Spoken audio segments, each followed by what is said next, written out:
4 hours. So there's gonna be 6 murders that he's gonna put on Durk in his 4 hours, and they're not.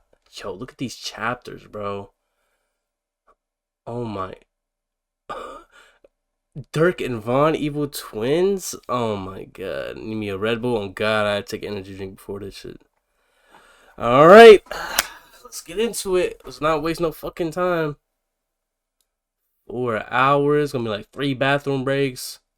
Disclaimer, everything in this video is taken from public sources. I cannot be held responsible for content third parties publish. This video is a collection of rumors, lyrics, legal paperwork, and my own opinion. This video is covered by fair use and contains my own personal analysis and critique of publicly available information only. Visit patreon.com/Traploreross if you want uncut, extended, and early versions of my best videos. Was that Diddy? Ross, if you want uncut, extended, and early versions of my best videos. What the fuck? Above the law, how did he beat 20 plus cases? What the fuck? Videos. I don't think he In uploaded that to YouTube. 2024, Chicago rapper Lil Durk was at the pinnacle of his career. One of the leading pioneers of drill music, the violent modern incarnation of gangster rap, over the course of his 14-year career, he'd released a series of mixtapes and albums that cemented his place as one of the most influential and impactful gangster rappers in history, and earning him the nickname The Voice. Over those years, he racked up 4 Grammy nominations, finally winning one in 2024 for his inspirational hit song All My Life with fellow rap megastar J. Cole. The song went double platinum, selling 2 million copies by the end of 2023, an uplifting anthem for the streets. It included an infectious hook where Durk claimed that all his life, people had been trying to hold him down. He rapped that they never thought he would make it out, but they couldn't take him and they couldn't break him. In his verse, he admonished the media for calling him a menace and using his past against him. He rapped about sitting down with the mayor of Chicago and politicians in an effort to change his image. Durk had presented himself as a misunderstood and falsely persecuted artist who was trying to provide a positive message to the downtrodden community he'd emerged from. But it would turn out that this may well have been one big facade, as the world would soon find out the dark reality behind Durk's music was much worse than anyone could have ever imagined. As on October the 24th, 2024, rap fans around the world would get news of a bombshell allegation as federal prosecutors had the black and white image of Durk with the fire in the background, and prosecutors would announce that they had charged 5 people connected to Lil Durk's OTF record label and rap group with the murder of a young man named Savia Robinson, aka Lil Pab, the cousin of rival rapper Quando Rondo, who had been brutally shot to death 2 years earlier at a gas station in Los Angeles. With Pab's death and the chilling aftermath caught on camera and broadcast on the news for the whole world to see. New details. Bro seen that Mr. Beast fucking Amazon Prime deal. He trying to get that shit. He don't care. Ain't by any means possible, bro. 4 hours? Tonight in a deadly shooting near the Beverly Center, we've learned the victim is a friend of rapper Quando Rondo. Video from the scene appears to show Quando Rondo distraught while first responders move the body. So far, that is so fucking insane, bro. Like, this shit gives me like chills. Like, it makes my stomach turn, bro. Like, why the fuck is the news posting the aftermath of Quando watching his cousin get killed in front of him, bro?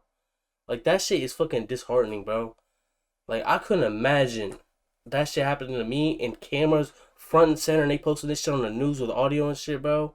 That shit, like, bro, I swear to God, like, my stomach is turning right now, bro. I'm not even hearing the audio, bro, just watching this shit, bro. Far, Noah Rondo just like in distraught while first responders moved the body. So far, no arrests have been made. It all started at this mobile gas station at 5:30 Friday evening. Damn! What was the price of the gas? It all started, bro, $6.59. I don't know if that's diesel or regular premium.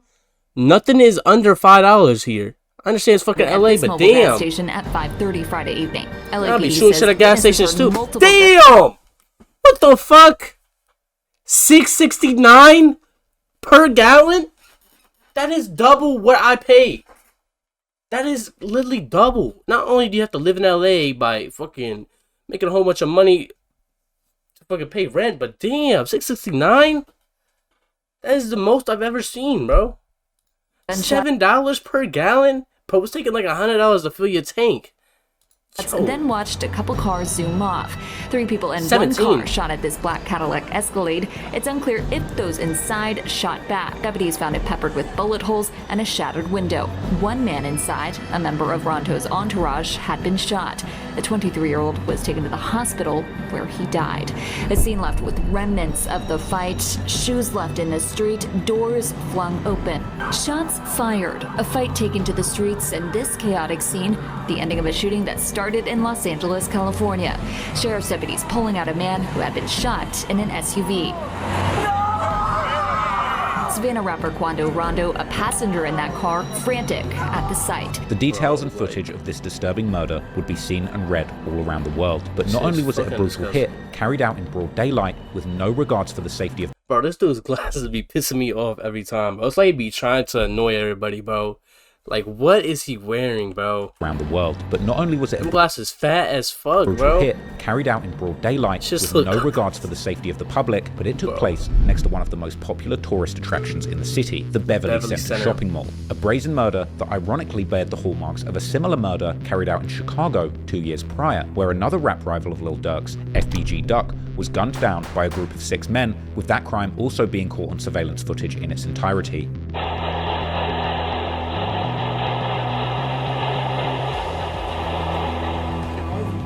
Those all gunshots? Yo.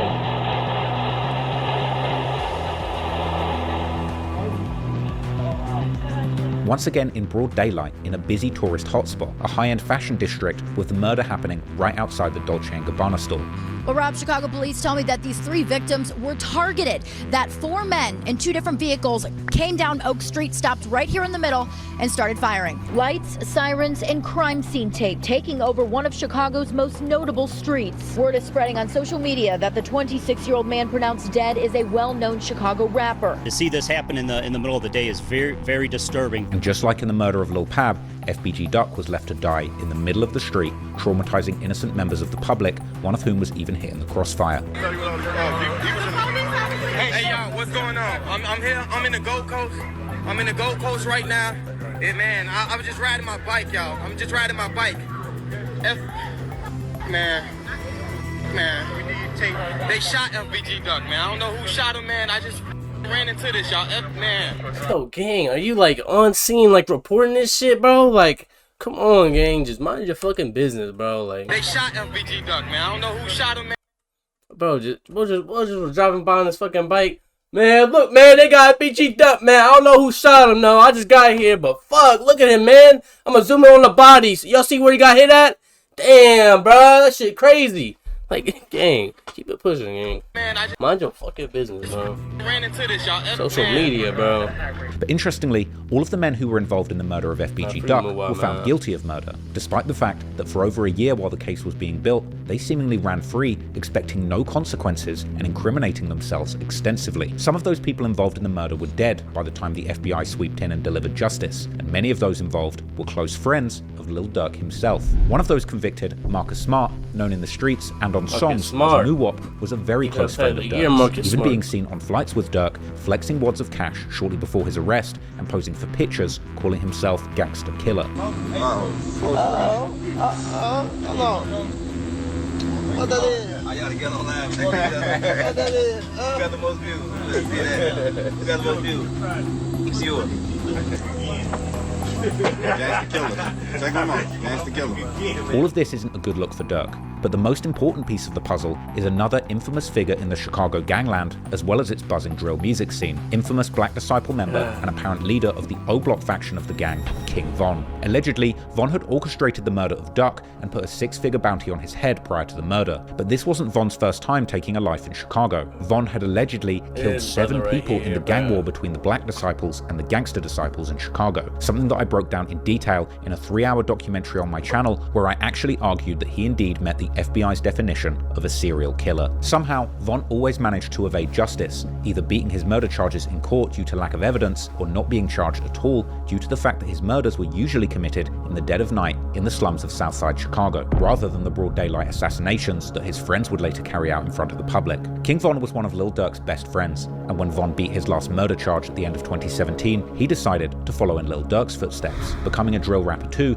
and openly rapping about the many murders he'd allegedly committed. Von's raps, openly bragging about real murders he'd apparently committed, made him a star in drill music, and with Lil Durk's help and guidance, he quickly became the most buzzing gangster rapper in drill music. But in his heart, Von was still a violent thug, and his tendencies to commit brazen A violent thug? rapper in drill music. But in his heart, Von was still a violent thug, and his tendencies to not commit no thug. brazen violence would begin to impact Durk's career. In 2019, like Von and Durk, along with 2 other people, Not would be a accused thug. of attempted murder and Good armed fucking robbery, guy, with the man. 2 appearing in court together. Case against a rapper accused in a shooting outside of the Varsity will move forward. Today, Lil Durk appeared in court where a judge ruled there was enough evidence for him to go to trial. On Friday, detectives from Atlanta and Chicago testified in the criminal case against rapper Lil Durk in Fulton County Court. They say around 5 in the morning on February 5th, Lil Durk, whose real name is Durk Banks, and his co-defendant Devon Bennett were seen on camera involved in shooting Alexander Witherspoon, a person police say they knew. They were hanging out. They went to a studio to make music. The rapper and Bennett listened to the evidence against them in court. Police told the judge later that night the victim, Banks, Bennett, and others went to a nightclub, a gas station, and ended up in the parking lot of the Varsity. That's when Witherspoon said he was robbed and shot. Interestingly, Durk looked stressed and nervous in court, while Von looked comfortable and in a familiar domain. Durk and Von would refer to themselves over He's the familiar years with as being the in Evil court. Twins, and in one song titled Evil Twins, they referred to themselves as that and went back and forth, repeating, "If you do it, I'ma do it," even saying go hop out the car and do it. Clearly, Von was a dark and negative influence on Lil Durk and his career. Von was in the habit of doing real crimes and rapping about them in his music without a care for who heard it. And if Von did it, then Durk would begin doing it too. But unfortunately for the Evil Twins, Von would suddenly die in November 2020 after launching an unprovoked beating on the rapper Quando Rondo in front of an Atlanta hookah lounge. Sometimes in life, every action has a reaction, and the reaction from this beating resulted in one of Quando's friends, Lil Tim, jumping out of the car, opening fire, and killing King Von.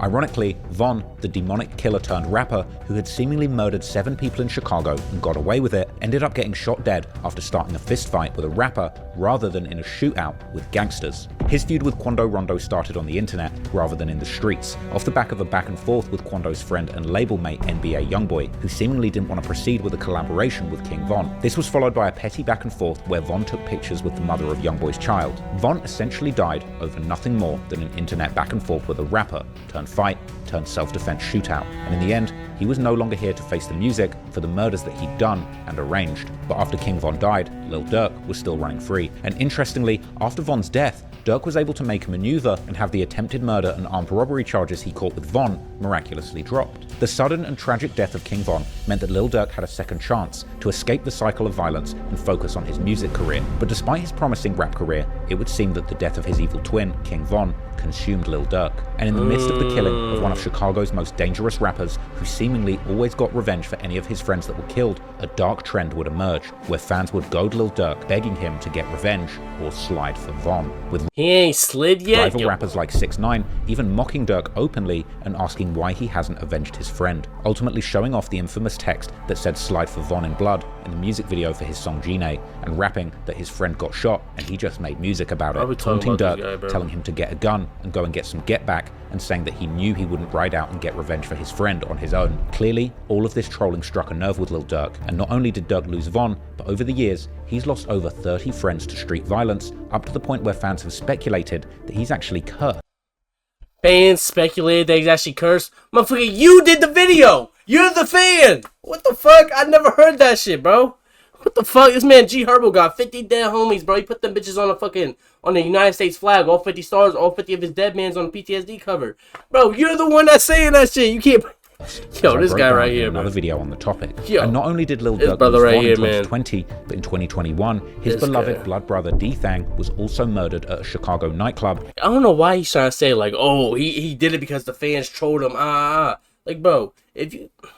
I don't even in another incident that was seemingly gang-related. Bro's a grown-ass man, bro. If you think he's gonna get bothered by the internet to, like, oh, I gotta do this because the internet's telling me to, like, you got nothing coming to you, bro. Lil Durk is like, I'm not gonna say he's smarter than that, bro, but he's not gonna do this shit just because the internet said to. Don't make sense. Now, just being completely honest, I can't imagine being in that situation. I haven't lost a friend or relative to murder the same way that Durk has, and who knows how the average person would react under this sort of pressure and grief. But ultimately, Lil Durk should have focused on his music career, the success that he was having, and continuing to provide for his family and the people who relied on him. Who said he's not focused on the music, bro? He was dropping But it would shit. seem that his apparent desire to slide and get revenge was bigger. actually stronger than his desire to chase money, success, and security for his loved ones. As he famously rapped on the song Wonderful Wayne and Jackie Boy with Babyface Ray, he would rather get revenge than get millions. And he would seemingly know his fate long before the murders happened when he rapped on his song Red Man that when people ask him where he thinks he'll be in 10 years, he replies, in federal custody. Ultimately, 2 years after... I ain't gonna lie, bro. That shit always hit different for me. I don't know why. But, not gonna lie, bro. Like, look, the thing is, when you sign up for a certain way to live, bro, shit don't change, bro, just because you get money, bro. Like, that's just what it is, bro. And people don't understand that shit because it's like, they didn't grow up in that environment or they not, you know, involved with certain shit, bro. But just because I get millions, bro, the shit I signed up for when I was younger, don't get away from me, bro. That shit follows you no matter where you go. Like, it's like dying for your respect, bro. Like PNB Rock said, bro, like, no one's gonna just take this chain off my neck, bro. You gotta take my life before you take this chain. And look what happened to him, bro. That's just what happens, bro. Like, that's just dying for your respect, bro. Money just eases the pain. It helps with certain shit, bro. But your mentality, the way you live, certain shit gotta get dealt with, bro. Behind the scenes, in front of your face, all the time, bro. Like, it's just like when you're a drill rapper and you're still stuck in your city and you run into one of the ops, bro. Like, people won't call it crashing out, but if you gotta do what you gotta do to stay alive, that's just what it is. But the best thing is to just not run into them. You gotta just make sure you're moving tactical. Like, that's just what it is, bro. But some shit, it just happens, bro. Like the biggest thing I could, like, try to relate this to, and he's still fighting a murder case, but, like, Nazi BK, for example. They're alleging that Nazi BK ran to one of his ops in downtown Times Square. Obviously, I think bro was outnumbered or some shit, and he had to allegedly do what he had to do. And someone died as a result of that. Like, obviously, he didn't want to run into him, but because of what he raps about, the image he portrays, and the shit he does outside or off the internet, he had to do what he had to do. Like, that's just what it is. Obviously, it's not the smartest because you're in Times Square. Like, what are you going to do? Let the guy that dissing your dead man's in front of you just walk away clean? Like, and you're outnumbered, so what are you going to do? Put hands on him? I got something on me, so I'm going to just do what I got to do. And that's just the lifestyle I signed up for. I got to put everything at risk for that shit. And that's why people shouldn't sign up for that shit. I'm not saying cap rap, but that's just what it is, bro. I see both sides of it. Desire to chase money, success, and He's gonna security call it a crash for his loved out, but ones. that's As the he internet for famously you. rapped on the song Wonderful Wayne and Jackie Boy with Babyface Ray, he would rather get revenge than get millions. And he would seemingly know his fate long before the murders happened when he rapped on his song Red Man that when people ask him where he think he'll be in 10 years, he replies, in federal custody. Ultimately, 2 years after Lil Pab was murdered, the indictment would claim in black and white that this murder was allegedly a get-back for the killing of King Von. But this wasn't a surprise to anyone who'd been paying attention, as within months of the murder of Lil Pab, Lil Durk and others close to him would begin to claim openly in music and on podcasts that Lil Durk had indeed slid for Von. Oh, they did something. Oh, slide for him. Oh, you a Can't say that no more. Oh, yeah. Slide for Von, right? Yeah. What are you talking about? By the slide for Von comments. I ain't been seeing them for a while. I don't know if people still say it. Can't say that no more. Why? Oh, yeah. Bro, it's too about to say cash, bro. Because of... Wait, no. For some reason, I just don't see the comments no more. That shit's so crazy. For some odd reason. I don't know. Not a long pause. Might be the water. Nah, the music and the long pauses is crazy, bro. Water. You can't say that no more. Not a sip of Oh, water. because of FBG Cash? Oh, who? That clip is so cringe, bro. We different in Iraq. What the fuck does cash have to do with anything? Nah, because Lil Pop. I feel like you troll right there. Well, I never troll him. He got beat up too bad. He yelled already. So you're not condoning more violence? What? Everybody you telling me about don't matter. Oh shit! We got the stat sheet out here, bro. Damn. We talking about Duck, Gutter Gang, J-Ski, Gutter Gang Oil, Mac, FBG Cash, Lil Pop. Damn. But it wasn't just interviews. In fact, just 4 months after the murder, Lil Durk and his OTF rap collective and label released a project titled Loyal Bros 2. And while many people missed it at the time, this entire project was wall-to-wall with jaw-dropping self-incrimination, not just from Durk, but his friends and label mates. In fact, when the indictment dropped, reports would soon begin to spread of an unidentified co-conspirator who had allegedly organized this murder and offered lucrative music opportunities to the other suspects. It could very well be the case that Lil Durk had actually offered his subordinates verses and feature opportunities in exchange for carrying out real murders. Unfortunately now, Lil Durk is charged with murder for hire in the case of Lil Pab, but the dark truth is, this very well may just be the tip of the iceberg. And ever since the paperwork dropped, there's been intense speculation as to whether this was a one-off incident. Damn! They got his Muslim name up there? And ever since the paperwork... What the fuck? He just changed that shit like a couple months ago, didn't he? He just got that name. Dropped. There's been intense speculation as to whether this was a one-off incident, or had Durk actually spent several years using his power, status, and money to have numerous enemies murdered before rapping about it in front of the whole world for everyone to hear. The fact is, there's a total of 6 high-profile murders that Lil Durk is rumored to have orchestrated. So today, we're going to be taking a closer look at those I don't know about the Gutter Gang shit, but I know about Mac, I know about Cash, Duck, and Tab. To try and work out once and for all whether Lil Durk was really the mastermind. I don't know about it, but I just heard it. Murders. And I see why people say that.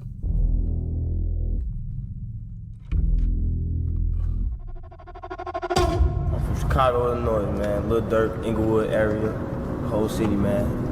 I'm saying we out here rapping, doing our thing. I got a big buzz, man. Stay tuned, get rich. I'm just a young, I'm 17 years old. Tell me a little bit about Inglewood. You know, of now, with all the murders and all that happening right now. I mean, Newski.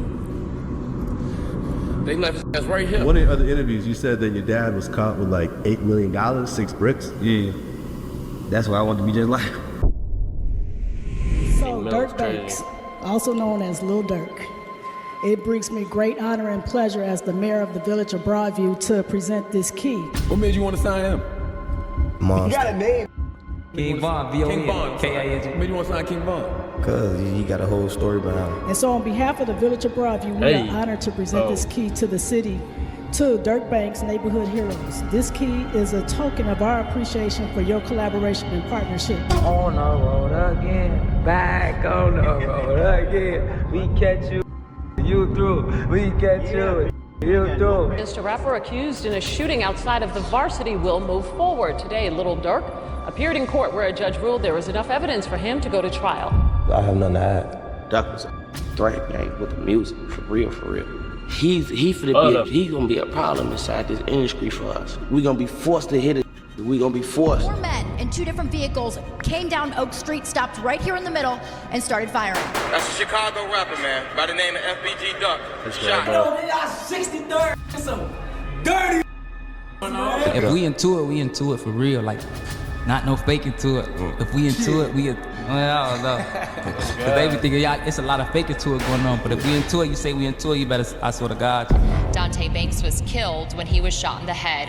Banks is the older brother of locally known rapper Lil Durk. Yeah. So we thank you and we honor you and we appreciate you being in the village of Broadview, and here's your key.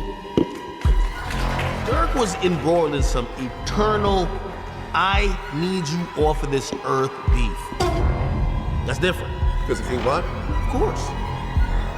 Not only that, he needed the guys who killed his brother off this earth. Because I forgave my brother killer, but you know, I understand. I understand what y'all going through. And I hope y'all make it out.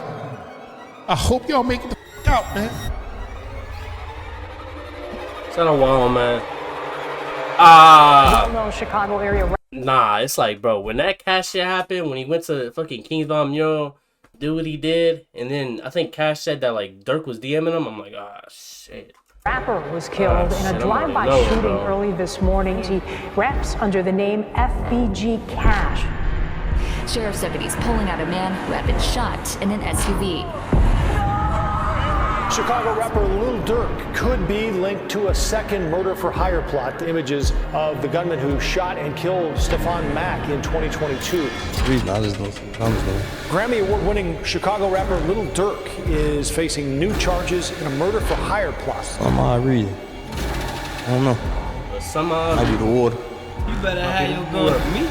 Better have your gun for Boone. Better have your gun for C. You don't believe me, you gonna see. You gonna end up by that tree. Know that we did it. That shit was If he is convicted, Durk could spend the rest of his life in prison. I'm not gonna lie, hitting Durk with an L is crazy, bro. Like that's one thing I've never seen like a rapper actually get, bro. Like someone on Durk's level, like obviously TK got like 55, but someone get him with an L, minimum life in prison, bro. Man, that would be fucking insane, bro. Insane just as in like, damn, bro, never gonna touch his freedom ever again, bro. You gonna die in that bitch. That is so insane, bro. My thing is, I always said, bro, Durk, I feel like was smarter than everybody. That's why he's never had to do no long terms. And I just feel like the evidence that they say they have on him, I just don't know if it's gonna stick. Like, it sounds good, it makes sense, but in court, is the prosecutors actually gonna be able to connect Lil Durk to these two murders or one murder they're trying to get him for? And is it actually gonna stick? Is it even gonna go to trial? Is Durk gonna cop out to fucking 5 years to this, 10 years to this, or something? But my thing is, when the feds come, they bring your name in, they throw your name into that paperwork for a reason, because they know they got you. And they waited all this time to get Durk's name in that paperwork. So I don't know. It's gonna be really interesting. Lil Durk, real name Durk Devontae Banks, was born on October the 19th, 1992. According to his mother, LaShonda Woodard, who has written a memoir about her life, Durk, or Tay as his mother called him, shorthand for Devontae, was a problem child from early on, who just couldn't stay still and was always getting into trouble. Durk and his two older siblings, his big brother Booney, better known as OTF D-Thang, and his big sister, Tuta, were not planned children, but rather, as his mother explains in her memoir, she would barely even know Durk's father when she would get pregnant unexpectedly with her oldest child D-Thang while they were both still in high school. And even after that, while Durk's father, Dante Banks, aka Big Durk, would help to provide for her and the kids, they were never officially together as a couple, even as she kept becoming pregnant due to failing to use contraception. And to make matters harder, Big Durk would end up getting locked up on serious charges when Lil Durk was only about 7 months old, as he would get busted for a major drug dealing operation in 1993, allegedly operating under the Gangster Disciple Nation, or GDN, and even having ties to the infamous founder of the gang himself, Mr. Larry Hoover, whom Big Durk would allegedly refuse to snitch on, ultimately winding up getting himself a life sentence that he would serve for over 2 decades, before successfully appealing his sentence and getting released in 2019, something which I discussed in detail in a deep dive video about the man, which you can go and watch if you want the full story on Big Durk. But anyway, Lil Durk and his family would spend his first years living in his grandmother's house and his mother's childhood home in the infamous Inglewood neighborhood, an address that would later become famous, being the name of his 7th studio album, the 7220 South Halsted Street. The family would get another addition in 1997 when Durk's mother gave birth to his younger sister, Tania. Sometime after that, the family would move to a Section 8 3-bedroom house on Laughlin Street. As a young schoolboy, Lil Durk would attend the Guggenheim Elementary School, located on 72nd and Morgan, a school which district officials would call the worst elementary school in Illinois in 2012 when the school was eventually closed due to its poor performance. According to his mother, Durk was so out of control as a child that she literally couldn't work because of how often she would be called to the school due to his bad behavior. At only 9 years old, Durk would apparently even attempt to rob a Harold's Chicken with his mother's gun that he had somehow found, with their neighbor actually then appearing at the family's front door holding Durk from his collar in one hand whilst holding the gun that they had taken from Durk in the other. Around the same age, Durk would also begin often fighting at 9 years old? What the fuck? At school and stealing bikes, hiding them. I swear, motherfuckers in Chicago just age it differently, bro.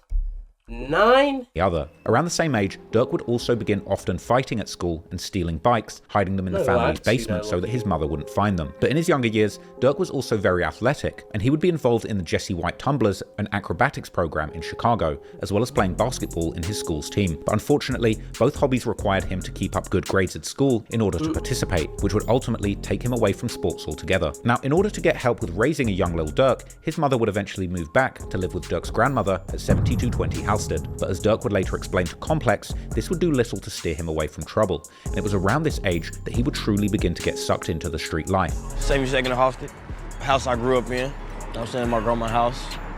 This is where it all started at, you know what I'm saying? Just the rap, the whole stop going to school. That's what we basically hopped out the streets when we came in. We grew up in a 3-bedroom house, really 2. My grandma kept a room to herself. D-thing hit the couch. I had the floor in the back. It just came from nothing, you know what I'm saying? It came from one house, like 10 people. Even days, the lights was off. That's real struggle. Nah, the worst memories in the motherfucker, not eating. That's the worst you can go. You really should have enough rice and toast and like that. Stop not eating at night. Man, I ain't gonna lie. The best thing I would do is fucking at school. Like I used to have to walk to my middle school. Like I think 6th grade year was my worst year. Like I'm talking about not eating. I was living in a basement on like a fucking recliner, shit like that. Like that shit was probably one of the worst times. But like what I'll do to eat is I would it would be like a trust system at lunch. So you'd go through the line with your class at first, and they'll give you a brown bag, and you grab your milk at the end. And what I would do is like, cause I'm quiet, like I'm not talking to like nobody. I just grab my lunch and go. But what I would do is go through that twice, and I would either stuff the first brown bag in my bag, and then come up like not immediately after, but I wait like 5-10 minutes, and then I'll be one of the last ones, and I'll grab a second bag. And I already put my first bag in my book bag, so I'll take that home. And then the second bag I actually eat at school. Or I would just go to the corner store and I don't even, like it would be more like I would have $1 and I would go in there with my book bag, and I'm young as hell, so they're not thinking I'm gonna steal nothing. But I would still like ramen noodles or like a bag of chips or some shit. But I would buy like $1 like candy bar or like $1 fruit snacks or like $1 drink.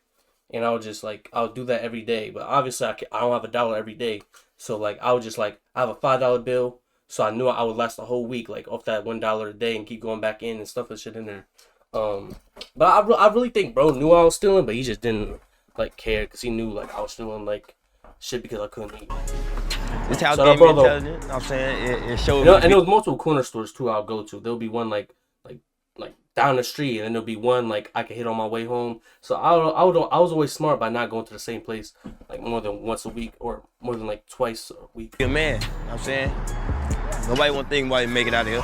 During his adolescence, Durk would become affiliated with 2 gangs from his neighborhood in Inglewood, Lamron and D-Town. Lamron would rep the streets between 62nd and 65th. Was that hospital in the middle of the shit? Corner being on 64th and Normal Avenue. The name of the set, Normal? Lamron, in fact being normal, spelled backwards. But many members of Lamron would also rep What? I never peeped that. the name OTF, which is now known to mean Only the Family. But OTF might not have always referred to Only the Family, as Durk's label is now known, because some have suggested that it actually originally stood for Only Trey Folks, a reference to the membership of the gang being made up exclusively of black disciples, a historic Chicago gang whose hand sign depicts them making a 3, or the Treys, a hand sign that was famously depicted on fellow BD drill rapper Chief Keef's Bang 3 mixtape. The first mentions of this OTF name on Facebook appear to be from around 2010, which is likely why the feds are now also tracing OTF's founding back to that specific year. D-Town, on the other hand, was located directly north of Lamron, their main streets being 59th and 61st. These 2 sets were seemingly extremely close to each other,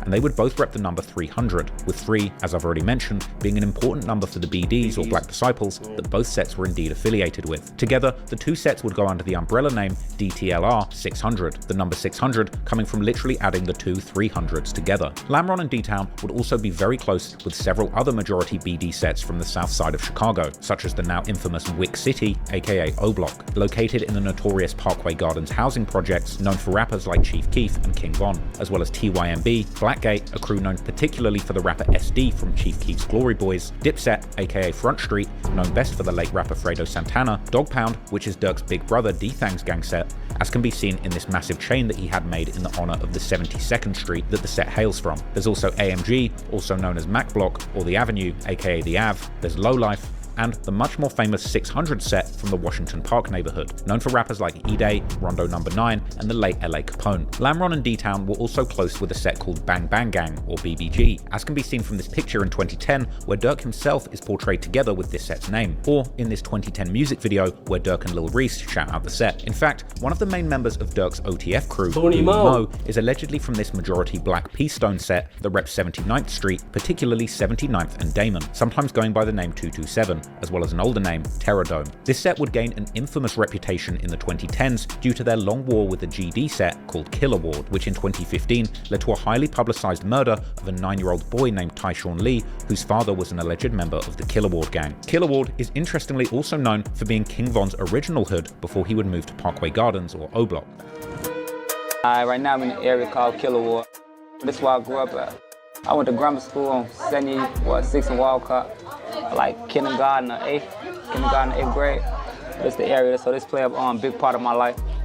I grew up here being bad, gang banging around here.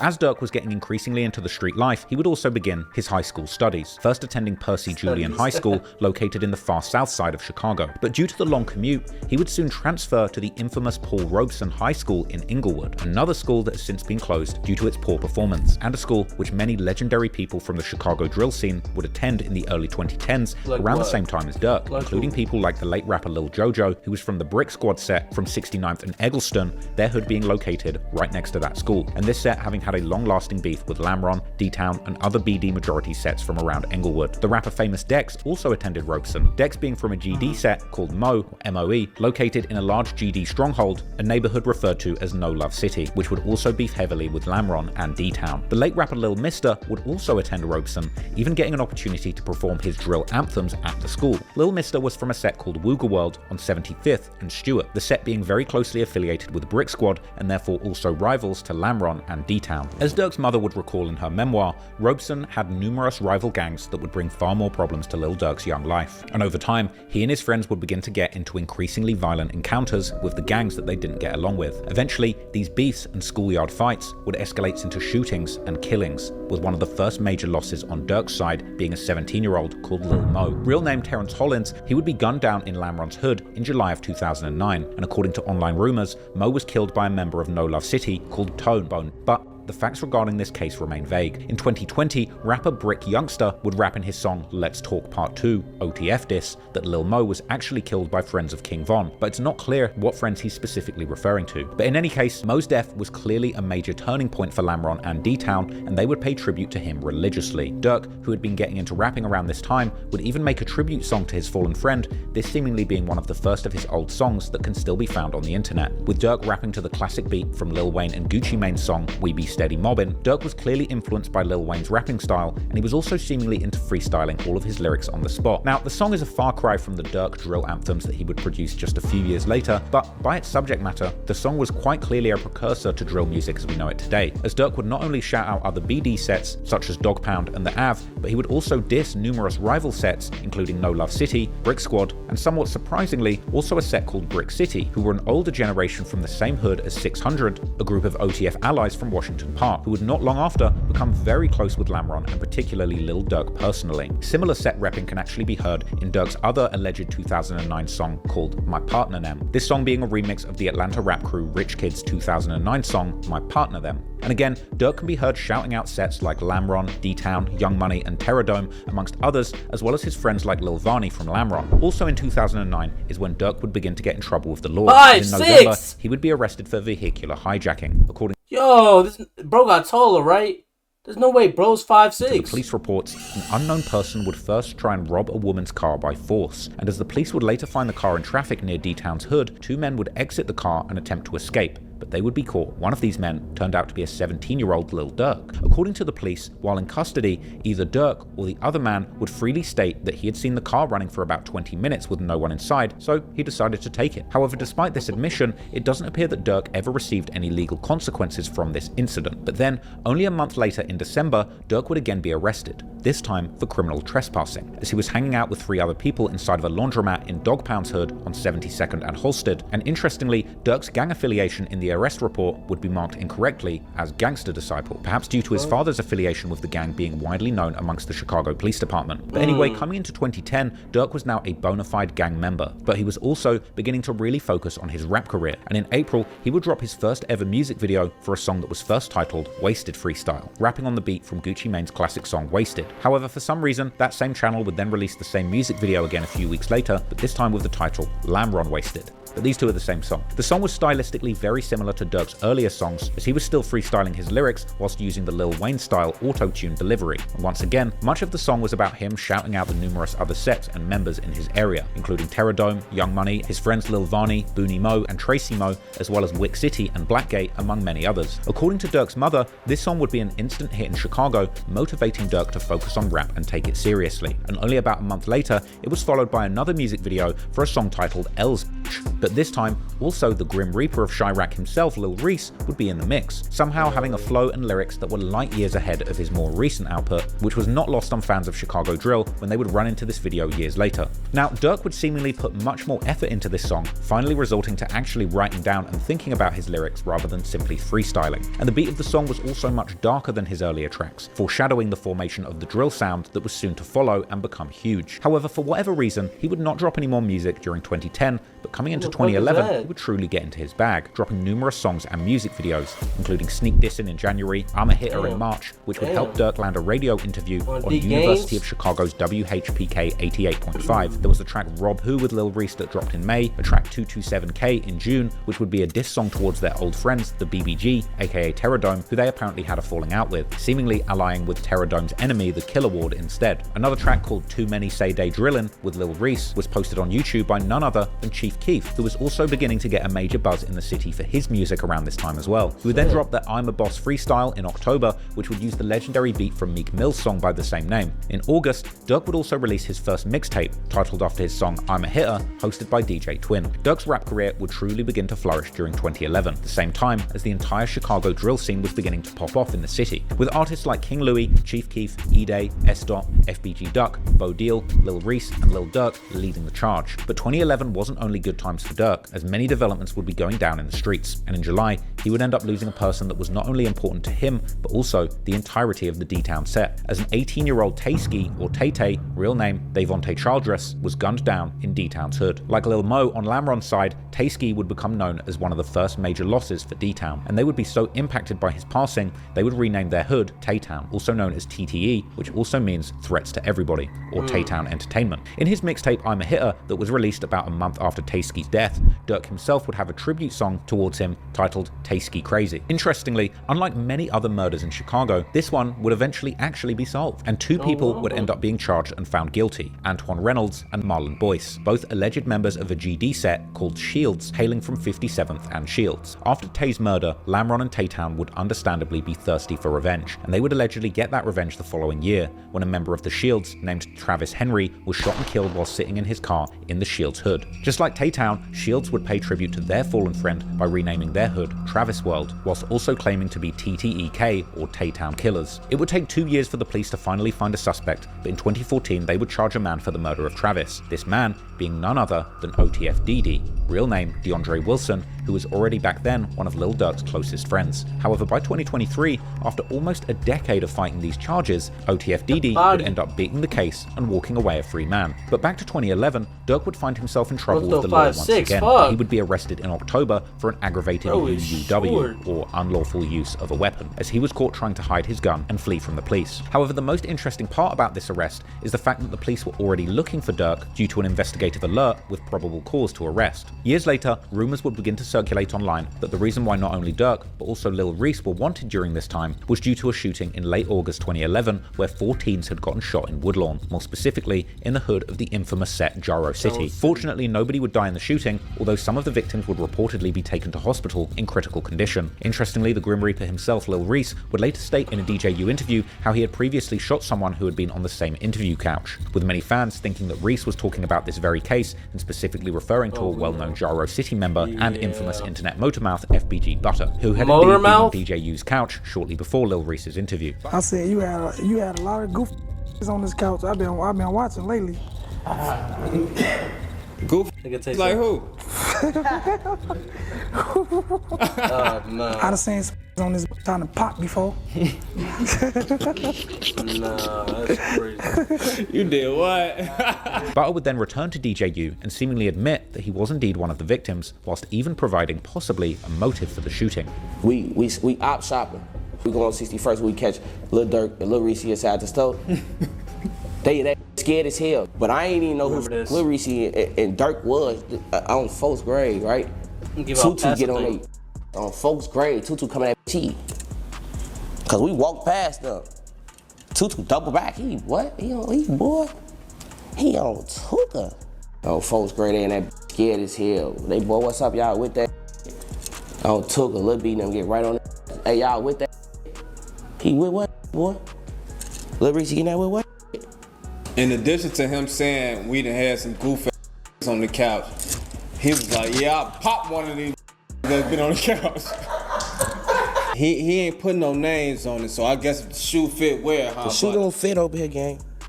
But whatever the case may be, Durk would reportedly remain locked up for 3 months, during which time his girlfriend Nicole would give birth to his oldest son, Angelo, in November. Then, at the beginning of 2012, I remember Durk that, would get baby back mom. out and hit the streets running, dropping the song Off the Shits with Lil Reese in January 2012, along with a music video filmed by the legendary Chicago cameraman D. Gaines. Meanwhile, Lil Durk's friend Chief Keef's career was also heating up, dropping his music video for a song called 300 also in January, which would begin to make major noise in Chicago. And from there, soon Chief Keef would be performing for a packed-out crowd in the legendary nightclub located in Markham in the far south side suburbs of Chicago, with several Lamron members right by his side, including guys like Lil Reese, Ball Out, and Lil Durk himself. Chief Keef would also make a cameo on Lil Durk's music video for the song Jack Boy, released in early March, while Durk had already been present during Keef's 2011 music video for his song Bang. Now, the world didn't know it yet, but the Chicago drill scene was about to go worldwide, as the pressure in this buzzing music scene was building and would eventually explode, influencing the entirety of hip-hop at large. On March the 11th, the blow-up, or should I say glow-up, would finally happen, as Chief Keef would drop Drill's first nationwide hit, the iconic track I Don't Like, together with a music video where Keef and his buddies, including Lamron members Lil Reese and Ball Out, could be seen wildly dancing to the booming beat produced by Young Chop. Building on the success of I Don't Like,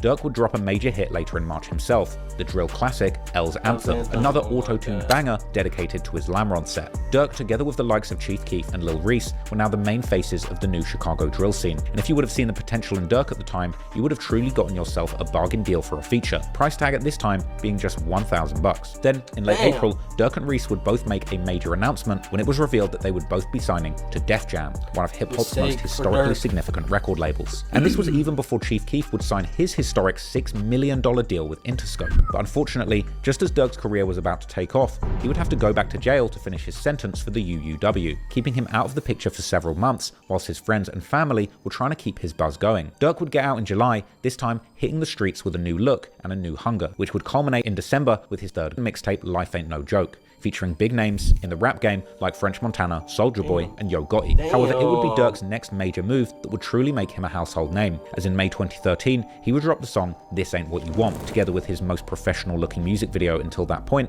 probably enabled by Def Jam's big production budgets. The music video included cameos from numerous people who would later become infamous in the drill scene, including the 600 rapper Rondo No. 9, who would ultimately end up killing an innocent livery driver the following year, receiving a 39-year sentence, and, bizarrely, Mubu Crump, nicknamed the Chirac Scorekeeper by DJ Academics, who would eventually fall out with Durk and his OTF crew before getting killed in 2018, as well as THF Bezu from the THF 46 set, who would be arrested for a murder in 2014, but ultimately ended up beating the charges, going on to release the 2018 street hit Beat That Body, together with another body beater, King Von, who himself at that time had just successfully beaten his own murder charges. But anyway, back to 2013, and unfortunately for Durk, once again, right as his career was about to blow to that next level, he would get in trouble with the law once again, as he was arrested for another UUW still, after police would catch him red-handed with a stolen Glock, while the local news would report on him as a rapper, quote, associated with Chief Keef. That says a lot about where the kind of discourse around Chicago drill music was at the time. Regardless, Durk would catch a lucky break, as his friend would actually end up signing an affidavit claiming that the gun was actually his, ultimately getting Durk off the hook. But in the meantime, there was another controversy brewing. While Durk would be released on bail later in June, he would almost immediately get into an online beef with none other than Chief Keef himself, as Durk's OTF affiliate Chief Wook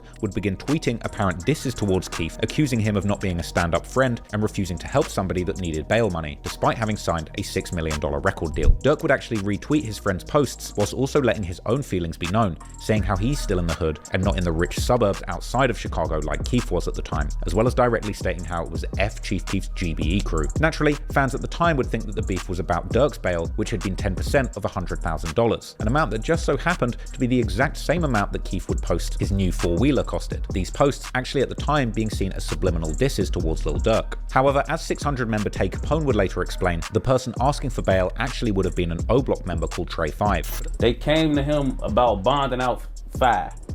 They came to him about bonding out one of the guys, and Sosa was like, you know, he not spinning them, but he just telling them like, I got you. You know what I'm saying? Trey 5 was from O-Block. He was fighting a charge. He had bond. I think his bond was like 10K, 7,500 or something they was trying to get from So.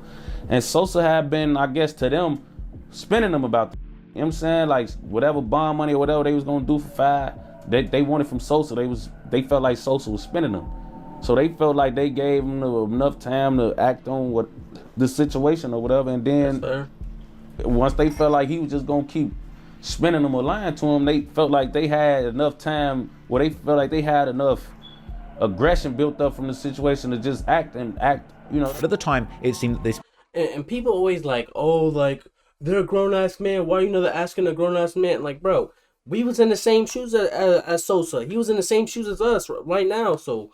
It's like, yeah, we can come up with our own money, but like, obviously, we need some type of help. And you the reason you alive, the reason you fucking in the hills right now, is because motherfuckers, you know, did what they had to do for you. So it's like, it's more of a loyalty thing. You talking about free the guys, all this shit on the tracks, but in real life, you're not helping shit. So of course, I'm gonna feel a way about it. And it's not like me being a grown-ass man. It's about like, come on now, you got people behind you in your music videos that you're not willing to bond out. Come on now, and what the fuck is 7.5, 10K to you? That ain't nothing to you. You should throw that shit around. I'm talking about you spent 10,000 on a four-wheeler. Spend that bitch on the guys for them to come home, even if they are crash outs, bro. If you believe you got love for them, and I understand if like you don't got a good relationship with Trey 5, that's why you don't want to just hand money over. But even then, bro, how the fuck you gonna be stingy about the shit, bro? I never understood being stingy about the money, bro. Cause like, I don't know, bro. I'm just different about my money, bro. Like, I'll spend my last on anybody I love or got loyalty towards. So it's like, especially when it comes to their freedom, bro. Like, you should know how it feel to be, man, not have your freedom, be over there, be in the county, fighting your shit, locked down for how many hours, bro? Like, come on. Shit like that be pissing me off, bro. Because motherfuckers be, like, taking shit to heart, bro. I hate hearing stories like that. Because it's like, damn, bro. Like, what the fuck is 7.5 to even if it's $1 million, bro? I remember Young and Ace. I think Queso shit was at like $1 million or like $3 million. Ace spent that shit, I think, and then Queso ended up getting locked up again. And they boosted this shit, and he was like, man, I just spent 300 bands on your shit. So and you get live right back up. They added more charges to your shit. Like what the fuck is more bail money gonna do for you? You know, you're not gonna be able to spend that shit back. Cause that's how DA be doing shit. Like, oh, like I don't know what it was, but I think they locked up on a murder charge. I had his bond at $3 million. Ace paid that shit, and then like next court date they added another murder charge or picked them right back up for another murder. I had the shit. I forget what the story was, but basically like Ace put the money down and still got finessed out that shit, and he ain't get none of it back. Cause it's like that's what they tell you when you bond somebody out. Like, oh, they can revoke this shit and you can waste your money if he's found guilty. But if he's found innocent, you get your money back. But it's like, man, like shit like that be irritating. This beef was squashed as soon as it had started. With just enough time where they felt like they had enough aggression built up from the situation to just act, you know. But at the time, it seemed that this beef was squashed as soon as it had started. And some of the only things I do like understand, like I think it was like more like No Limit shit with G Herbo when Cairo was saying like G Herbo basically got out the hood and he been like distance himself from the streets, and it's like a new generation kind of came up. I don't know exactly what happened, but it's like it felt like more or less like Herb had people crashing out on the streets for him, like not for him, but like it like No Lim is big as fuck, bro. They got hella members and shit, and I don't think Herb knew like half the people that like they wanted to bail out. But all I'm saying is like if Like, if I'm Herb and I don't got a relationship with this dude and he's trying to get 10K from me, like, obviously 10K shouldn't be nothing to Herb. But it's just like, I understand from a point of view of like, bro, what have you done for me type shit? Like, I don't know you. You just from my block. You claiming my shit, you know? Shit like that is the only thing I really understand from that point of view. To just act, you know. But at the time, it seemed that this beef was squashed as soon as it had started, with Lil Durk saying during an interview that it was nothing but some words and that the two groups still had love for each other. A lot of people have been tweeting me to ask you about your relationship with Chief Keef because of things that have been going back and forth. What is the status of that right now? It was just a little bit of words. It ain't nothing major though. Yeah, ain't nothing major? Nah, ain't nothing major. It ain't nothing that's gonna grow or... Nah. Have y'all communicated since then? Have y'all... Yeah, we had a little few words to beat on some, man. We cooling right now, so... Yeah. So I respected that. We respect each other. We got love for each other, so... Mm-hmm. You know how Twitter is. You know Twitter gonna take everything the wrong way. Ain't Twitter a trip? Meanwhile, Lil Durk's Lamron set was getting some questionable publicity in the local media, as the Chicago Sun-Times would publish a scathing cover story about the gang in November 2013, calling the Sat Lamron Englewood's public enemy #1. And the article... It's talking about a Southside gang with a funny name, glamorized by rapper Chief Keef, at the top target of Chicago police. Gang in November 2013, calling the Sat Lamron Englewood's public enemy #1. And the article would go in depth on Lamron's alleged illegal activities, which according to police included not only shootings and murders, but also guns? drug sales, and even a large counterfeiting ring that produced fake driving licenses. However, at this point in time, the article was only focusing on Chief Keef's connection to the set, and it wouldn't mention Lil Durk at all. Once again, just showing that difference in fame between these two at that point in time. Also in November, Durk would experience another major loss when his good friend Pluto, real name Patrick Walker, would lose his life under strange circumstances, reportedly getting shot by a friend from the TYMB set whilst out driving in his car. The incident allegedly being an accident, but one that would eventually sour the relationship between Lamron and TYMB, with Durk later rapping in his song titled Crossroads how Pluto would still be alive if he hadn't been out hanging with the wrong strangers. Behind the scenes though, things between Lil Durk and Chief Keef apparently weren't all good, and in 2014, things would go all the way left when some of Chief Keef's old friends from O Block would also get involved in the beef, with several incidents taking place that year. First, in March, there would be a shooting at Chief Keef's manager's house, which allegedly was a robbery that his old friends were involved in. Then in June, Keef would take it to social media, accusing his old friend Boss Top from O Block of breaking into his house while he was in court fighting his own charges, and stealing numerous items, including designer clothes, jewelry, and even his daughter's clothing, earning Boss Top ridiculous nicknames like Broke Top and the Diaper Bandit amongst Chief Keef fans. At the time, controversial commentary would come from a young DJ Academics, who at this point was only just starting his YouTube journey with his War in Chirac series. It's your boy DJ Academics, and now, as the Chirac Civil War wages on, and let me get my in order. Let me see. We have a named Boss Top who was Chief Keef's protege. He was supposed to be the... I was trying to figure out what the C word was. I'm like, is it the CUNT shit or... I was like, yeah, I know what that is now. Who was Chief Keef's protege. He was supposed to be the protege savage to Baphomet. Now, I'm not sure why these two fools fell out, but it wouldn't surprise me if it was over some... maybe some Reggie, maybe some sneakers. What and the you know my fuck? favorite reason for to start beefing in Chirac? Sneak dissing. Or it might have been over some other... apparently it might have been over some song titles or something about something to do with... like, bro, at this point, bro, it might... It might have been over someone. Apparently, it might have been over some song titles or something about something to do with another. Nah, if he redid this shit would sound crazy. Named OD, who died, who influenced the whole name of Block, aka O Block. Allegedly, Boss Top and his robbed Chief Keef and another GB member called Capo for their chains, including this notable Jesus piece that Capo owns. They stole KK, which KK is his like daughter's little baby. They stole her baby clothes, huh? They stole her baby clothes out of her room. They stole detergent. Whoa. They even stole deodorant. Once you're stealing deodorant, people are trying to get their hygiene up. What the fuck? Detergent, deodorant? Whoa. They even stole deodorant. Once you're stealing deodorant, stealing body wash, detergent, diapers, and baby clothes, there's something wrong with you.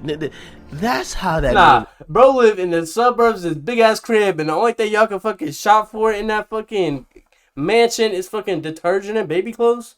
broke top probably originated. Yeah. With, if you're out here stealing baby apparel, like you at the Baby Gap, it's over.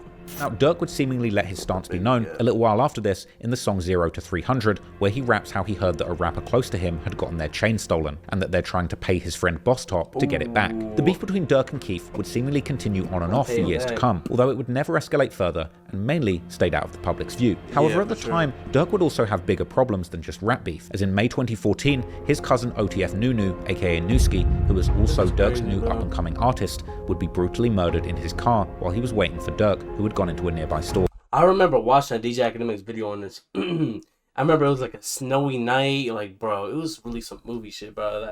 This was like one of the biggest moments in Chirac drill history that I remember. Like, I guess not. I don't know if it was live, but like I definitely remember this like moment very like apparent in my brain. Durk's ops then would use pictures that were taken of Durk grieving at the scene to mercilessly troll him online. But Durk's problems wouldn't end there, because in November 2014, I thought he got killed outside like a gas station or like a corner store. he would once again get arrested and Now he's 5'11"? How the fuck bro grew 5 inches? Bro grew 5 inches in 3 years at the age of 19 years old to 22? What kind of growth spurt is this shit? What the fuck? Bro grew 5 inches in 3 years, bro. charged with another. Ain't no way, bro. Ain't no way, bro. Late bloomer. His third gun case. But interestingly, this arrest would be the very same one where THF Bezu would be arrested and charged for a murder. But it wouldn't only be Bezu who would get slapped with murder charges. By the end of 2014, King Von from O-Block was also sat in jail awaiting trial over his murder case concerning a young man named Malcolm Stuckey. And in January 2015, Durk himself would even end up charged with murder too, after one of the guns found during their arrest would be matched to a 2013 murder of an innocent woman named Shanida Lawrence, who was shot whilst attending a gathering in Harris Memorial Park following a funeral of a family member, this park being near the hood of one of Lamron's oldest ops, the Brick Squad. However, the murder charge would eventually end up getting dropped, and even with Durk seemingly admitting ownership of the guns, where he dropped the legendary one-liner, "I got those pipes, cause MFs always be trying to take my bands," he would seemingly also get away scot-free with the new UW. Wait, after Miranda rights was given above, Resty stated, "I got those pipes cause always trying to be taking my bands." What? Nah, bro got it, bro. Bro think he the main character in this movie, bro. Ain't no way you dropping that one-liner to the detectives after they read your Miranda rights. Nah, bro got it, bro. That's like a lyric in the song, bro. There's no way, bro. Charges. But while Durk had yet again dodged a major bullet that could have ended his career, that career would actually hit somewhat of a rough patch during these years that followed the meteoric rise of the Chicago drill scene, as Durk would seemingly go through a long period where he would struggle to actually find his sound and get motion in music. His time at Def Jam would arguably lead to some not so successful experimentations, such as his association with French Montana's Coke Boys crew, or his relationship with the Detroit rapper Dej Loaf, which appeared as a publicity move for Durk in an effort to move him away from the drill sound to a more pop-oriented approach to music. My Beyonce was tough though. Admit in his 2016 song Like Me. But in 2016, Durk would end up parting ways with Def Jam. And while he certainly still had a sizable audience, it was clear that his career trajectory was pointing downwards. And this must have been a moment where Durk was under immense pressure to produce something that would get his name hot again and get his music respected in the streets once again after trying to go pop. And it just so happened that around this time, someone from Durk's old circle would get back into the streets, ready to put his crazy story out there for the whole world to hear. And that someone was none other than King Von. We're not gonna talk about No Auto though. No Auto was like a pivotal moment. That was like one of his biggest songs. Like once anybody died in the drill scene after No Auto Durk dropped, like bro, they was playing that short clip, bro, and every reply on Twitter to the comment section, they would quote that shit. Lil Durk's most famous OTF signee, King Von, is often described as one of Chicago drill's best storytellers, and he's seen as probably the genre's most authentic voice. And Von's real life truly matched the gritty and violent themes that he was rapping about, and in many ways, King Von was a larger-than-life character, a rapper that arguably single-handedly brought the Chicago drill genre back and took gangster rap to daring new heights. But also, unfortunately, in the streets, King Von was a prolific killer, with a rumored 7 murders under his belt, something that I've covered extensively on this channel in my long video, King Von Rap's First Serial Killer. If you want to learn about those murders, go and watch that video. But in this video, I'll be digging much deeper into Von's relationship with Durk. As I mentioned earlier, King Von originally grew up in a hood called Killer Ward, located in the Auburn Gresham neighborhood. But he would later move to the I thought Martin Luther King was from fucking Memphis.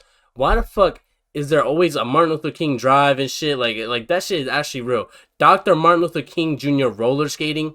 Originally grew up in I'll be digging. Do they just be naming shit just to name it, bro? Much deeper into Von's relationship with Durk. As I mentioned earlier, King Von originally grew up in a hood called Killer Ward, located in the Auburn Gresham neighborhood. But he would later move to the infamous Parkway Gardens, better known as O Block, a hood that's been affiliated with Durk's Lamron set for a long time, when it was still known as Wick City, that meant wild, insane, and crazy. With both sets united by the fact that they rep the 64th Street or 064. Durk and Von's friendship goes back long before Von's rap career, with Reddit rumors suggesting that they actually knew each other since the late 2000s or early 2010s, while Von himself would state in an interview that they'd known each other since Von was in the 6th or 7th grade. How'd you guys meet? Growing up, same area, hoods, you know how that go. Do you remember the first time you met him? The first time, nah. We always be outside, deep as hell, so probably the first time. Or maybe what age? Around like 6th grade or something, 7th grade. But didn't go to the same school? Nah, I'm younger. What we do know for sure is that Durk was known to hang out with members of O Block during the early 2010s, as can be seen from Chief Keef's August 2011 music video for the song Bang, where Durk can be seen with his Lamron partner, Lil Reese, supporting Sosa on his budding rap career. One story that underscores the bond between King Von and Lil Durk is from 2014, when Lil Durk supposedly lent King Von his watch to take to the prom of his then girlfriend at the time, a girl called Mena Red, who's actually the sister of Von's old friend, the rapper Tay 600, nowadays better known as Tay Capone. In an interview with Karen Civil, Durk would recall the story, explaining how Von would get locked up the very next day. Why is that lighting like that? In an interview with Karen, it's like when you put the flashlight under your face when you tell a scary story at the campfire. That's what it's looking like. Why you got the sister of Von's old friend, the rapper Tay 600, nowadays better known as Tay Capone. In an interview with Karen Civil, Durk would recall the story, like explaining how Von would get locked up the very next day. You know, we've been like locked in, like since we was younger. My brother Vernie put us into him, and we just started like locking in real heavy. And then, well, I think we was going on prom. I had gave him my watch to go on prom. He go on prom, he get locked up the next day with it. So when he came out, it was like, oh yeah, we locked in. So that was just crazy. According to online rumors, the reason for Von's arrest would be a shooting that Von did on the way to prom with Lil Durk's very good friend, Lil Varney. And there's actually a picture of King Von toting a pistol in a white prom suit that still circulates. Motherfucker can't focus on bitches for one night, bro. Gotta get in the shootout, bro. That's the most Von story I've ever fucking heard. On the way to prom, online. Now this was actually a shooting too, but Von would later allegedly talk about in his song Don't Wanna Be Me when he raps how the police would catch him right after the shooting, but Mena Red would seemingly attempt to claim their guns and take the case for them. Durk would then go to his Twitter and tell his followers to write to Von in jail, referring to him as his brother and saying how Von's gonna be home real soon. But that wasn't the case, as Von would eventually get charged with the May 2014 murder of a young man named Malcolm Stuckey. Von would later reveal that while he was locked up for this murder, Durk was one of the few people consistently taking care of him. When I got locked up for the drama, like Durk was the main one supporting me and helping me. So we got even closer when I was just in jail. Then I got out. He flew me out there with him. Got the rapping. So me and Durk, you know, we like. Von would eventually beat his charges and get released in December 2017. And Durk would almost immediately take him under his wing and out of the reckless when Von used to be Durk Waterboy, really? Street life that nearly destroyed his life. Soon after, King Von would sign to Lil Durk's OTF collective, and inspired by Durk's success, he too would turn to rap as a means of changing his life. Before they finish, I'm saying these two artists from Chicago who signed the OTF. So okay, so that's Book right there. 600 and King Von. So and they signed to you. Yeah, actually they got their own face and name, so they don't need me. Oh, they don't need you. Oh, they don't need you. So yeah, we off on that. Durk would waste no time helping Von make his mark on the rap game, bringing him to the popular radio show The Breakfast Club shortly after Von had begun dropping his first songs, with Durk describing him as somebody with a gripping story to tell, perhaps smoothly hinting to his secret past as a 7-time killer in his neighborhood. King Von, V-O-N, King Von, K-I-N-G. What made you want to sign King Von? Cause he got a whole story behind him. You know what I'm saying? He from O Block. Okay. You know what I'm saying? That should speak for itself. Nah. But you know what I'm saying? He just real. You know what I'm saying? His music, he just a real just I fuck with him. You know what I'm saying? It's my brother, twin. I've been with him his whole journey in jail. And I ain't gonna lie, like he ain't never say nothing about rapping. The interview actually featured an iconic moment where Charlemagne asked Von his story, and Von proudly boasted that he just beat a body in 2 attempts, even hinting that he did indeed do the murder and only got off due to Lil Durk helping him with an expensive lawyer. I mean, Durk had a cough to like calm him down. He's saying too much. I just got to jail for just beat a body in 2 attempts. Like, December? I just got out, started rapping. So you was in jail for 2 murders? Yeah, one murder and 2 attempts. I just beat. How you beat that? What you mean? I mean, you didn't do it clearly, but I mean, it's something to throw young black men in jail. Like jury, like, you know, like, you know, jury. That was Durk like making sure like, hey, don't say too much. Yeah, look, you know. That's expensive too, to take it to trial and all of that. Yeah. Hey man, if your brother got on $500,000 worth of jury, he gonna have a lawyer. Von Real shit, bro. Pay that bail, pay that breakout bond. moment would come just weeks later in December 2018 with the song Crazy Story, a vivid depiction of a robbery gone wrong. The song's powerful storytelling captivated listeners and amassed over 100,000 views on its first day, which That's shocked so even Von crazy, himself. bro. But their shared success wasn't without turbulence, as it seemed that Von would bring the Chicago street mindset back to Lil Durk's life, who at this point had already seemingly moved on to bigger and better, more positive things, living the rapper lifestyle all the way out in Atlanta. In February 2019, not even a year after Von had signed to OTF and begun dropping music, Durk and Von would allegedly take part in an incident that would land them an attempted murder case in Atlanta. Allegedly, an altercation would take place outside of the Varsity restaurant, where Durk and Von, along with their friend and fellow OTF affiliate THF Bezu, as well as another Chicago rapper AAB Hella Bands, would allegedly shoot and rob a man by the name of Alexander Witherspoon. Police would claim that Durk was caught on camera during the incident firing from his custom Jeep Trackhawk with a Nah, the Trackhawk with 300 on that, yo. large 300 printed on the side, but the surveillance footage of the incident was seemingly from an angle that left much ambiguity to who had ultimately been the one shooting. This is the car and this is the SUV. Okay. So you're gonna see it in just 1 second. So the car with the lights on was also. That's the Did car. bro die? The car that the gentleman was Nah, it in. was a Like I tent, said, right? If you're looking at it, hey guys, so in a minute you're about to see it. Okay. So I ain't seeing I can't shit. tell where he came up from, but you're gonna see the green shoes in a minute. So look at right here. This is the car. The SUV behind it is the SUV. No, those girls are talking in the SUV. In 1 second, you're gonna see the guy get out tussling. They're in the, it look like they're in the back tussling or something. Bro, You really gang, what's the point of showing this video if you're gonna blur everything out, bro? can't tell what's Leave this shit in the uncut version on your fucking Patreon, gang. going on. But if you see inside of that car, you see all that I was invested in everything, bro. I'm like, damn, where you about to hop out at? tussling. Green shoes? So this is the guy. That's the guy right there? Oh, shit. No way. That's the guy with the green shoes. He's trying to push okay. the door and all that. So I don't know if he has a firearm too, but I know he falls a couple of times. Damn. That's him. Stumbling, tumbling. That's him steady running. Steady running. He's steady running. And then you'll see him. Damn, he gone! In front of us.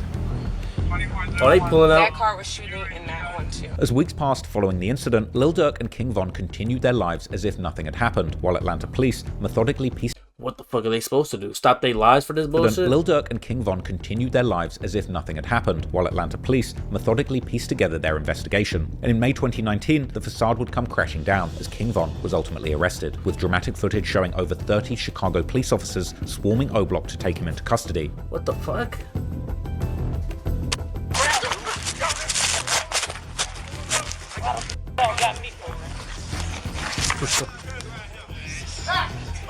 Hey, why y'all got me? Stay on the ground. Stay on the ground. Gang, Just don't resist. Don't resist. gang, why y'all grab me? What the f y'all? Other footage would show King Von in the precinct after his arrest. Shortly after, Durk voiced his support on Twitter, simply writing, "Free Von." But then another tragedy would strike just a week later, when AAB Hella Bands, real name Amir Golston, was gunned down outside of a Miami nightclub in the early hours of the morning. AAB Hella Bands, who's from the so-called Wild 100s in the far south side of Chicago, had allegedly killed another rapper in 2015 who went by the name of Chris Smokes and belonged to a set called LSG 109th, also known as Kush Cowboys or T3 Gang. The LSGs, or Lynchman Circon Gangsters, have a long history, allegedly going back all the way to the original Supreme Gangsters that preceded the Gangster Disciples, as well as the Black Gangster Disciple Nation alliance between the GDs and BDs that was formed between Larry Hoover and David Barksdale. Allegedly, 4 years after Hella Bands had killed Chris, a member of the LSG by the name of Austin Hall would fly to Miami to kill Hella Bands as revenge for his fallen friend. Oh, they took him out in Miami? I was like, why the fuck are they telling me about this side character, bro? He died, bro. Like, we don't... Like, I'm not gonna say we don't care, but... Come on, gang. Catching him in front Like, get the story moving of a along. busy nightclub, with the assassination being caught on video surveillance. Damn. The Miami Beach police are releasing Why does she look like she in front of a green screen? some surveillance video She they look fake. say captures the shooter as he tries to run away. Newly released video obtained from the Miami Beach Police booking in the Department shows restaurants. people running for their lives on South Beach. Moments later, this man is seen running diagonally across Washington Avenue. Miami Beach Police now say they Damn! Who the fuck is that? diagonally across Washington Avenue. Miami Beach Who's police on the now say green? they believe this is the man who opened fire, killing 24-year-old Amir Golston, better known as rapper AAB Hella Bands, and sending another man to the hospital. A Miami Beach spokesperson would later reveal that Hella Bands had been wanted in Atlanta for the attempted murder and robbery case involving Durk and Von. The victim in this case was wanted out of Atlanta PD. Actually, he had an active warrant for attempted murder, armed robbery. Meanwhile, according to the Chicago Police Department's website, 2 days after Hella Bands' death, THF Bezu would be arrested in Chicago as a fugitive from justice, allegedly tied to the same Atlanta shooting. However, despite Von and Durk's legal troubles, their music careers had flourished. Just weeks after Von's arrest for the shooting and robbery incident, the remix for his hit song Crazy Story featuring Lil Durk would drop, becoming a massive hit, even landing the track on the Billboard Global 200, being sat at a whopping 122 million views. 1 week after the release of this remix, Lil Durk took to Twitter to announce that he would be turning himself in for the same crimes the following day. But before doing so, he would actually sit down for a TV interview in his lawyer's office, where he claimed his innocence and vowed that he had moved past the street gang life of his youth. You're about to surrender as we speak. He's like, so why are you about to surrender for something you didn't do?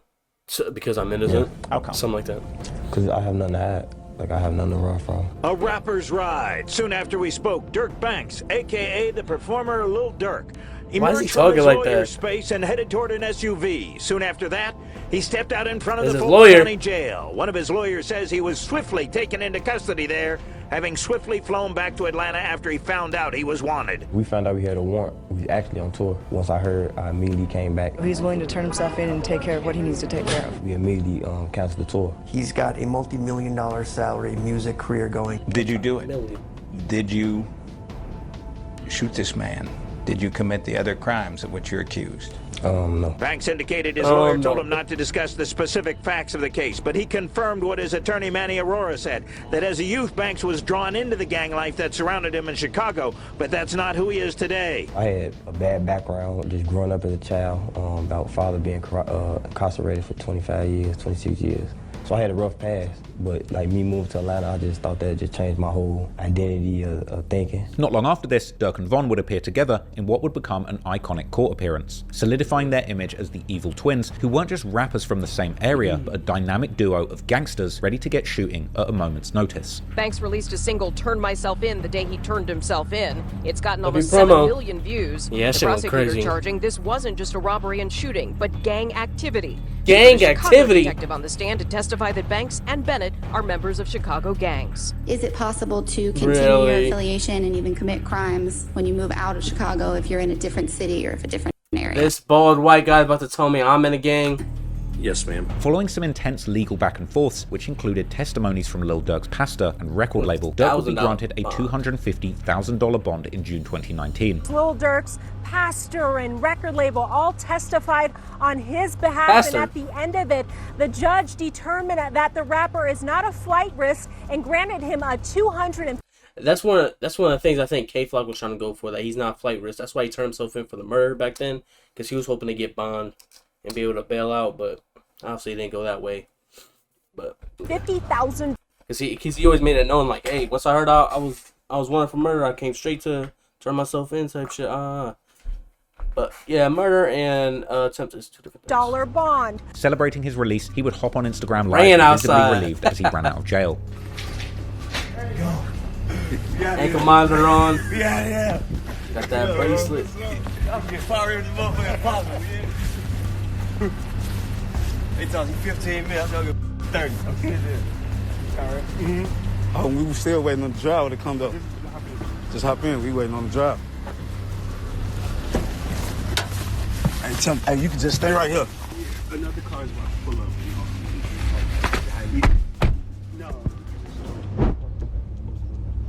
I'm back. Bro, smiling, happy as hell. Hey, thank everybody for the love and support. Yeah, definitely appreciate everybody for rocking out with us, supporting us, believing us, you know? During the live session, Durk would tease fans by mentioning that King Von would be coming home the very next day. Von will be home tomorrow. Shortly afterward, Durk would proceed to do an interview on his time in jail from his home. Then when you get in type of that, in a predicament like this, you would sit back and be like, damn, like why I ain't never do this more? Why I ain't never do this with my kids more? Why I ain't do this with my pops more or my mama? You know what I'm saying? So it just set me down, so I just understand life more. Von's release would come a few days later after he was granted a bail of $300,000. However, one of the conditions of their release was that Durk and Von could not be in contact with one another, this even applying to promo runs and club appearances, with the judge essentially breaking up the evil twins for good. For real, these two childhood friends couldn't speak to each other for a pretty extended period in this time. This is something that Von would actually comment on during his March 2020 interview on No Jumper. Isn't you and Durk, your probation or whatever is such that you're not supposed to be associating with other people who are part of the case? So is it like a thing where you're not supposed to be around each other? Yeah, so yeah, me and Durk, we only see each other like at court, if we got court. So even when you're on tour, you can't really be around each other too much? Nah, we can't. Hell no. Damn, that's f***ed up. Yeah, ugly. Is that strange, like just to have the court basically just saying you can't be cool with one of your best friends? Yeah, because you know it's like, I started off with him. Like he started it up for me and everything, like how people get to notice me. He bringing me to his interviews and pulling up a chair right here and letting me sit right there. Right. Like even though it's just like it's supposed to say if he came No Jump, he'd have a chair right here for me. You'd be like, what the f going on? Right. Nah, this is my artist. You see what I'm saying? But all that stuff is out for right now, which is unfortunate. That's what I'm saying. So they just say we caught the case and they removed me for everything. Like in all my shows, I only was having shows because of Durk. Right. Like he pulling me on his. You see what I'm saying? So I'm only going places with Durk. I'm only doing. So now it was time to. They put the case. You can't be around Durk no more. You can't move. So now I was only in the studio with Durk. I was on it. So now do everything on your own. You just gotta do it. So I just gotta. But while Durk and Von couldn't spend time together anymore, there was someone else who was seemingly occupying much of Von's time. As shortly after achieving rap stardom in 2018, King Von had begun dating the rapper Asian Doll, aka Asian Debrat, or simply Asian. The two lovebirds had first crossed paths at a celebrity basketball game where Von had tagged along with Lil Durk. Eventually, Von convinced her to go on a date, borrowing Durk's Trackhawk in an attempt to impress her. This Trackhawk actually being the exact one that was allegedly later used in the attempted murder case in Atlanta. She sent the number in. I was saying she live in Atlanta. Now, when I go to the crib, now Durk out of town. He left his truck in my car. He got a Trackhawk. That was raw. So I got Durk's car today. So I go pick up. I tell her I'm gonna take her out. From here, the couple soon became inseparable, frequently being seen together online, and Von would officially announce their relationship during a joint interview with Lil Durk on Shade 4-5. King Von, I'm saying he in a relationship too. Shout out Agent Dad. Okay. Yeah, he go ahead, yeah. You heard it here, man. He looking at you like, come on, man. However, Von's legal problems didn't take a back seat. Even while out on bail stemming from the Varsity incident, Von's fiery personality would lead to more issues. He would actually allegedly end up briefly in jail again after getting into a studio fight with somebody who'd apparently disrespected Asian Doll, calling her a Tell him what happened to my hand, bro. Folks overbeat his.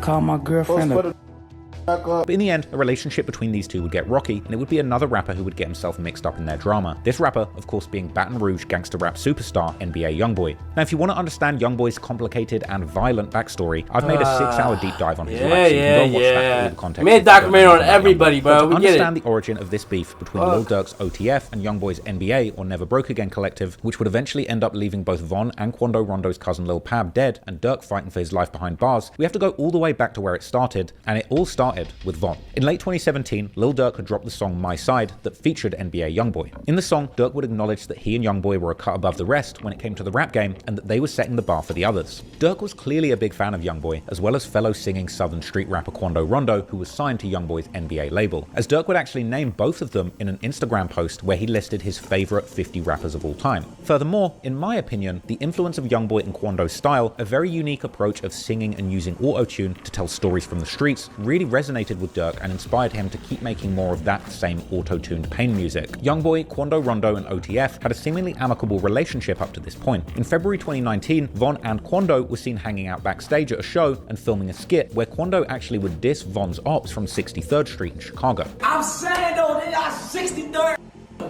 dirty. I'm talking about hey, listen, no man, 64, y'all 63rd over there smoking crack. Things seemed really positive between these two groups, but that was all about to change when a year and a half later, in early 2019, Von would hop on IG Live to call out Youngboy, claiming that he had lies or cap in his raps. You got cap in your rap. What? You talking crazy on him. Oh yeah? He ain't even like that. Cap. You got Cap in your raps.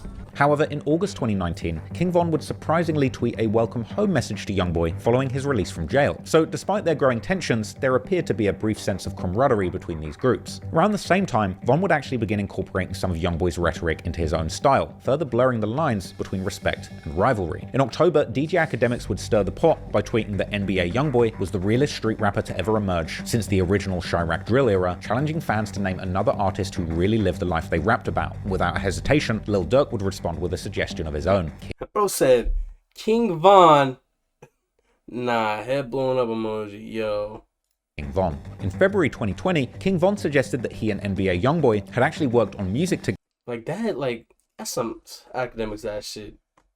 Dick ride Youngboy to the point where he fucking, together, even calling on Youngboy publicly to release the track on Twitter. In a post that seemed to hint that Youngboy had been holding on to the song and blocking its release, in May, Durk would release his 5th studio album, Just Cause Y'all Waited 2, a sequel to a mixtape that he had dropped back in 2018. This album also containing the song Turn Myself In, which had been originally released in June 2019, just before Durk had been locked up for the alleged incident in Atlanta. The album would debut at number 5 and later became his first album to reach the top 2 on the Billboard 200. But as Durk celebrated his album rollout, King Von would be out instigating the beef and prodding Youngboy. And in August, he would tweet a cryptic message to his fans, claiming that they wouldn't believe the woman he had just made a hit song with. Later that same day, photos surfaced online of Von with Jania Michelle, the mother of NBA Youngboy's child. I'm not gonna lie, Jania fucked up by getting that BBL. She didn't even need it for real. Sparking a social media frenzy. Von escalated the drama by insinuating on Twitter that he had a sex tape with Jania and hinting that he could release something that could make someone stop claiming their kids. Jania quickly denied the rumors, attempting to shut down the speculation. However, leaked messages suggested that Von's actions were less about Jania and more about getting under Asian Doll's skin, revealing that his supposed collaboration with Jania was an effort to provoke Asian Doll, who he'd apparently split up with at this point. Asian would quickly dismiss Von's claims as lies, asserting that she had found direct messages between Von and Jania before they split up, just adding more fuel to the fire. Oh, nah, I've seen that in them DMs. I've been seeing it. She's lying. I've been seeing it. Been on dick. I've been seeing it. None of this not a surprise. This is just on the internet right now, you know what I'm saying? I've been new. The very next day, NBA Youngboy would respond with an Instagram post aimed squarely at Von. Bro, this is so weird, bro. And in a shocking move, Youngboy captioned the post with a vow to make sure that his son sleeps with King Von's daughter. I'm gonna make sure my son fucks your daughter since you trolling pussy, or since you trolling bitch or something. I don't know what he said. What the fuck? What the fuck are you thinking about? Turning the trolling into a deeply personal and slightly weird attack. Amid the escalating tension, Durk and Von's longtime friend from back in the days when OTF was something more than just a rap collective, Lil Reese, would enter the beef too, tweeting a bold threat that he planned to beat up Quando Rondo, a close friend of Youngboy and an artist on his NBA label. To which Rondo would respond by saying that Reese and the Chicago rappers in general wouldn't do nothing. Man, this gang won't do nothing to me. At this point, the beef between Von and Youngboy had now broadened to include numerous people from both sides, and in September 2020, King Von would tweet what appeared to be a direct threat towards Quando Rondo and NBA Youngboy, saying that he hoped God had space for both of them. The following day, Quando Rondo's right-hand man, Lil Tim, would fire back on Twitter, warning Von and the other Chicago rappers to think twice before messing with Quando. But Von, unfazed, would respond the day after, saying that he'd been fighting his whole life and he could punch hard as hell. Around this time, Von would also begin publicly claiming that he was single and too focused on his career to be in a relationship. However, he would still be spotted at a club with Youngboy's baby mama, Jania Michelle. So just 2 days ago, Jania was spotted in the club with King Von's sister, and King Von was also there as well.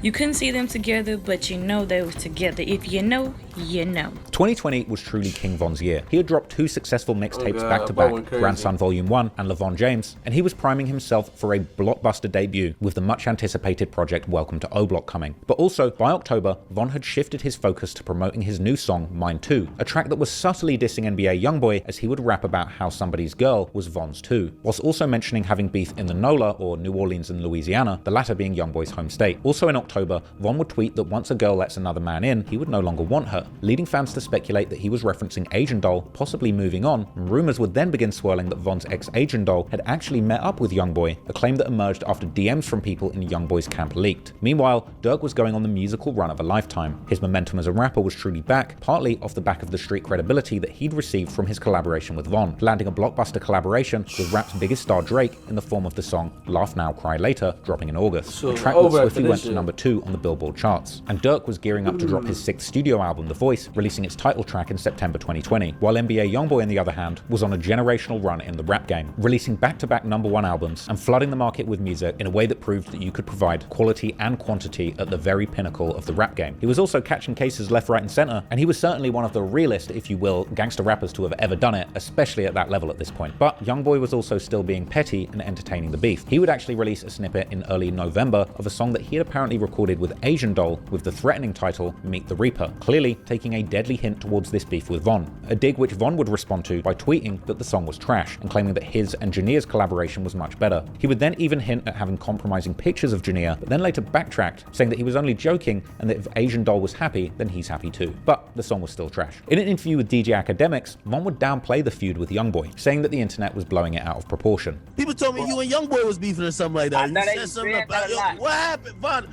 What's going on with you, man? They be saying that a lot. It's like we got the same interests and then you know how the internet will try to make it. Don't tell me I got problems over girls.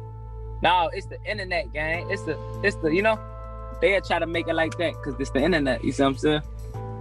And then you know how females will try to make it like that because they females and they'll try to make it like one motherfucker hard and try to. It be just all type, but it ain't nothing too serious, nothing that you should worry about. Tragically though, Von had no idea just how serious the situation was about to become, and only a few days later, events would escalate far beyond anyone's expectations. As has now been covered extensively in the media, on November the 6th, 2020, King Von would tragically lose his life in a shooting outside of the Monaco Hookah Lounge in Atlanta. The incident, which was captured on security cameras, seemingly began from Von initiating a fight with Quando Rondo. This unprovoked sucker punch would immediately descend into a full-blown jumping, and chaos would break out between Von and Quando's entourages, during which time Quando's right-hand man Lil Tim would quickly exit a car that he was sitting in before calmly going around it and shooting at King Von, who was hit numerous times and would later pass away in the hospital. Adding an eerie layer to this tragedy, Lil Durk would be on Instagram Live when the music... and played that Back in Blood joint, and motherfuckers saying, "Oh, Von dead, Von died, Von just got shot or something." He had to end that Von bitch. shooting broke, with fans flooding the comments letting Durk know what had happened, and after seemingly reading these messages, Durk would abruptly end the live.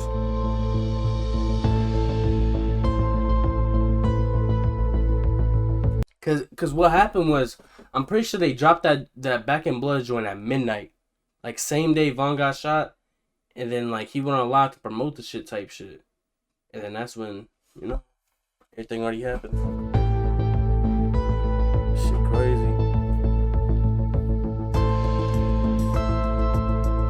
Bro, smile instantly went away. Damn, fucked up his own mood. The hours that followed saw a media frenzy as tributes and reactions poured in. Hang on, let me make sure. Oh my god, I'm a dumbass.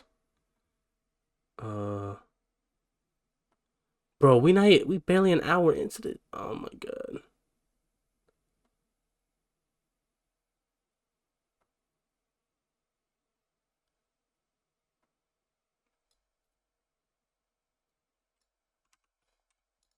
Yeah, let me look that up. Durk live back in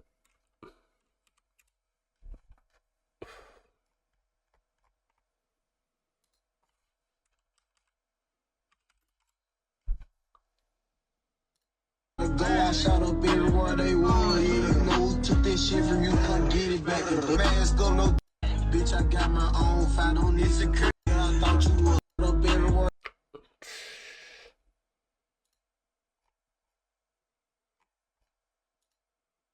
Smart.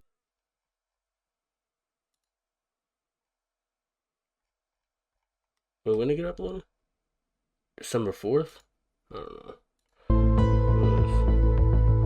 Poured in. Durk took to Instagram to mourn his close friend, sharing a heartfelt post where he simply told Von he loved him. But while Durk was grieving, unfortunately, the internet wouldn't be kind to him, as in the midst of Durk mourning the loss of his friend, who was known as one of Chicago's most feared gangsters, who never let a violation go unchecked, online, the phrase "slide for Von" would become synonymous with Lil Durk amongst fans of drill music, popularized by none other than rainbow head rapping snitch 6ix9ine. The trolling and troll-looking rapper commented on Lil Durk's tribute post for Von how Durk had first lost Newski and now Von, and that he was still just rapping, telling him to go and pick up a gun instead. 6ix9ine would continue his provocations during an appearance on DJ Academics' Off the Record podcast, accusing Durk of knowing who killed Von and doing nothing about it. They know exactly. I put a 10 bullets in King Von and he died there by himself. Why nobody slid for that? I don't see you on Instagram saying, yo, go slide for that, man. Y'all know what y'all saying? Yo, y'all want this crash out. Be real y'all want, no, bro. Hold on. Hold on. Wait, hold on. Go hit that kid at me. Hold on. Why this not shooting? Let me be real with you. Let me be real with you. I don't see you on Instagram say, yo, Durk, go slide for your man. I discovered King Von. No, I don't want to talk about King Von. So I don't know no politics. And listen, why is this not sliding on the how you know? Fans would quickly adopt the Slide for Von slogan, using it relentlessly to troll Durk in the months following Von's death. Durk would respond to the Slide for Von narrative, stating that none of them slid for their people, so that they should stop talking about killing to him. Like, bro, however, at this point, it's like, look at the fucking messenger. Look who's saying Slide for Von, bro. Like, I can't take shit serious, bro. Like, what the fuck? And exactly what happened, bro. Motherfuckers telling, saying, oh, Durk crashed out. Durk was at the pinnacle of his career. Now he crashed out. Now he's going to sit for life. Now he's fighting the murder in the feds.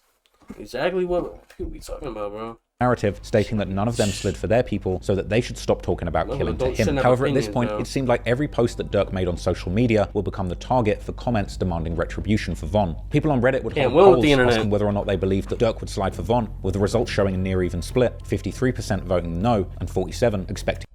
Dang, why are you breaking down this weak ass poll in the Lil Durk fucking Reddit? 131 votes. You care so much about 131 votes that this shit made the video? Like, this type of shit I be talking about, bro. Bro was like too much into Reddit, bro. This was pointless.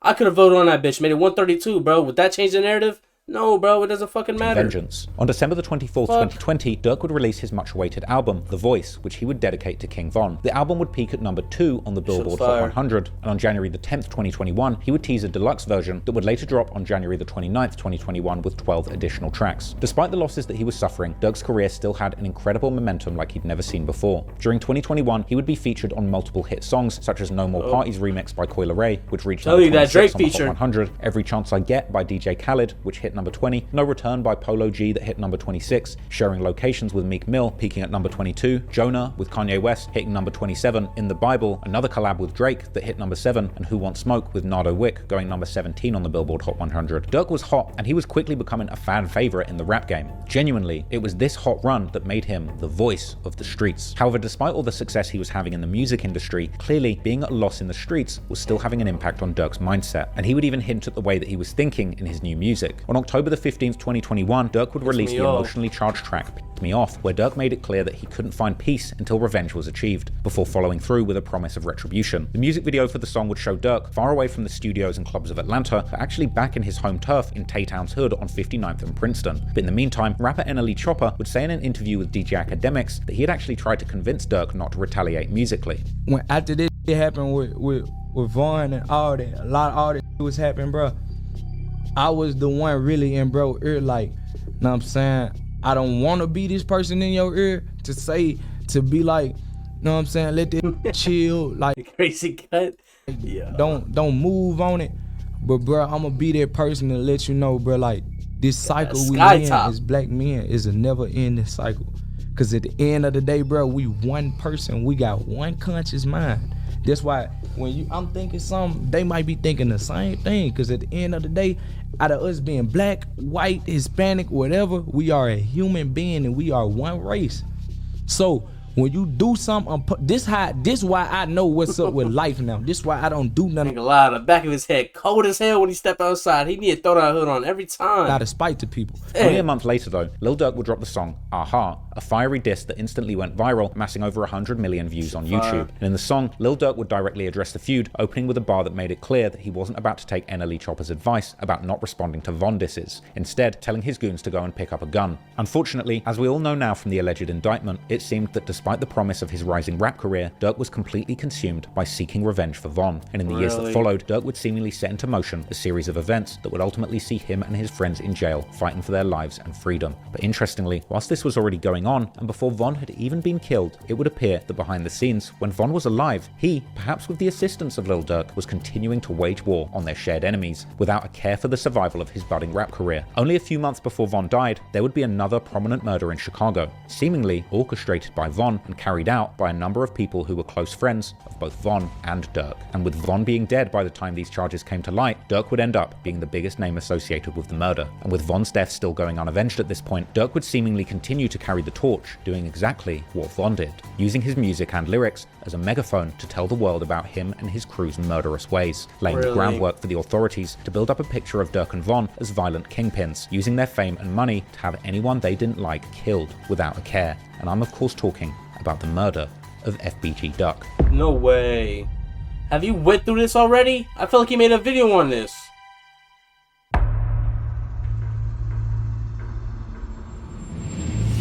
Before King Von's untimely passing, his rap career was rising rapidly. After the success of Crazy Story, he continued to drop bangers. In February 2020, he released perhaps my favourite song of his, Took Her to the O, a song all about taking an attractive female back to his hood, O Block. However, the music video and narrative for this song had a dark hidden meaning, as Von was somebody who not only allegedly killed people in the gang war, but he was also a relentless troll who thrived on beef. In the video, he would have an actor that actually looked like one of his most hated rivals, FBG Duck, and the video would even depict Von shooting Duck and leaving him dead on the ground. However, this was more than just a fantasy video prodding his rival, because within 6 months of that video that depicted Duck shot dead on the ground being released, it would seem that Von and his closest friends conspired to make that happen in real life, with events unfolding that put all of the surviving shooters behind bars for good, and potentially creating a multi-million-dollar liability for Lil Durk.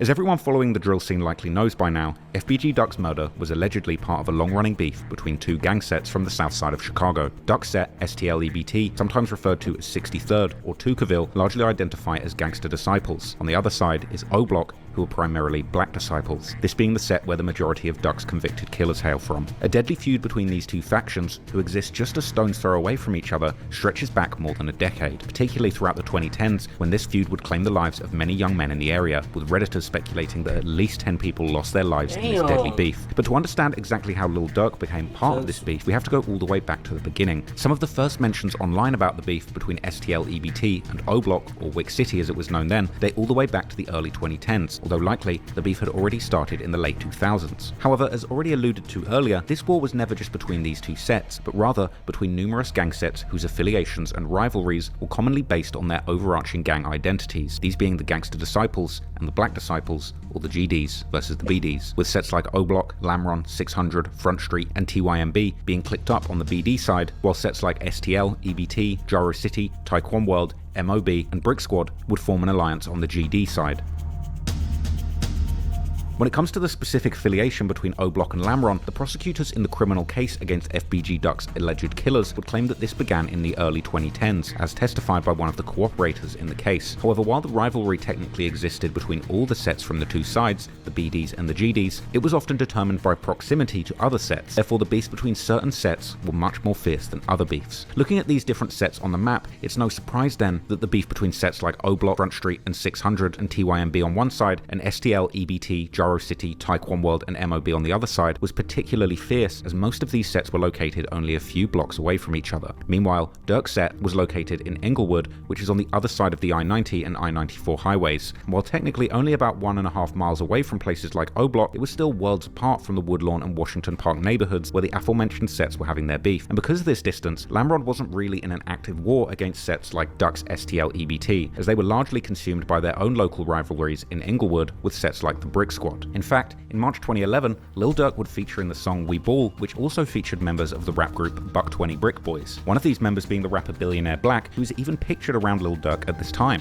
However, Billionaire Black was at this point already heavily affiliated with rival sets like STL, EBT, and Gyro City, and only 2 months later, Billionaire Black would make the song E-Day Is You Serious, together with none other than FBG Duck himself, this song being a diss towards the rapper E-Day from the 600 set, who on the other hand was already at this point clicked up with Durk's Lamron crew, rapping in his song What Up from April 2011 how he's throwing up L's for Lamron with Durk's good friend Chief Wook. After this debacle, it seems that Durk and the rest of Lamron would quickly make their affiliation with the BD side known, and even get somewhat involved in the rivalry against the GDs in Woodlawn and the Washington Park neighborhoods, because as mentioned earlier, later that same year in October, Lil Durk would get arrested together with Lil Reese due to an investigative alert, which was allegedly due to a shooting that had happened in late August 2011 where 4 teens had gotten shot in Woodlawn, with one of these allegedly being FBG Butter, a member of STL EBT and a good friend of Duck. FBG Butter would be a big part of this early beef, particularly between STLEBT and O-Block. He would tell DJ Vlad in an interview about the juvenile origins of this beef, revealing that King Von actually threw his hat in the mud as a kid, and that years later he'd actually beaten up Von on the bus after school, which apparently caused Von to become very vengeful. When we was shorties, through my church, the legend had in the mud down in the basement in the back of his mama's house. Threw my downstairs in the basement to the mud. I beat his then too. One of the guys at school, I guess they was in that shooting nights or whatever. Folks who he got into it with was too big for him. And folks just told him like, wait till we get out of school, I'm gonna have my little homie scratch you out. Talking crazy, not knowing who his little homie is. So when I came on the bus, folks like, man, whoop him, buddy. I'm like, man, buddy, tweaking, whatever. Broski said whoop you, so I had to whoop him. There are also some more serious examples from these early days where Lamb... Oh, bro's villain origin story. Butter's villain origin story was King Von throwing his hat in the mud. Allegedly became directly involved in the rivalry against STLEBT. For example, when in 2011, a young man affiliated with STLEBT named Dale Fisher was gunned down in Woodlawn. Some of Dale's friends would seemingly blame Lamron for this murder, and similarly, when a member of STLEBT called Doc, real name Marlon Monroe, was gunned down in Woodlawn in April 2012, the police would state in their investigative report that people close to Doc held Lamron as one of the parties responsible for his death on social media, and as I covered in my video about King Von, there's evidence to suggest that Von himself may well have pulled the trigger during both of these murders. Or, if you're to believe FBG Butter, also known as Cooperator 3 during Duck's murder trial, Dale may have also been killed by Von's best friend T-Roy, together with another infamous shooter D. Rose from the set 600. But in any case, April 2012 is when FBG Duck himself would aim his perhaps first musical diss towards Durk's Lamron crew, dropping his song I'm St. Lawrence, also known as Chief Keef and Soulja Boy diss. The song is a remix of Chief Keef's 300 song, with 300 also being a number that was originally repped, particularly by Durk's Lamron set and people affiliated with it. Duck begins the song by saying that it's F O-Block and F Lamron,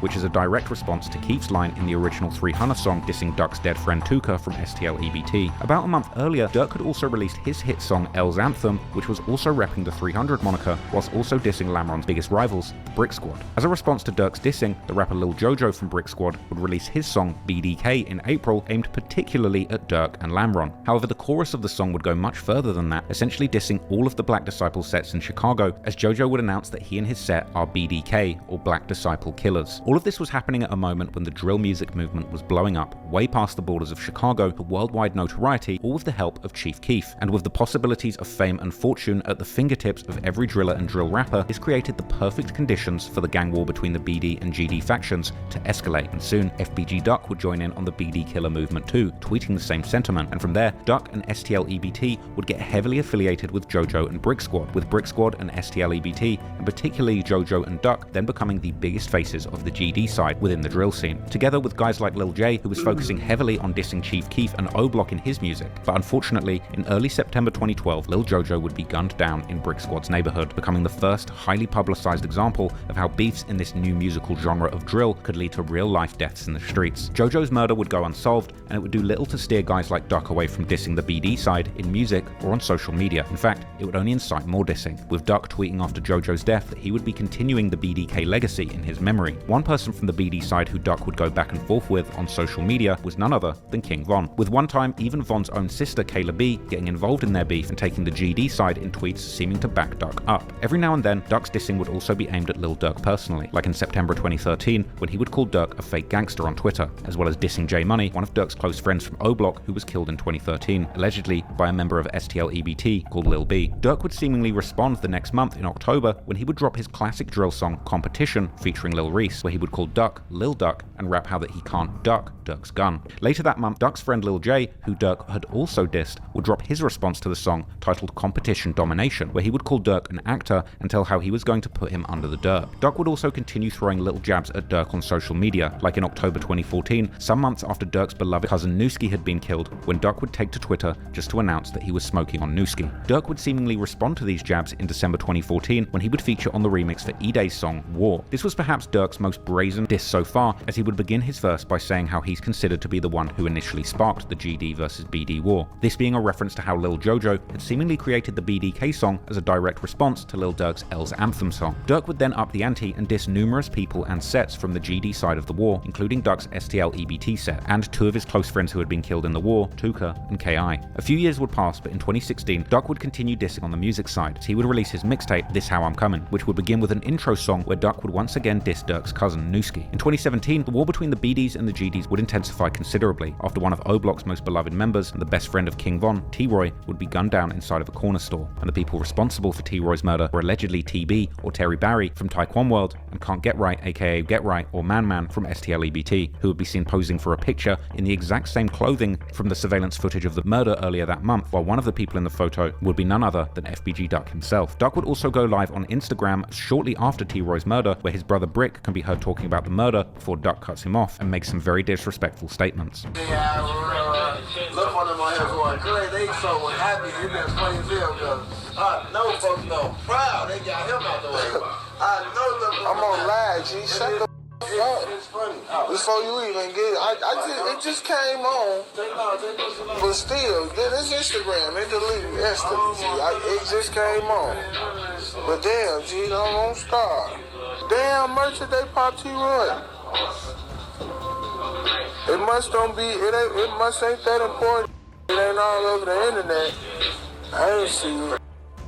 T-Roy's death would cause a chain reaction of revenge bro wasn't just talking killings, about it. where O-Block and 600 would team up to create what they called the Get Back Gang, a group of killers hell-bent on avenging or getting back for T-Roy, with numerous people losing their lives during this period, including Duck's very own brother FBG Brick, who was gunned down in a brutal double murder. But all of this wouldn't seem to scare Duck, who would keep dissing his enemies in his music, like the song Smoke that he would release with Chirac's official peace pusher, FYB J-Mane, who at the time was still in his over-whooping era dissing all the ops. J-Mane would rap incredibly disrespectful bars, like how he was smoking on Durk's good friends, the late rapper LA Capone and the O-Block member J Money, or Durk's manager Chino, and in his verse, Duck 2 would join in the smoke-a-thon of Durk. It was Chino, I think, that was in the snow and shit. Durk's friends, before also rapping how he was going to slide to Durk's hood in Lambron, aka 64th and Normal, and shoot it up. But talking about sliding, while he didn't quite know it yet at the time, Duck was on the cusp of his big breakthrough, as he would release the second installment of his This Is How I'm Comin' mixtape series, which would include the hit song Slide. After the release of the music video for the song in January 2018, the track would go viral, taking Duck's career to the next level, as he would suddenly become a nationwide drill star, arguably for the first time in his career, actually reaching fans outside of the drill niche. He would get noticed by major hip-hop publications like XXL magazine, and the song would even lead to Duck signing his first ever record deal, and getting a major co-sign by the Atlanta rapper 21 Savage, who hopped on the remix. 21, who had previously done music with Lil Durk, and moving in the same circles of rappers living in Atlanta, was seemingly unaware about the long-running tension between Duck and Durk. He must not have even realized that some fans were suggesting that the entire Slide song was actually a huge diss towards OTF. But anyway, during 2018, this was also the year when Durk was making a comeback musically with the help of his new street prodigy, King Von, whose beef with Duck was much more personal due to the years-running war between O-Block and the GD sets of Woodlawn, such as Duck's STL EBT set, with Von himself rumored to have been behind the murders of several people affiliated with Duck's set. Therefore, it was no surprise then that since Von's first hit song, the December 2018 release track Crazy Story, he would often aim disses directly at STL EBT, even creating the popular catchphrase dissing that neighborhood, saying "We not from 63rd," and even going as far as to create numerous pieces of merch so fans could also express their dislike of Duck's block. Duck would seemingly respond to Von in a scathing diss track together with another GD rapper and his own cousin, Brugger, who would ultimately make his own nationwide breakthrough a few years later with his track GD Anthem. But back then, it would be this song, a remix of King Von and Mimo 600's track Exposing Me, that would include disrespectful mentions of numerous dead members from the BD side of the war, with the track remaining to be one of the most brutal diss songs released in this entire feud. A few months later, Durk would let it be known that he too was joining Von's crusade against Duck and his set, as Von and Durk would release Crazy Story Part 2, which ends with Durk repeating how they're lurking in 63rd, looking to catch their enemies. However, at the end of 2019, something surprising would take place, as Duck would release his song Chicago Legends, where he would pay tribute to many fallen rappers from Chicago, one of these being Durk's cousin Newski, whom Duck had dissed in the past several times. It's hard to say exactly what Duck's motives were. On the one hand, he could have been purely trying to push peace, but on the other, perhaps he was simply just trying to create a song that he knew would get some attention in the media. But one thing was clear, Von was certainly not interested in pushing peace, and only a few months later, he would release his song Took Her to the O. To a mainstream listener, the song seemed like a rather standard trap club song, with Von's trademark storytelling style playing a major role, but to drill fans, the song was a dedicated diss track, where Von would essentially lay out a story where he runs into Durk as Von is courting the same girl. This encounter would ultimately end in Von killing Durk and taking that girl. The song would also include disses towards Durk that only the most dedicated Chiracologists would likely know, like Von making a funny but disrespectful wordplay about Durk picking up a brick and then murching it, or swearing in the name of his brother Brick, who had been killed in 2017. Took Her to the O was a smash hit, which now has over 300 million views on YouTube alone, and after the song's release, it was clear that Durk would have to make a stern response. His response would come only about a week later, releasing the track I'm From 63rd. Interestingly, while the song as a whole was a direct response to Von and his favourite catchphrase, it was actually Durk who Durk would address by name, essentially little boying Von, making it seem as if it was the big dog Durk who had sent Von to diss him on his behalf, as well as acknowledging how Durk and Durk had been going back and forth on wax long before Von had even picked up a microphone. But Durk wasn't done with the dissing, and it was his next diss song which would be one of his most disrespectful ones yet, and unfortunately also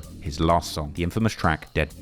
Durk would begin the song by immediately announcing that the Chicago Legends track was nothing but business, before going straight back to dissing dead people from the BD side. Durk would also acknowledge Von mentioning his brother Brick in the song Took Her to the O, saying that Brick had been slinging dope when Von was still doing kid stuff like swimming and fishing, before dropping some more highly disrespectful bars about dead members from sets like 600 and O Block. Unfortunately, the rest is history. Dead certainly increased the size of the target on Durk's back, but regardless at this point, he was the most high-profile GD rapper from 63rd, probably the biggest trophy in the streets for his ops. Sadly, in August 2020, about a month after releasing that song, Durk would end up getting brutally gunned down by members and affiliates of O-Block in a brazen, broad daylight attack in Chicago's most upscale shopping district, located in the Gold Coast neighborhood, right in front of the Dolce & Gabbana store. Now, if you want to see a deep dive all into the details of the murder of we did do a video on FBG Durk. You can go and check out my 2.5-hour video just on that topic. But for the purpose of this video, let's keep things brief and focused on Durk's connection to the crime. Because right after Durk's murder, Durk would once again be caught right in the middle of an Instagram live when fans would begin to barrage him with comments about Durk's passing, with Durk acting like nothing had ever happened, showing himself hopping off a private jet in good spirits while completely ignoring the imploring messages about the death of his biggest enemy.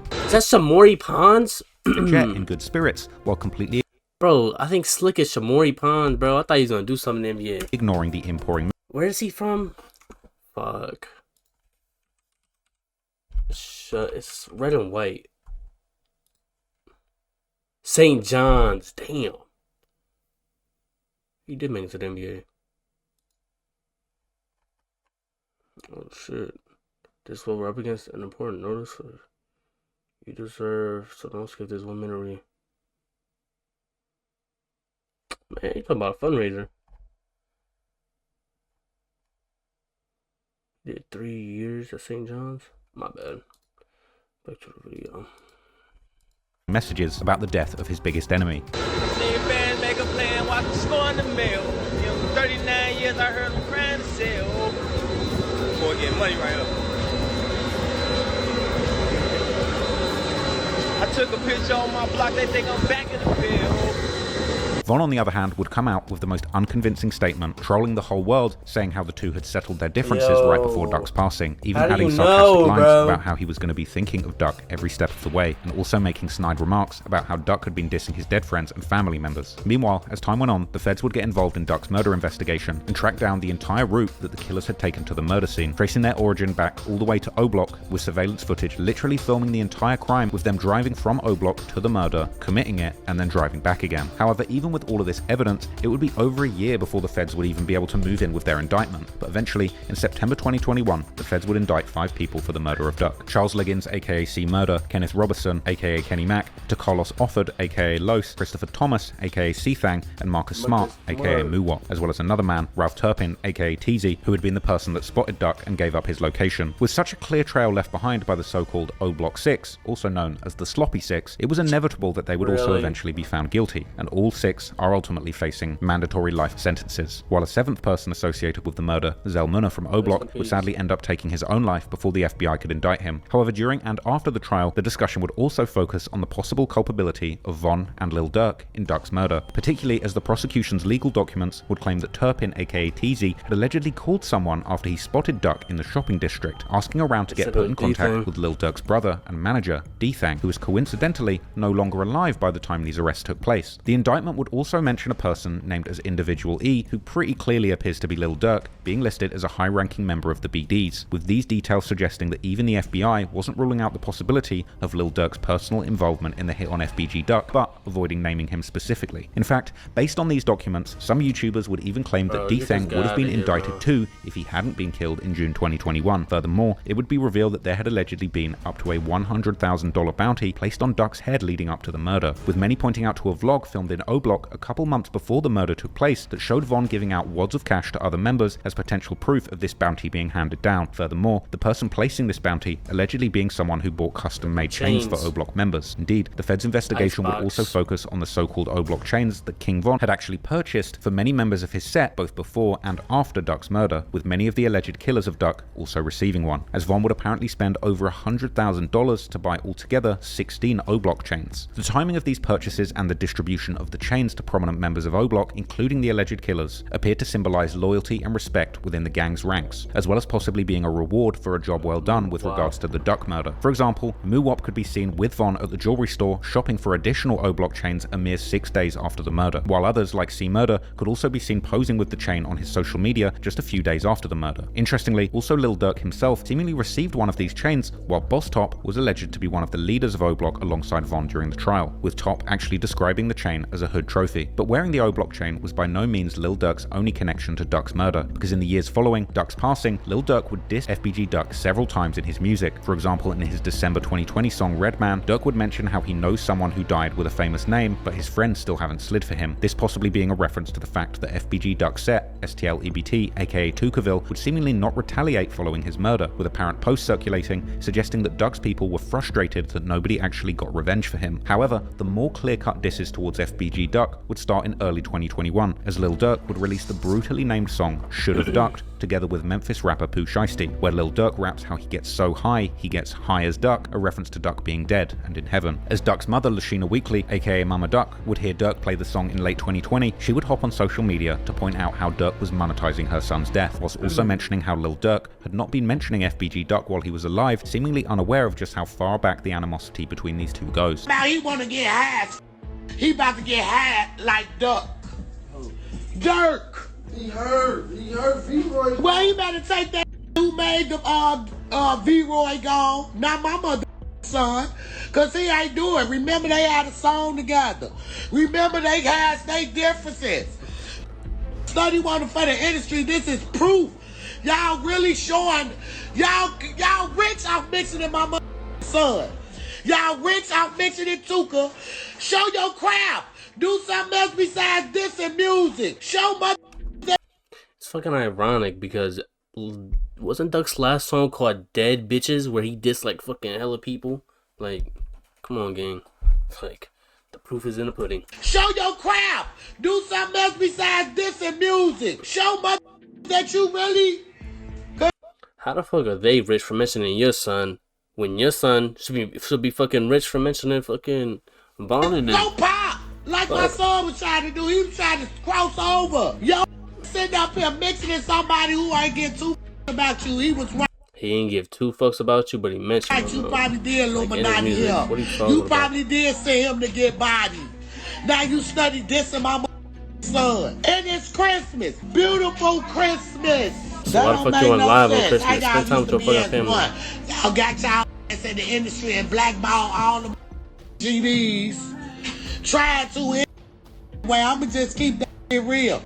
Don't make no sense. Why is this man mixing in my son? He never did it while he was alive. And if he did do it, he sneak dissed and do it. He sneak dissed and do it. He always went around it. Oh, now you're so freely. You can say my son's name. He knocked your op, baby. Go out to the motherfuckers who got your sick. You feeling like us. We ought to unite and show these or whatever the case may be.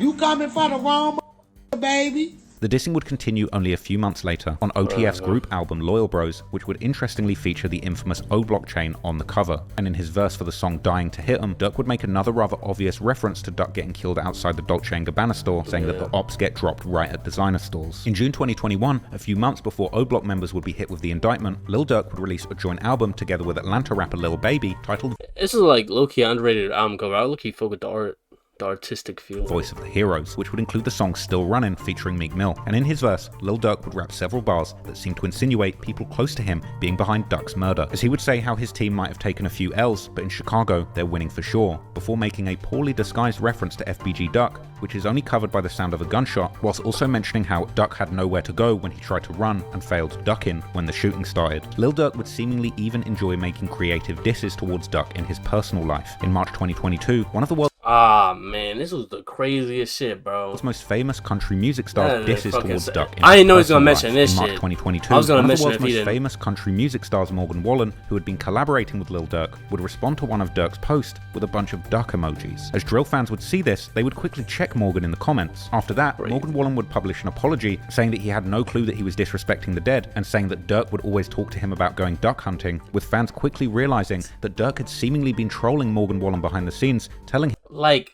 this takes a new level to like trolling the eyes, bro. You telling this man that's a fucking country artist that you love going duck hunting to the point where like motherfuckers was talking to him about mentioning the dead, bro. Hunting, with fans quickly realizing 2040 and Hats Off was tough of that album. You talking about the Lil Baby collab album? I ain't gonna lie, I don't remember too much about it, bro. that Durk had seemingly been Like those are one of them albums I listened to I think once or twice, and I didn't really like take anything from Morgan it. Wallen behind the scenes, telling him that duck hunting was one of his favorite hobbies. Wallen, who is actually an avid duck hunter himself, had no idea what this dark alternative meaning might have meant to Lil Durk. Fans would actually even make note of Durk's many references to FBG Duck, with memes being made joking about how hard Durk seemed to work on coming up with complicated and intricate ways to diss FBG Duck. However, in November 2022, Lil Durk would seemingly have a change of heart, as he would announce to Rolling Stone magazine that he was done dissing the dead. This announcement, interestingly, taking place only a few months after the murder of Lil Pab that Durk would eventually be indicted for. But anyway, in January 2023, FBG Duck's mother would comment on the case against his son's killers, saying how she was not going to be satisfied until everyone in the murder would face justice, before making a special emphasis on the word everyone. And in a now deleted comment, she would further specify how she found it unbelievable that Lil Durk wouldn't also get locked up for the murder. However, a few months later, she would seemingly change her mind, instead contacting Durk via Instagram to congratulate him on the anti-violence initiatives that he was working on in Chicago with his Neighborhood Heroes Foundation, and asking if Durk would also meet with her Mothers of Peace Foundation. But perhaps, rather unsurprisingly, it doesn't seem that Durk ever took her up on her offer, and it soon seemed that Mama Duck would have a change of heart again, taking aim at Durk with a vengeance. As in October 2024, FBG Duck's... The thing is, bro, like, I wouldn't take it up either, bro, because she's only in it for the clout, bro. She's doing all this shit, all this clout, like, she's clout chases too much, bro. I wouldn't want that shit either, bro. Like, he did it with J-Mane, because J-Mane's actually genuine. Mama Duck would have a change of heart again, taking aim at Durk with a vengeance. As in October 2024, FBG Duck's mother, together with the mother of his child and another man, the latter two who both got shot during FBG Duck's murder, would actually sue Lil Durk, King Von's estate, and several record labels who had done business with OTF for the wrongful death of FBG Duck. The rap media would report on this explosive wrongful death lawsuit. This civil case filed by a law firm on behalf of FBG Duck's family alleges that Lil Durk, together with King Von and their affiliated groups OTF and O Block, conspired to kill Duck and then profit from his murder. It's been 4 years since Chicago rapper FBG Duck was killed, and his mother's pain is still raw. Not a day goes by that I don't think about him and the life that was taken from him. FBG Duck, whose real name was Carlton Weekly, was gunned down on the Gold Coast by a group of masked men as he waited to enter the Dolce & Gabbana store August of 2020. His girlfriend, Cache Williams, and another man also wounded in the attack. They joined Weekly's mother in filing a lawsuit Wednesday, alleging rap superstar Lil Durk had a hand in the gang-related killing, wanting to take out Weekly. Their years-long rivalry playing out in a series of violent drill rap songs. Our complainant law lays out that a $100,000 bounty was placed on the life of FBG Duck to have him killed.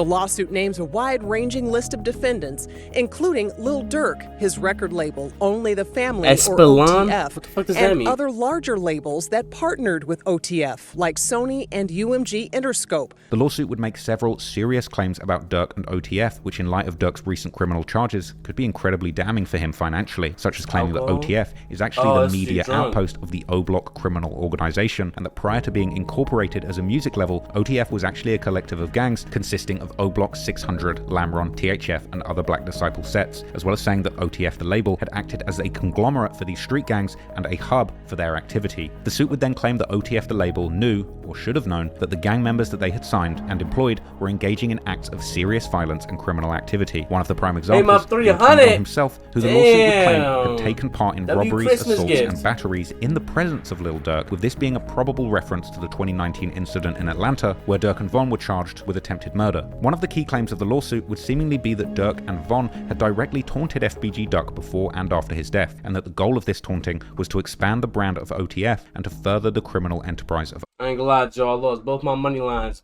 I think one was 2,200 and then one was plus 3,000.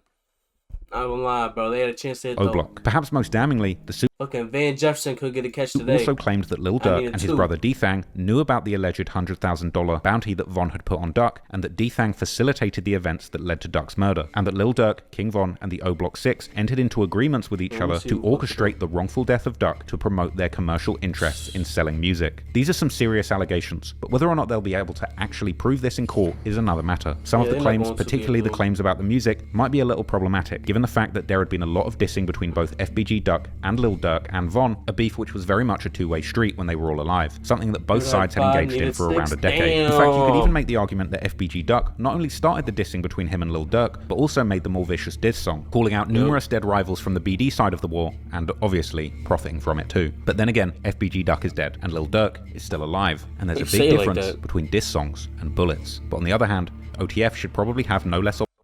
Alright, let's look at So I need DeAndre Hopkins to have 25 yards. He had 7. Russell Wilson have 2 passing yards or 2 passing touchdowns. I was like, damn, you got fucking Fire Mode, GP, Van Jefferson. Someone catch that motherfucker. He had 0. What's the other one? CJ get 200 yards. He got 185. Lamar get 200 yards, 168. Mark Andrews 3 receptions. He had 2. Joe Mixon 50 yards rushing. He had 26. CJ Stroud 1 passing yard. He got 0.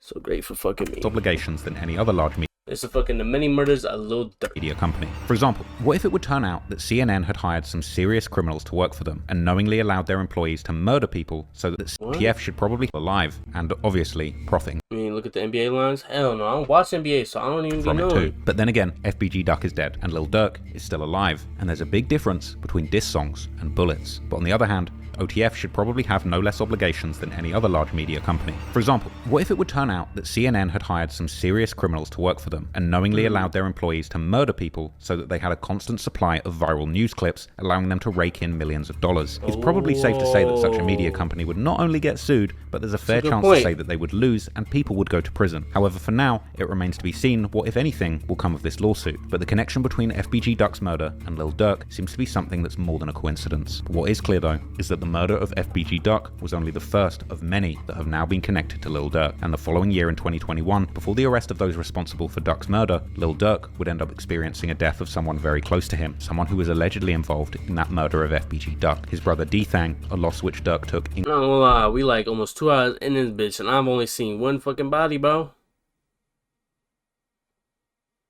Murder D-Thang, Lil Durk's revenge, okay? I seen 6 pictures, bro. Where's the... I mean, the max should be in D-Thang shit.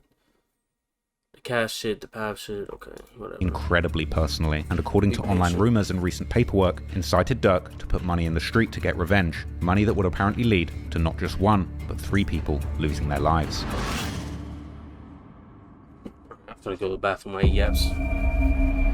Dante Banks Jr., known to his family as Booney and to fans of his brother Lil Durk as D-Thang, was born on September the 15th, 1989. According to their mother's memoir, D-Thang was in many ways the polar opposite of his brother Durk, who was known as a wild child. However, D-Thang also had a short temper, which would often get him involved in fights, and as he grew older, he would also begin to spend a lot of time with older guys from the block, who were hanging out near their home on the corner of 72nd and Green, this area being associated with a local gang known as Dog Pound. Durk was seemingly always close with the Dog Pound crew, but likely due to his closest friends being from Lamron and Taytown, he would also spend more time in that area, despite living in the Dog Pound's hood. Man, what block we on, Joe? Where we at? 72nd Green. What's happening right now, man? What's good, man? Man, Billy D birthday, man. My cousin, shit, out here getting it. Everybody out here? Yeah, man. And the big drill out here, man. It's a big drill? Big drill. Where y'all from, man? Boy, where y'all from, fam? This dog town here, man.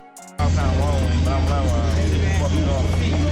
D-Thang wasn't the only one in Durk's family tree who was claiming Dog Pound, as his late cousin and OTF artist Newski, who was seemingly very close with Durk and D-Thang throughout his childhood, would also claim this set, while also being closely affiliated with another set called Face World 079. Even the music video for Durk's first nationwide hit, This Ain't What You Want, was filmed in the Dog Pound's hood, as can be seen from the street sign of Green Street at the beginning of the video. Growing up, D-Thang would have two best friends, Chino and SB, who were both from the eastern side of the south side, with at least Chino allegedly being part of the THF 46 gang set located in the so-called low end. After graduating from high school, D-Thang would move to Iowa together with Chino and SB for work, but while being there, Durk would begin to send them songs that he was making, such as the track Lamron Wasted, which would begin to garner attention in Chicago, as SB would later explain during a DJU interview. He would be the one to tell Durk to move away from simply freestyling his lyrics and shouting out all his friends and affiliated sets to actually making more meaningful lyrics that people from all over. Yeah, that's what I said earlier, like the Chino shit, I remember that shit, like watching like I think the DJ Academics video. I remember it was snowing. I thought it was Newski. I'm not gonna lie, I got confused. But I just know Durk took like a big loss. It was like snowing and it was outside like a corner store. Relate to. Well, they got Chino high school, me, D-Thang, and Chino had moved to Iowa. You know what I'm saying? We was out there hustling with the, you know, the work, whatever. You know, just hustling weed. Same time, you know, me, I'm always not only stay in the streets, but I'm a corporate too, so I get a gig, you know what I'm saying, a little supervisor job at a plant, you know what I'm saying, so I'm hustling and working, you know what I'm saying, doing both. So we out there, you know, just chilling. We went to Iowa, you know, go out there hustling and then working. So I never forget, Durk would start sending us songs. You know what I'm saying, him and his homie Isaac, they would send us record. I'm like, damn, this is really dope. I'm like, damn, you really got this, you know what I'm saying? He wasn't even good Durk, he was Tay still, you know what I'm saying? So he finally shot a video with Reggie, Status TV. That's his cousin, you know what I'm saying, Reggie. And the video was wasted. It's probably still on YouTube. You know what I'm saying? So it's wasted. So that started going up. Like, you know what I'm saying? It started doing good. Like, not even really doing YouTube videos like that yet. Right. So bro put it and it just started going up. That's how I feel. And you know, so he want to do music for real. He want to do this seriously. So we moved back. You know, we was going back and forth, still hustling, you know, getting money to fund this. We moved back and really started doing this serious. And then before you know it, like over just progressing, he kept recording records. I used to be on this, like, you know, he used to always want to shout his guys out, shout everybody from the hood, the Lamb, you know. Now he's always telling like, blood, the world don't know these. It's cool, shout these out, but you gotta start making real music, start having real songs. Like, I'm tired of every song hearing about your guys. And after Durk's career would begin to truly flourish between 2011 and 2020. I feel like that's like neo drill a lot of the time. Like a lot of motherfuckers want to diss the ops and this how bro went out, fuck him, we smoking on whatever. But real shit, like that shit got like little to no replay value just because like of that. If it's not catchy, bro, people not gravitating towards that music because they don't know how people died. They're not keeping up with the latest fucking murder in Brooklyn and the Bronx and Harlem. So it's like keep doing that shit. It's not gonna get nowhere for real. It's gonna have a place in it in drill, but not outside of it. In 2012, Durk would get D-Thang, Chino, and SB and invite them all to join his musical venture, and the four would start the OTF label, something that was actually documented in a noisy documentary that covered the come-up of these young music moguls. Unfortunately, almost since the start, OTF would experience some major setbacks. In May 2014, only a few days after signing his deal with the label, Durk's cousin Newski, aka Nunu, real name MacArthur Swindle, would be gunned down in Chicago, and as was the custom at the time, DJ Academics would soon report on Newski's death in his highly sarcastic style as part of his War in Chirac Iraq YouTube series. It's your boy DJ Academics. Restart the first 48 clock. Start pressing up RIP t-shirts because I gotta ask, is there heaven for a Chirac Savage? It is with great sadness, great shock, great disbelief that I have to announce that OTF Nunu has been caught lacking at the mall and is now deceased. Now, what the fuck? Ladies and gentlemen, please be warned, the following story is very graphic in detail and the involved is at maximum levels. Yo, we love that C Following Newski's word. passing, some of his friends would begin to call themselves Newski Gang or Newski World in his honor. Many of these friends seemingly residing particularly in the Face World 079 hood. Newski's killer has never been caught, but online drill detectives have commonly held one man in particular responsible, this being 051 Melly, one of the most infamous people in drill music history. While practically being from different sides of the South Side, Durk being from Lamron and Melly being from 051 Young Money, Durk had ultimately gotten involved in a serious beef with Melly's set through Lamron's affiliated sets, such as 600, who were in a deadly beef with 051 at the time. There'd also been some people killed in the dispute between Lamron and 051 even before Newski's passing, with a Lamron member called OJ allegedly having been involved in the murder of an 051 member called Fathead, together with 600 members in 2012, while 051 on the other hand had allegedly killed Durk's good friend and a member of Lamron called Lil Rob in 2013. Melly's friend and 051's top rapper, Lil Mark, would also directly diss Lamron and Tay-Town in his March 2014 remix of Durk's song Competition, titled No Competition, rapping how he was smoking Taysky Pack, whom Tay-Town was named after, as well as Lil Rob, before saying that he's 300k and die L's, with L of course standing for Lamron. Only days after dropping the diss song, Lil Mark would be tragically killed at a bus stop, allegedly by Lil Durk's friends, one of these rumoured to have been King Von himself. And after this, Durk would diss Lil Mark in 600 rapper E-Day's remix to the song War, saying how he was smoking on him. Durk would also film a highly disrespectful video of himself at that very bus stop where Mark had been killed. Newski had also gotten into an online beef with Melly's good friend and Durk's former friend, Crump, who had a bitter falling out with OTF sometime in 2013. And following Newski's death, Crump would film himself at Newski's death site, even saying that he was at the scene with Newski's killer, making many believe that this person was indeed Melly. I mean, Newski. They left his right here. I'm with the did. He don't want to be on camera though. Less than a year after Newski's death, OTF would suffer another major blow, as OTF Chino, real name Uchenna Agina, would be gunned down in March 2015, while sitting in his car outside of a fast food spot in the 8400 block of Stony Island Avenue, after he had taken part in an anti-violence event. Newski and Chino's deaths were devastating for D-Thang, as he would often let his followers know on social media. Chino's murder also remains unsolved, but once again, the same two people, Melly and Crump, would be associated with the hit, with Crump being the one to diss Chino the hardest, again going to the murder location and asking the cashier at the food shop if they had an order for Newski, calling his meal of choice the Chino Burger. Hey, y'all got that order for Newski? Chino Burger. Chino Burger. Meanwhile, only a few days after Chino's murder, Melly would tweet a tribute to his fallen friend Lil Mark, together with a cryptic line that indicated that Melly had gotten some kind of get back for Mark. Melly was also fond of dissing both Newski and Chino on social media, and he too would join in on Crump's burger joke during one of his Instagram lives. Just let me a piece. Yeah, Chino Burger. That's what they said.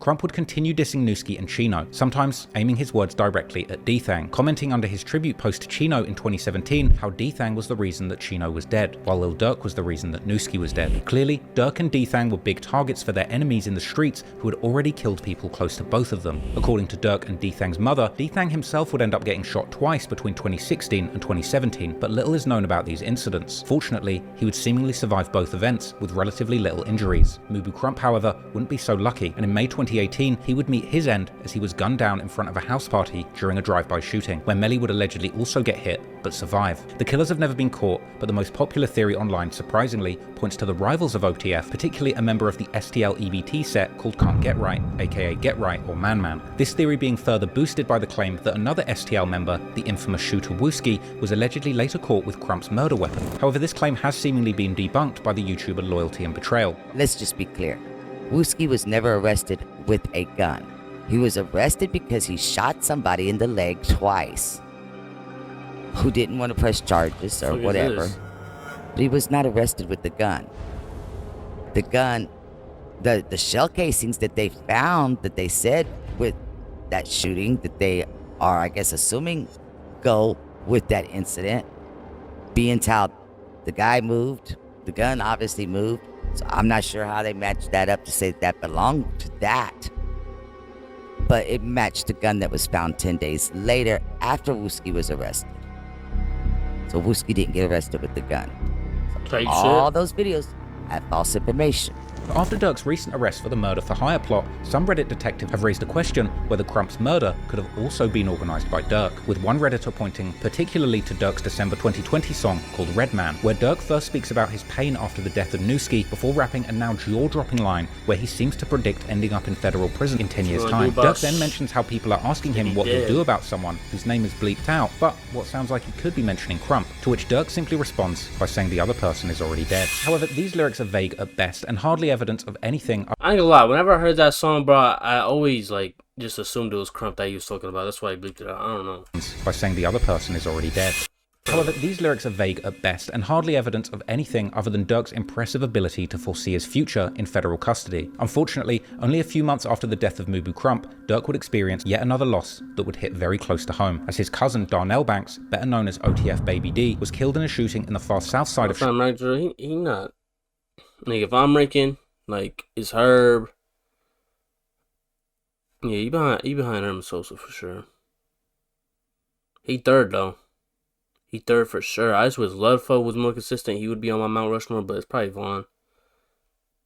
Vaughn's probably fourth. Chicago in October 2018, but this wasn't the whole story, as Baby D. Shit, I think Durk could be above Chief Keef. I don't be listening to Chief Keef's newer shit all the time. I've listened to Durk shit though, so it's kind of. Was not alone at the time of the shooting, but allegedly with D-Thang, whose age at the time matches that of one of the victims reported. And I low-key believe that he didn't write his own shit, bro. I'll be looking back at this shit, I'm be like, man, there's no way he had wordplay like this, bro. He was really rapping his ass off, bro. By local news, as well as another 32-year-old man. The trio would reportedly get ambushed in a McDonald's parking lot at the time of the shooting of Chicago in October 2018. But this wasn't the whole story, as Baby D was not alone at the time of the shooting, but allegedly with D-Thang, whose age at the time matches that of one of the victims reported by local news, as well as another 32-year-old man. The trio would reportedly get ambushed in a McDonald's parking lot shortly before 3 a.m., all of them sustaining multiple gunshot wounds, but thankfully D-Thang would end up surviving once again, together with the 32-year-old man. In her memoir, D-Thang and Durk's mother would confirm him being one of the victims of the shooting, writing how this had been one of the most serious out of all of the shootings that D-Thang had survived, and how Baby D's death would leave him heartbroken. Baby D's murder would go unsolved, but Melly's name would once again begin to ring in online speculations, as photos would begin to circulate of one of Baby D's cousin wearing a Long Live Baby D shirt with a large F Melly text boldly printed on the front, together with a picture of him. Durk would also seemingly begin to diss Melly often in his songs following Baby D's death, like saying how there is one special op that they haven't killed yet in his July 2019 song Like That, or even specifically addressing the person who killed his cousin in his August 2019 song Die Slow, this likely being a reference to either Newski or Baby D, while seemingly giving an order to his guys to make sure that he dies slowly. Shockingly, exactly 1 month after the release of this song, 051 Melly would be killed on the south side of Chicago while attending a house party at the 6100 block of St. Lawrence Avenue, this being in the hood of the Jaro City and Taekwon World sets. But despite the peculiar timing, Durk would seemingly have nothing to do with Melly's death, as his killer would allegedly turn out to be someone with a personal vendetta against Melly, a Taekwon World member called 007 Nate, real name Nathaniel Hicks, whose house Melly had allegedly shot up leading up to the killing. However, the evidence against Nate would ultimately not meet the burden of proof beyond reasonable doubt, and despite the facts that he was apparently identified as the shooter by multiple witnesses, and seen entering the house with a gun and then fleeing the house after the shooting, and being eventually caught a few days later with the murder weapon still on him, Chicago he did stick. Now, bro. if that's not a sign that you can get away with murder in Chicago, I really don't know what is. But anyway, despite having nothing to do with Melly's death, Durk would seemingly keep dissing Melly in his songs, like rapping a bar asking how someone can get killed while partying in his December 2020 song Refugee, and rapping in his intro song for the January 2021 album The Voice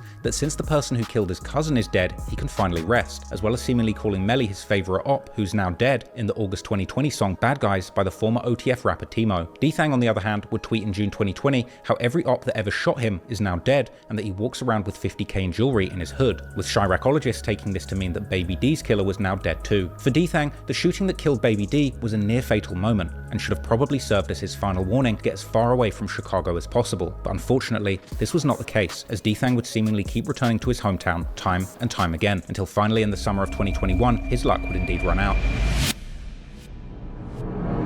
was only 2 days after Durk hit another career high, releasing his #1 collaboration album with Lil Baby, Voice of the Heroes, during the early morning hours of the 6th of June, when D-Thang was out partying in the city of Harvey, which is in the far south side of the greater Chicago area. He was reportedly attending a strip club called Club O, located in the middle of the city's industrial district. According to the Chicago Sun-Times, who would seemingly confuse D-Thang to be a rap artist like his brother, they would explain that the shooting that killed D-Thang involved multiple guns, and even a police officer who was nearby when the shooting started, an officer who would actually get hit in their thigh during the chaos. Unfortunately, D-Thang would be shot in the head, and he was pronounced dead at the scene. Another OTF member called Trail had seemingly been at the club with D-Thang, and he too would get shot during the altercation, but would survive, later posting a thank you message to the people who had been concerned about him, as well as paying tribute to D-Thang and saying that he put his life on the line for him. Soon following D-Thang's death, there would be another deadly shooting, only an 8-minute drive away from the club, which the police would consider to be a possible retaliation, the victim in this shooting being a 39-year-old named Seneca Price. But there has since seemingly been no updates about this get-back theory.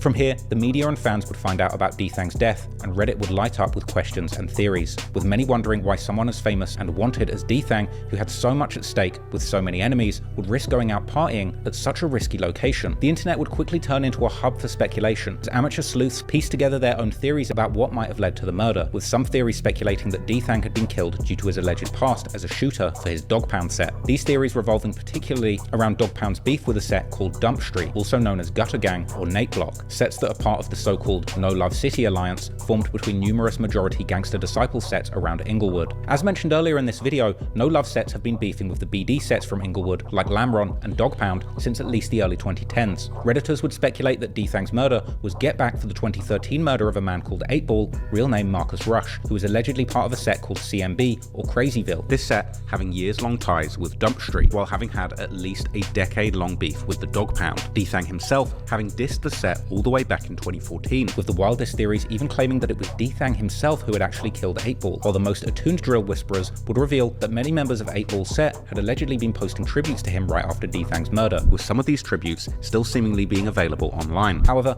many would question the rumors about D-Thang being a killer, as he had always presented himself as more of a businessman than a bona fide shooter, although D-Thang himself would change his Twitter handle, presented himself. What the fuck does that mean, bro? Like I hate when he just takes random ass Reddit comments with 11 upvotes. Talking about, I doubt D-Thang had a body, bro. Not even disrespect him, but he seemed more of a get money, mind my business. He just happened to be Durk's brother, so it'll ride. Like, bro, like motherfuckers can't do both or something. Like, himself as more of a businessman than a bona fide shooter, although D-Thang himself would change his Twitter handle to D-Thang 2 times in 2017. Now, the number and X combination typically symbolizes in the drill culture the number of bodies a person had caught, with the other D-Thang from the 600 set using the same combination to seemingly claim 3 bodies. But whether D-Thang himself had been behind the murder or not, he had certainly been dissing both CMB and Dump Street, aka Gutter Gang, before his death, making sure that he still had enemies in his hometown.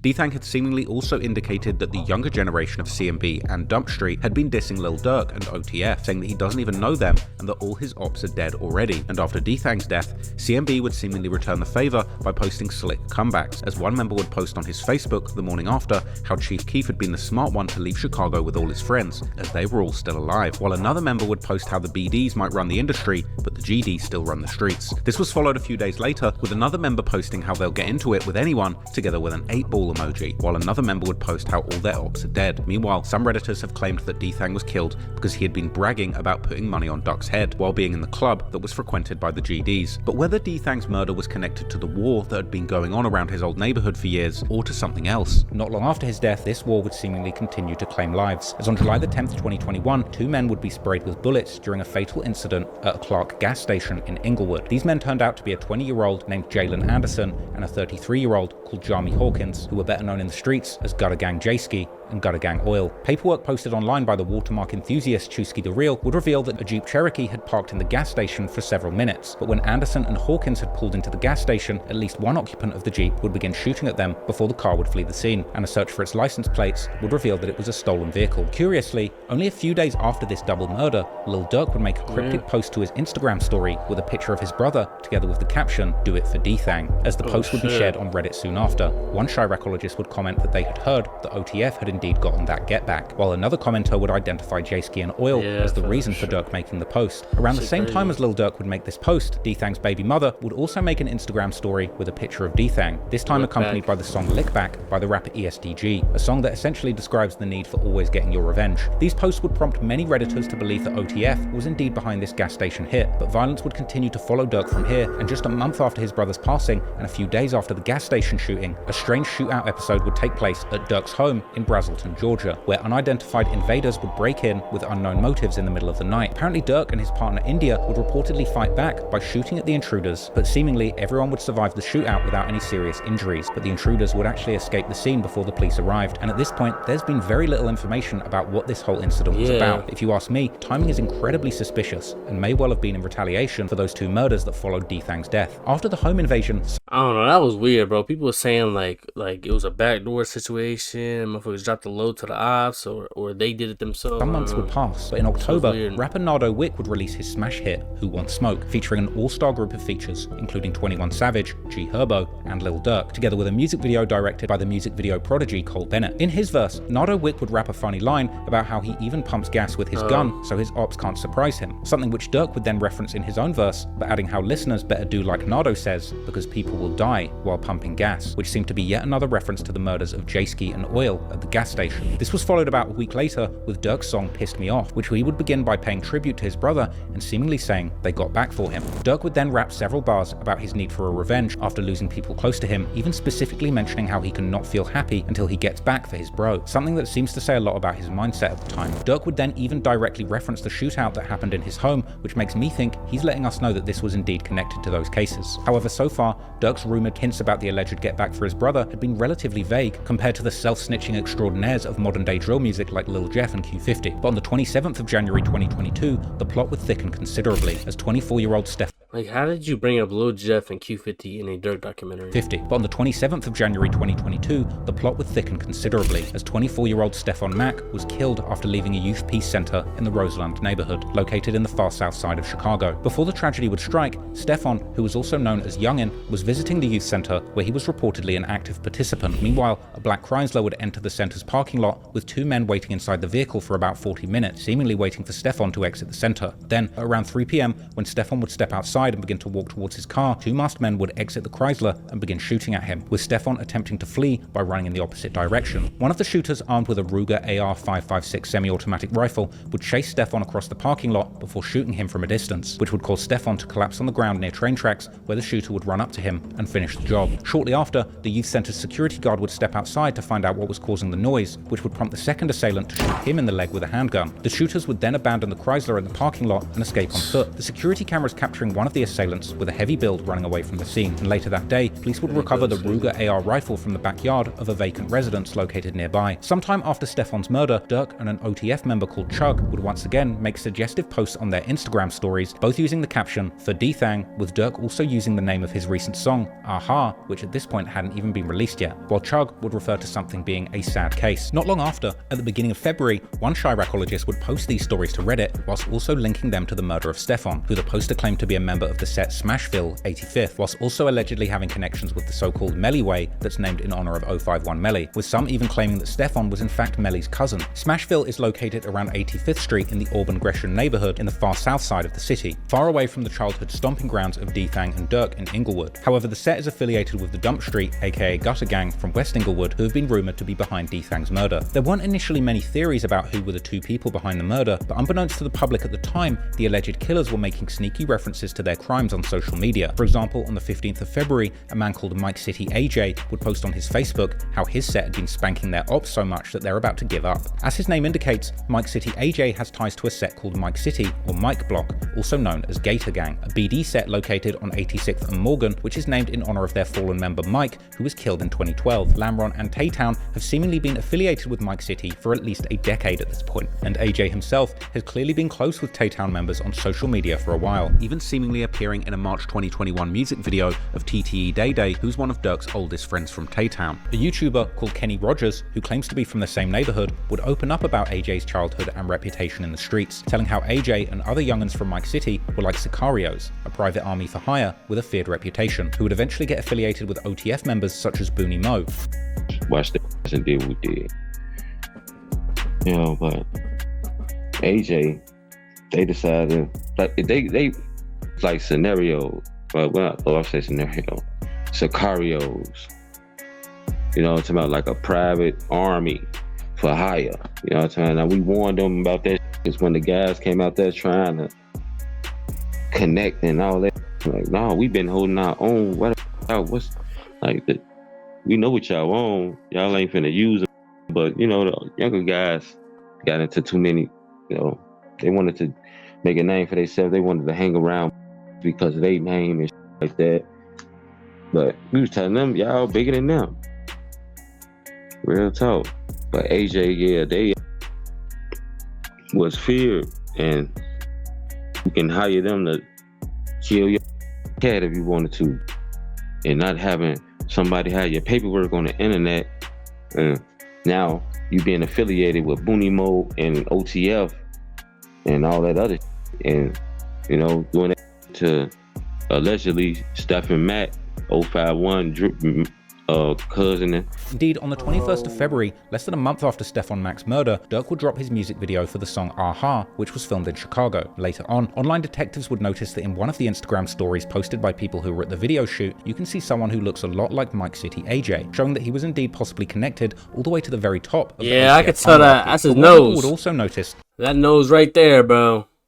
You can see the bridge of that shit. That shit definitely him. Was indeed possibly connected all the way to the very top of the OTF hierarchy. But what people would also notice were the rather revealing lyrics that Durk was dropping in the song. First, he would begin with a disclaimer saying how everything he's about to say is just entertainment and not real. Durk then mentions how his shooters have been sliding through their ops block, but the ops don't even know it, and that someone from the ops side got shot, and while Durk didn't claim it, he can show them proof. Durk would then seemingly be done with beating around the bush, as he would explicitly state how he's been heavy on the downers since D-Thang got killed, but they already got back for him, and that their ops know it, but they don't post on social media so the police don't find out. Durk would then seemingly change his mind about this all being just entertainment, as he would swear on his brother's life that everything he's speaking is facts and not just a diss. Durk would then end his first verse by saying how people might say that he's just a singer, so he won't kill anyone, but he doesn't care what they think because he got their friend shot. The hook of the song would even acknowledge that Durk's activities will put him in jail, rapping he's dropping locations and getting revenge, and that the feds will soon come. It seems that Durk was sending a lot of messages with this song, but likely only the people involved in these Chicago gang wars would truly understand. But what he was clearly putting out there for the whole world to see was that his brother D-Thang's death was still weighing heavily on his mind, and that for him,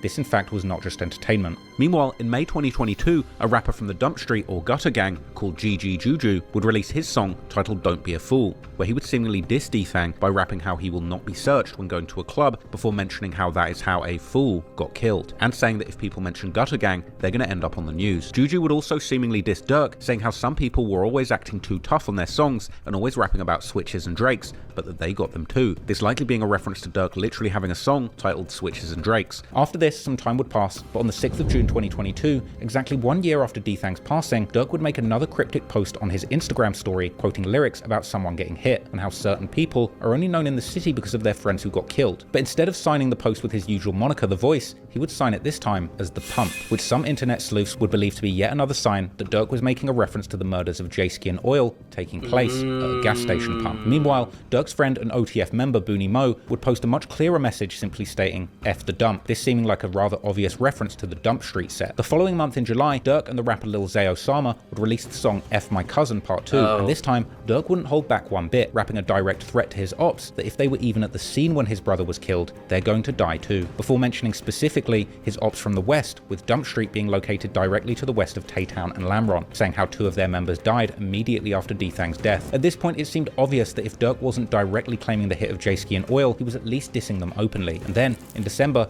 Booney Mo would release his single titled For Real, together with a lavish music video that was posted on Durk's YouTube channel. And in the song, Booney would repeat Durk's bar about 2 people dying the next day, whilst also seemingly referring to the shooting that killed D-Thang as fluky, which some believe supports the idea that D-Thang might not have even been killed on purpose and was in fact simply hit by a ricocheting bullet. This theory also being supported by the news report about the shooting, with the police describing how D-Thang was simply caught amongst a barrage of bullets. In April 2023, On A Couch TV would post a hood vlog with none other than Dump Street. But interestingly, they were also joined by the rapper 85th Lil Smoke, who just so happens to be from Smashville, the very hood where Stefan was allegedly from, showing that these sets were indeed very close with each other. In the comments of the video, one viewer would ask On A Couch TV to ask him about D-Thang, but he would reply calling that viewer federal before saying that he knew that they wouldn't answer questions about that anyway. But still, On a Couch would seize the moment and ask them about Durk, inquiring whether they considered Durk to be the voice of Chicago, which would surprisingly receive a rather cordial response from the crew, who say he's a good rapper, but he's not the voice of the streets, and that he can't stop the gang war. So how y'all feel about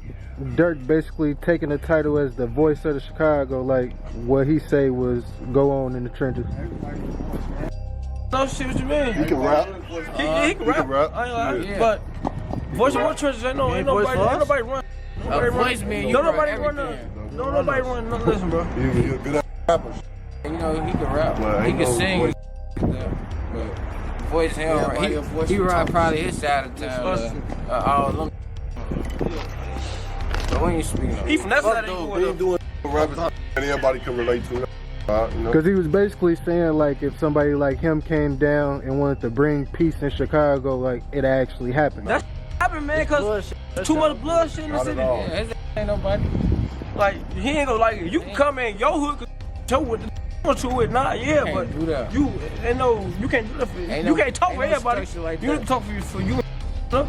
Meanwhile, Durk would keep hinting at the get back for D-Thang in his songs, like in the track Pellicoat that he would drop in May as part of his Almost Healed album, where he would once again rap how 2 people had died after D-Thang's murder. A few months later, on the death day of J-Ski and Oil, a member of a set called Melt Gang, who were affiliated with Dump Street aka Gutter Gang, would finally send a clear message back to Durk by posting an Instagram story with a caption that he was smoking on D-Thang. In response, a member of Faceworld 079 aka Newski Gang, who were affiliated with Dog Pound and close to Durk, would share a post about the murders of Oil and J-Ski to his Instagram profile, together with Lil Durk's Pellicoat song, and specifically the part of the song that says how 2 people died after D-Thang's death, while his very next post would say that Oil and J-Ski were his favourite people to smoke. The dissing between these 2 alliances had now gone far beyond small subliminal jabs to damn near federal public confessions. But things were about to get a lot more interesting, because in October 2023, Mike City AJ, real name Anthony Montgomery Wilson, together with another man called Marley, real name Preston Powell, would be charged with the murder of Stefan Mack. But this was no ordinary state charge, this was a federal charge. And this was no typical murder charge either, this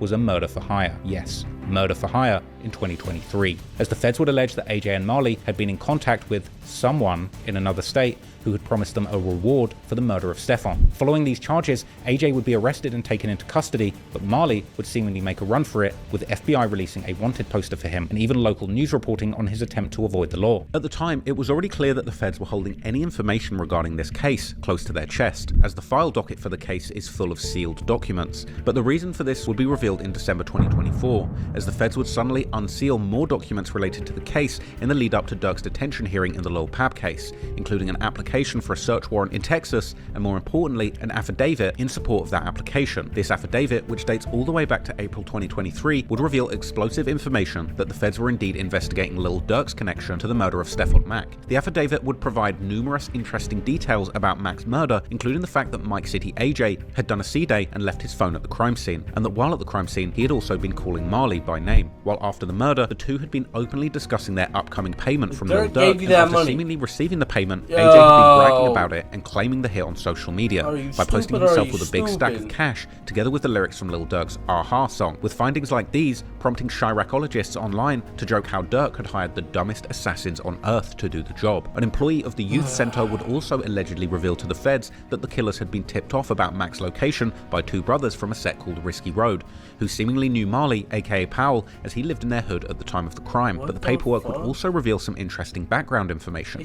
For example, the feds would claim that Mack was not only affiliated with Smashville, but according to their informant, he was in fact the set's leader. Another informant, on the other hand, would claim that Lil Durk was offering money for the murder of those responsible for his brother's death, and even for the murder of any gangster disciple in general. The same informant would also reveal that Dump Street had indeed been behind D-Thang's murder, and that Mack had been a close associate with a Dump Street member who the feds referred to as Individual A. Individual A would turn out to be a man named Diamani Green, who had been arrested in December 2021 for an unrelated double murder, and who would be better known in the streets as Gutter Gang Puke, or simply GG Puke, as his rap name would be. Following the release of this paperwork, many would start to claim that GG Puke was in fact the Dump Street member responsible for the murder of D-Thang, although the feds would not explicitly make this connection in the paperwork, as they would simply state that according to their informant, D-Thang was killed by members, plural, of Dump Street, and that Puke, aka Individual A, was a close associate of Mack, not that Individual A killed killed D-Thang. However, to many, it would seem that the feds were heavily alluding to Puke being the one responsible for the murder and the reason why Mac was ultimately killed. It's also worth noting that the Chiracologist had been alluding to a locked-up rapper from the dump street being responsible for D-Thang's death even before the new paperwork, and after Puke's name would begin to circulate,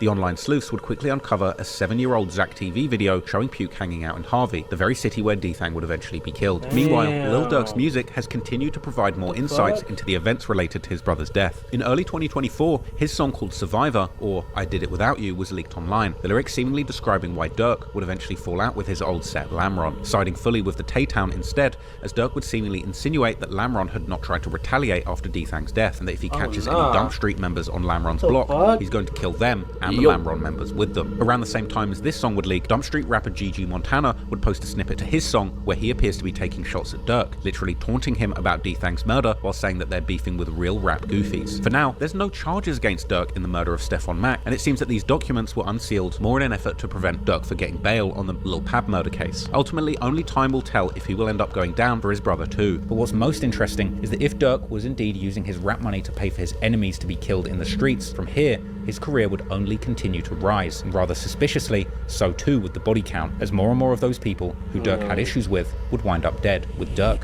never missing an opportunity to jump on the mic and brag about these murders for the whole world to hear.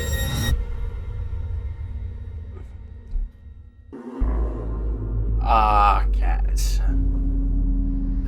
While the murders of D-Thang's killers were incredibly personal to Lil Durk, the murder of FBG Duck was very much just business as usual in the world of Chicago's long-running gang wars. But while Duck at the time had been the face of the gangster disciples in his city, after his murder, one of his close friends would step up to fill the void that he left. This was the rapper FBG Cash, real name Tristan Hamilton. Born on October 5th, 1990, Cash was several years older than most of his peers in the early drill scene, including his little brother, FBG Young, who was born in 1996. Cash was born into a family of GDs, and with his father being in the streets too, Cash would be exposed to that lifestyle early, jumping off the porch in his grade school years. Yeah, my pop was always in the streets. As kids, we was already in the street, exposed to the street. You know what I'm saying? It was just a time we had to come home, but we saw everything that who ain't from the streets and ain't jumped off the porch ain't saw. We saw all young age so far as like coming out doing shit on my own through grade school years, you know what I'm saying? Anytime I got a chance to pop out and go somewhere without my people attendance, you know what I'm saying? I was in the streets, so. Cash and Young's family would eventually move to around the 63rd and St. Lawrence area when Cash was in 9th grade, and there they would join the local gang set, STL EBT, and begin to spend time with other guys from the set like Duck and Dutchie. The four would eventually form the rap group Flyboy Gang, aka FBG, together with rappers like Lil J, Billionaire Black, Duck's brother Brick, and Wooski, who was always more in the streets than in the booth, but would still rep the name at times in his music. However, before that, in 2009, when Cash was only 18 years old, he would get arrested for an armed robbery and get sentenced to 6 years, which meant that Cash would end up being locked up during the critical years when the war between the GDs and BDs would begin to escalate in the Woodlawn area. While Young and Dutchie and Duck would first begin to rap under the FBG moniker, and the drill movement as a whole would begin to form, with artists from the Woodlawn and Washington Park neighborhoods playing a key role in the genre's birth. With good time though, Cash would ultimately end up only doing 31 months, and in 2011 he would be released on house arrest. Cash would seemingly spend his time on social media, where he was making his affiliations known. His first tweet being how he's repping Dale Mob, a name that STL EBT would call themselves after the murder of Dale Fisher in December 2011, and of course repping their rap group FBG that he was now part of, as well as shouting out their affiliates like the MOB set and the Brick Squad, or dissing their ops like Fredo Santana aka Mr. Scary Sight and E-Day from 600. Cash was clearly studying the new drill scene, and seeing it blow up right in front of him, he too would decide to get into rapping and make a name for himself. Being now part of the FBG crew, who were already making noise within the scene, Cash was in a great position to make it rapping, but he also had an ace up his sleeve to go viral. See, when Cash had been 16, he'd been messing around with an older woman, but this wasn't just any woman, this was Chief Keef's mother, Lolo, who used to live in the Parkway Gardens, better known as O-Block. Now, with Keef being possibly the hottest new artist in the world at that point, and being the #1 enemy of Cash's STL EBT set due to often dissing them and their dead member Tuka in his music, Cash decided to clap back and use his old fling with Keith's mother to create publicity for himself in the drill scene, as he would many years later explain to a very confused Adam22 who had seemingly missed this part of the early drill history. How do you go about getting into the music? Like, I felt like, so like, it was already ahead of me in the race. That wasn't even a race for us, but they was already off, you know what I'm saying? So I'm like, I ain't want to just be the one to just drop a song and then it do poor, you know what I'm saying? So I was trying to do something to grab the attention. I started, made me and I ain't even make a Twitter yet. I was on Instagram and it wasn't even popping like that. It wasn't no live, but like it was some that happened with me and Chief Keef mama, and that just put me over the top. Like, far as like people want to know who I am. Back then in 2012. Like yeah, like that's when it came to. What happened with his mom? Like I used to with her. Like yeah, yeah. I ain't gonna cap. You know what I'm saying? It's been said before. Like I ain't even have to bring it up. That's my people. You know what I'm saying? She cool people, but like me and her relationship. Like not a relationship, but relations like what started me rapping. Nah, drop a motherfucker in the middle of that. I kind of feel weird. Like I feel like you might be trolling me, and I don't want to have a serious conversation about it if you're just trolling me. But you know. In the summer of 2012, Cash would film himself calling Chief Keef's mother without her knowledge and trick her into admitting their relationship, with the video then getting posted online, where it would soon find itself going viral on worldstar.com, the biggest hip hop culture platform at the time. Calling Chief Keef mom, man. You know what's happening? Real. Hey, yeah, man, I ain't mean to hang up on you. Hey, what's up, man? When you gonna give me tickets to your son's shows now? I said, when you gonna give me tickets to one of your son's shows or something?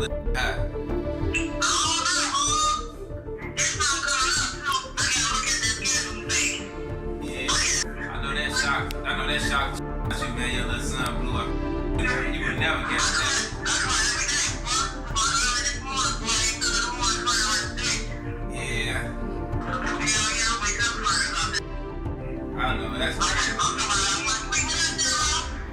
I done got me some famous.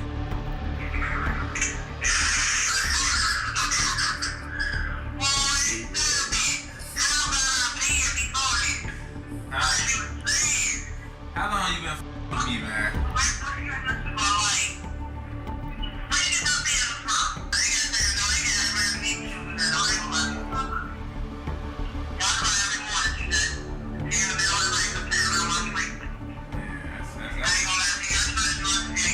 I know you trust me. That's what's up. That little lady, though, man.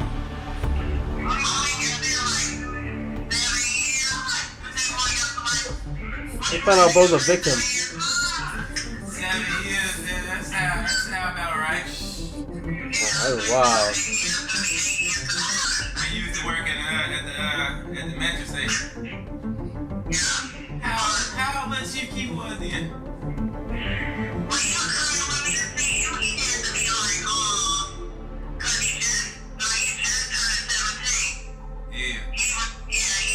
Let me see white in there. But why? Yeah, man. Yeah, man. You got It's fucking. ain't no duplicate. Y'all the real. Hey. So how Cash was 90, so he's 34. How old is Chief Keef? Hold up. They found out bro's a victim. Chief Keef age. He's 5 years older. So he was 15? Fucking Chief Keef baby, Chief Keef mom? Shit. Bro's a victim. 15? Yo. I got the real. Yo. Hey. When you finish doing all that, man, Bro was doing it all. Shout out him, man. Alright, call me. Online with man, Chief Keef mama, man. That's the real, man. No fake. You heard all that, man.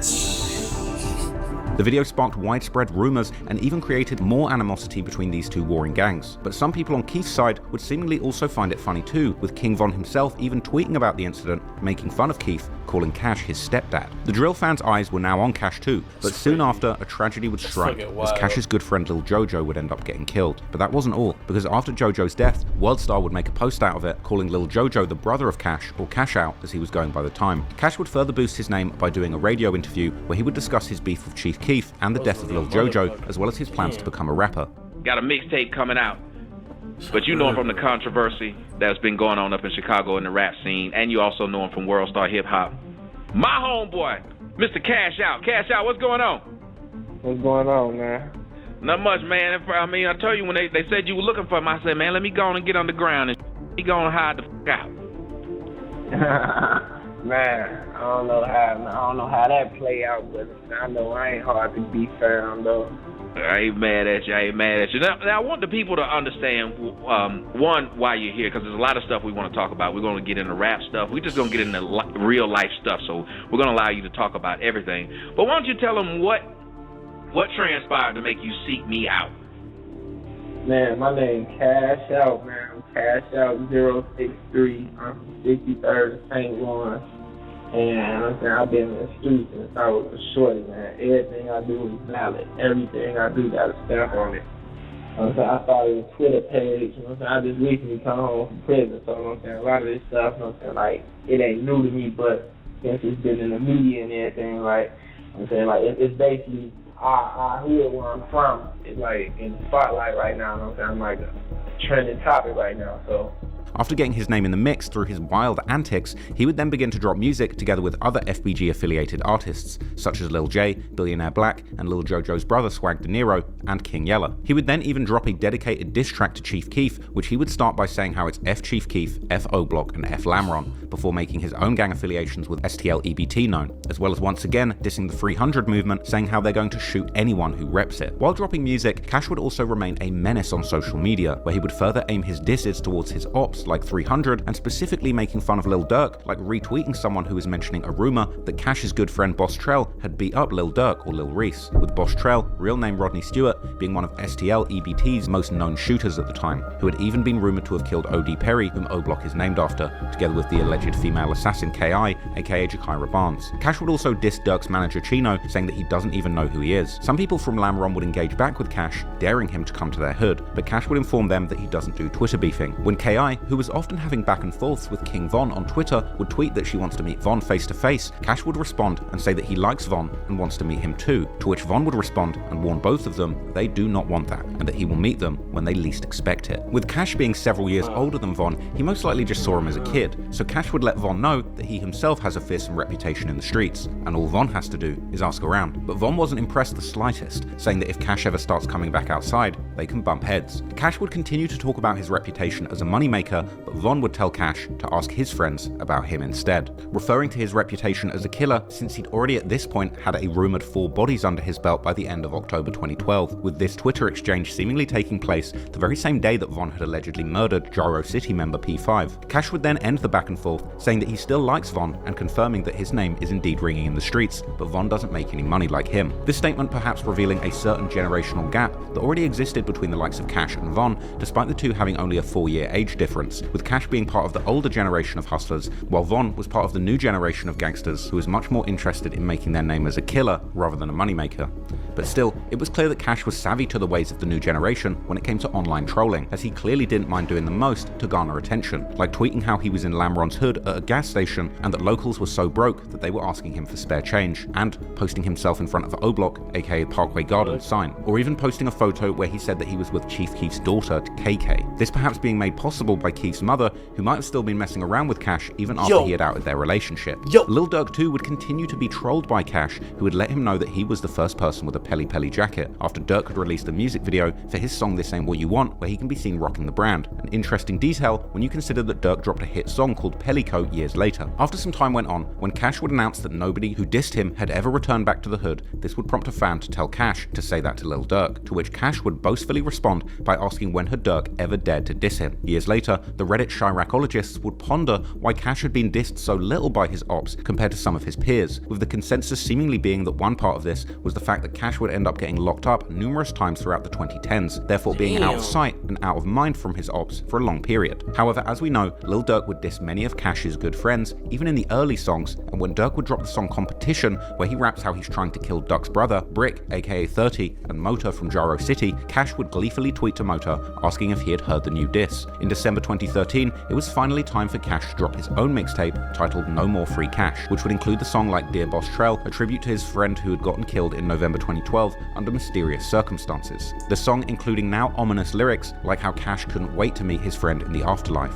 and asking Boss Trell to save a spot for him in heaven because he's coming to join him, but he doesn't know when. And of course, the tape would also include another diss towards Chief Keef titled War with Who, where Cash would call himself the lieutenant of his set, whilst also dissing dead O-Block members like J Money and OD Perry. In May 2014, when Durk's cousin Nooski, aka OTF Nunu, would be killed, allegedly by Cash's good friend 051 Melly, Cash would immediately take to Twitter to troll Nooski's friends by making a tribute post to him. Then, a few days later, Cash would tweet again how they were up on the scoreboard while their ops were hurting bad, to which someone would reply by saying that they might be leading in bodies, but 300 and OTF were now making way more money, which would prompt Cash to reply and argue that they were also making plenty of money in their hood. Then, when Durk's manager Chino was killed in March 2015, 051 Melly, who was allegedly also behind this murder, would tweet about a month later how he needed a baseball jersey for the coming weekend, to which Cash would reply that Melly might need a Boston Celtics jersey the way he's been sweeping it up, as the Celtics at the time had just been swept in the playoffs by losing 4 matches in a row against the Cleveland Cavaliers. Melly would respond by jokingly calling Cash a goofy, to which Cash would respond by cryptically saying that somebody has to wear the shirt because of the way they're sweeping, with it not being clear if Cash was talking about the GDs or basketball at this point. While Melly would respond by seemingly denying that he had anything to do with either crime, Cash would also continue to diss Nooski, as he would take lyrics from Chief Keef's hit song Earned It, where Keef disses Tuka. He would also tweet saying that the last time someone tried something, they ended up dead, together with the hashtag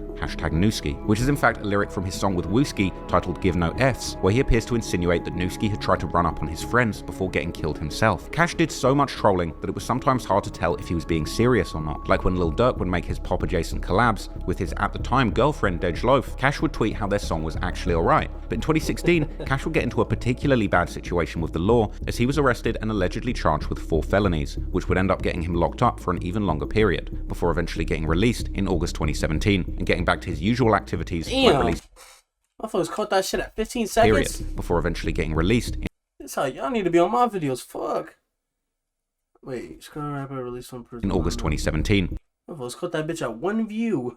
15 seconds. Getting back to his usual activities, like releasing music by himself and with his FBG brothers, and now also beginning to enjoy the increased attention that the whole FBG was getting due to Duck's song Slide becoming a hit. But one thing that Cash was doing less was his usual antics of dissing and trolling the ops, perhaps due to having so many other things to focus on in his life at this point. By then, he had largely moved past these old school street beefs. However, not everyone close to Cash was following this trajectory. After all, in January 2018, his good friend Wooski would release his song Computers Remix, one of the most infamous diss songs in all of the history of Chicago drill, where Wooski would let the ops have it, including guys like Lil Durk, Nooski, Pluto, and Chino, and Cash wasn't ducking any smoke either, as he too would proudly take part in the music video. Unfortunately, Cash would eventually get in trouble with the law once again, this time for threatening a police officer, and soon he would find himself behind bars once again, before seemingly getting released during the summer of 2020. However, not long after, in June 2020, an incident would take place that would significantly escalate the beef between Cash and OTF, as Cash would get sucker punched at the famous Lenox Mall in Atlanta, allegedly by none other than Lil Durk's childhood friend Day Day from Tay-Town, after which Tay-Town members like OTF Didi would allegedly join in and chase Cash out of the mall.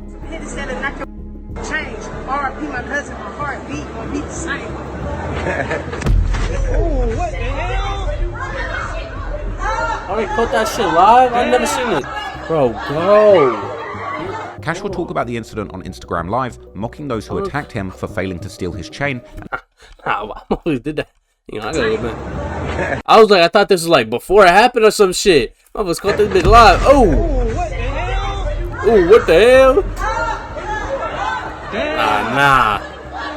When motherfuckers from Chicago gotta actually fight, hit different. Cash will talk about the incident on Instagram Live, mocking those who attacked him for failing to steal his chain and not doing anything of note to him despite being alone. These so weak, folks. I ain't even gonna lie to you. Hey, G, let me find you in the bathroom, G. Folks, them people just, I'm in the dressing room. These jumped on me in limits right now. No. Like, no. So, and then they didn't take my chain. They didn't even run my pockets. They didn't even take my phone. So what the issue was? No, just FBG, Tuka. They didn't even take the chain. He a little bit something from me. She spit. She like, I spit some for you.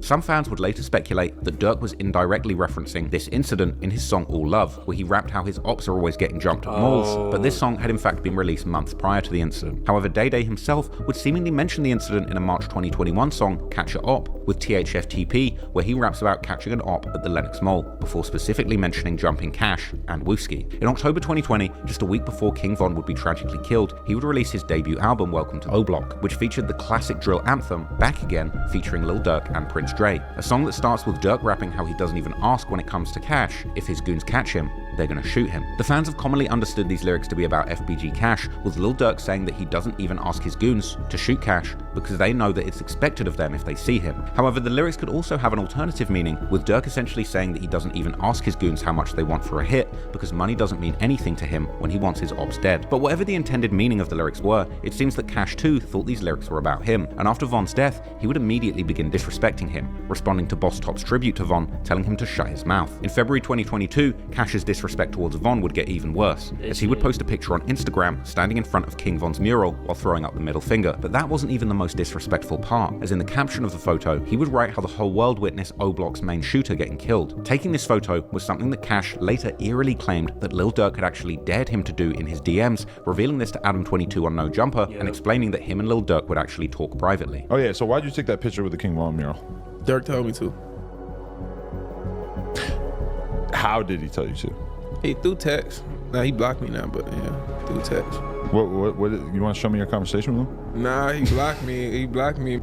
And I deleted the conversation's still there, right? Nuh-uh. You delete text? Yeah, like when I want to see, I ain't big on confrontation sometimes, you know what I'm saying? Like most times I ain't big on confrontation, so when I go through, I don't know. And then that was distasteful, man. Like, what was what kind of conversation were you having before he told you to go take this photo?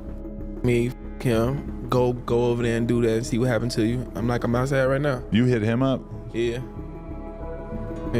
And he was just like, hey, what's up? Why Chicago's so weird because the ops always be talking to each other and like going on live and tweeting at each other. And everybody, it's just the weird I be like talking about. I don't see a ton of that in LA. I told Durk stop sneak dissing me before he left me on scene. Really? So you kept barking on him? No, I just left it. He left me on scene. I just left it alone in the DM. Right. Going back and forth with the ops was apparently a common thing, as other DMs between Cash and O-Block's Mana Duke would later leak online too.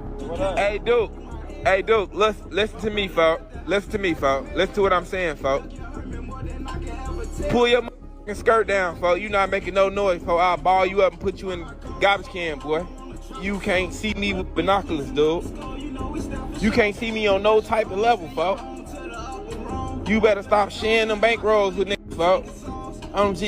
You can't beat me on the song. You can't beat me at fighting, spit, none of that weightlifting. Spitting. We can pitch quarters. What's that You can't beat weightlifting? me, dude. You hear me? You hear me? Take time try to get some followers up. Man, hey, look here. Go to your room. A few days after the mural picture, Cash would double down by releasing the song Back Again 2 times, a direct reference to Von's song Back Again, where Durk had seemingly dissed him. The music video starts with Cash watching a clip of Durk's $1 million worth of game episode where OTF sings along to the original Back Again song dissing Wooski. We into it till you die, real street.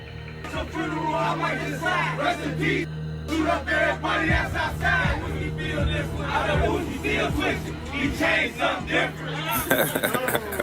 The song itself would be a pure diss song towards Durk and the entire OTF, as Cash would go back to back dissing their members, like saying how OTF Varney got put in a wheelchair and how Lil Durk still hasn't gone back for Von. He would also diss Lil Durk's fallen friend Pluto and Lil Mo from Lamron, and even Durk's brother D-Thang, saying that he doesn't go to Club O anymore where D-Thang died. It was no surprise then that Lil Durk would seemingly respond to Cash soon after, as he would allegedly post and delete an Instagram story with a cryptic message saying that someone shouldn't be dissing D-Thang if they're chasing girls and lingering in places because it won't end well. And also in March, Durk would release his song Computer Murderers, which appeared to address Cash's photo in front of the Von mural, as Durk warned someone about sneaking pics in front of the mural like his goons won't come out from O-Block and shoot them. Only a few months later, things would really begin to go wrong for FBG Cash, as the Chicago YouTuber and hip-hop journalist Drea O would later reveal. Cash would do an interview with her sometime in May, where he would reveal that he had recently been in an incident where he and a girl he was with had been shot at while they were in the car during the early morning hours. Look,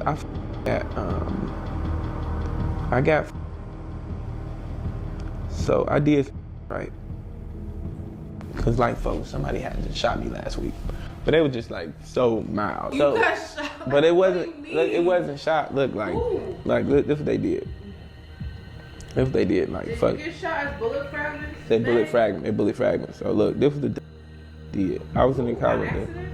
Hell no. Look. What is wrong with you? So like this one is the one that went through the car. I was in the passenger seat. He flamed that bitch up and saw through the front window in the back. Knocked the back window out, everything. So like You were driving there and shooting? no, I was in the passenger seat, so that He she was just so said he was hard. in- I couldn't even. It was this female, like, and then I know I think it was her because like I was at her crib at like 4:20 in the morning. Her just left rap a lot, so I was sitting at her crib. And a guy kept on calling her phone.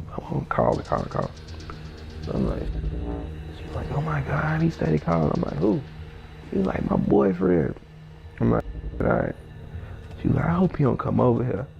So like my girl was sitting right here. I'm like, see, what, you got keys to your crib or something? She was like, yeah, damn, now you see, yeah, I forgot I gave him keys. Don't matter, but I'm like, I like an Instagram model at motherfucker. Of course now, I'm like, all right, man, we kicking it. So I'm like, yeah, I want to get up out of here. But I had parked my car, so I get in the car with her, boom. So that man, her tent's light as hell, so I raised my seat all the way back. So we got off, and we was on our way to my crib there. And she was like, oh my God, why they always on me like that? My gun like this, I always sit on my gun and shit. I'm like, somebody asked the police? No, they ain't the police. So I looked up just a little bit, like, oh, ain't the police. Went back on my phone. Oh, damn!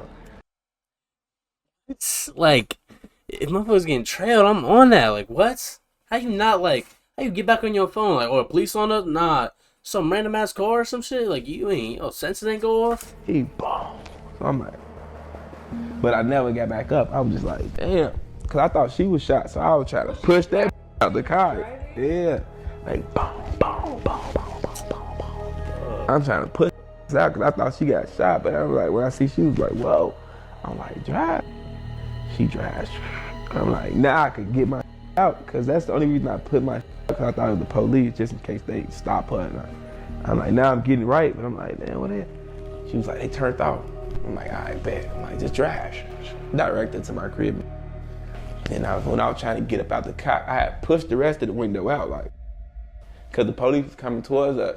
This is not normal. Like, by the way, this is dramatic and crazy. Like, Yeah, but I done been so many people been shot around me. It's not confirmed who the gun. Thing is, the worst thing about interviews is when you cut somebody off during a story, bro. Like, he's telling you a story, bro, so just let him do the story. Like, I think Say Cheese does a good job of, like, letting people get off on a story, bro. Like, the worst thing you do, oh my God, it's not normal. Like, come on, bro, just let him finish the story, bro. Girl You know who what's going Cash was on. with that night, but only a few weeks later, he would find Unfinished. himself in the exact same situation. But unfortunately, this time, he wouldn't be as lucky. In what was titled as the last video of Cash alive, he was seen having fun in a recording studio wearing a black hoodie with a green print. And then, in the early morning of the 10th of June 2022, Cash had allegedly been at a nightclub where he had gotten into an altercation with some unknown people. Then, around 5:30 a.m., Cash and the woman named Tasha West would be driving in the Auburn Gresham neighborhood, located immediately south of Inglewood. Cash was driving his Ford Edge SUV on the 1600 block of West 81st Street, while the woman was reportedly sleeping in the car at this time. Their destination possibly being Cash's home on the 8100 block of South Marshfield Avenue, which was only about a minute drive away. However, when arriving at an intersection,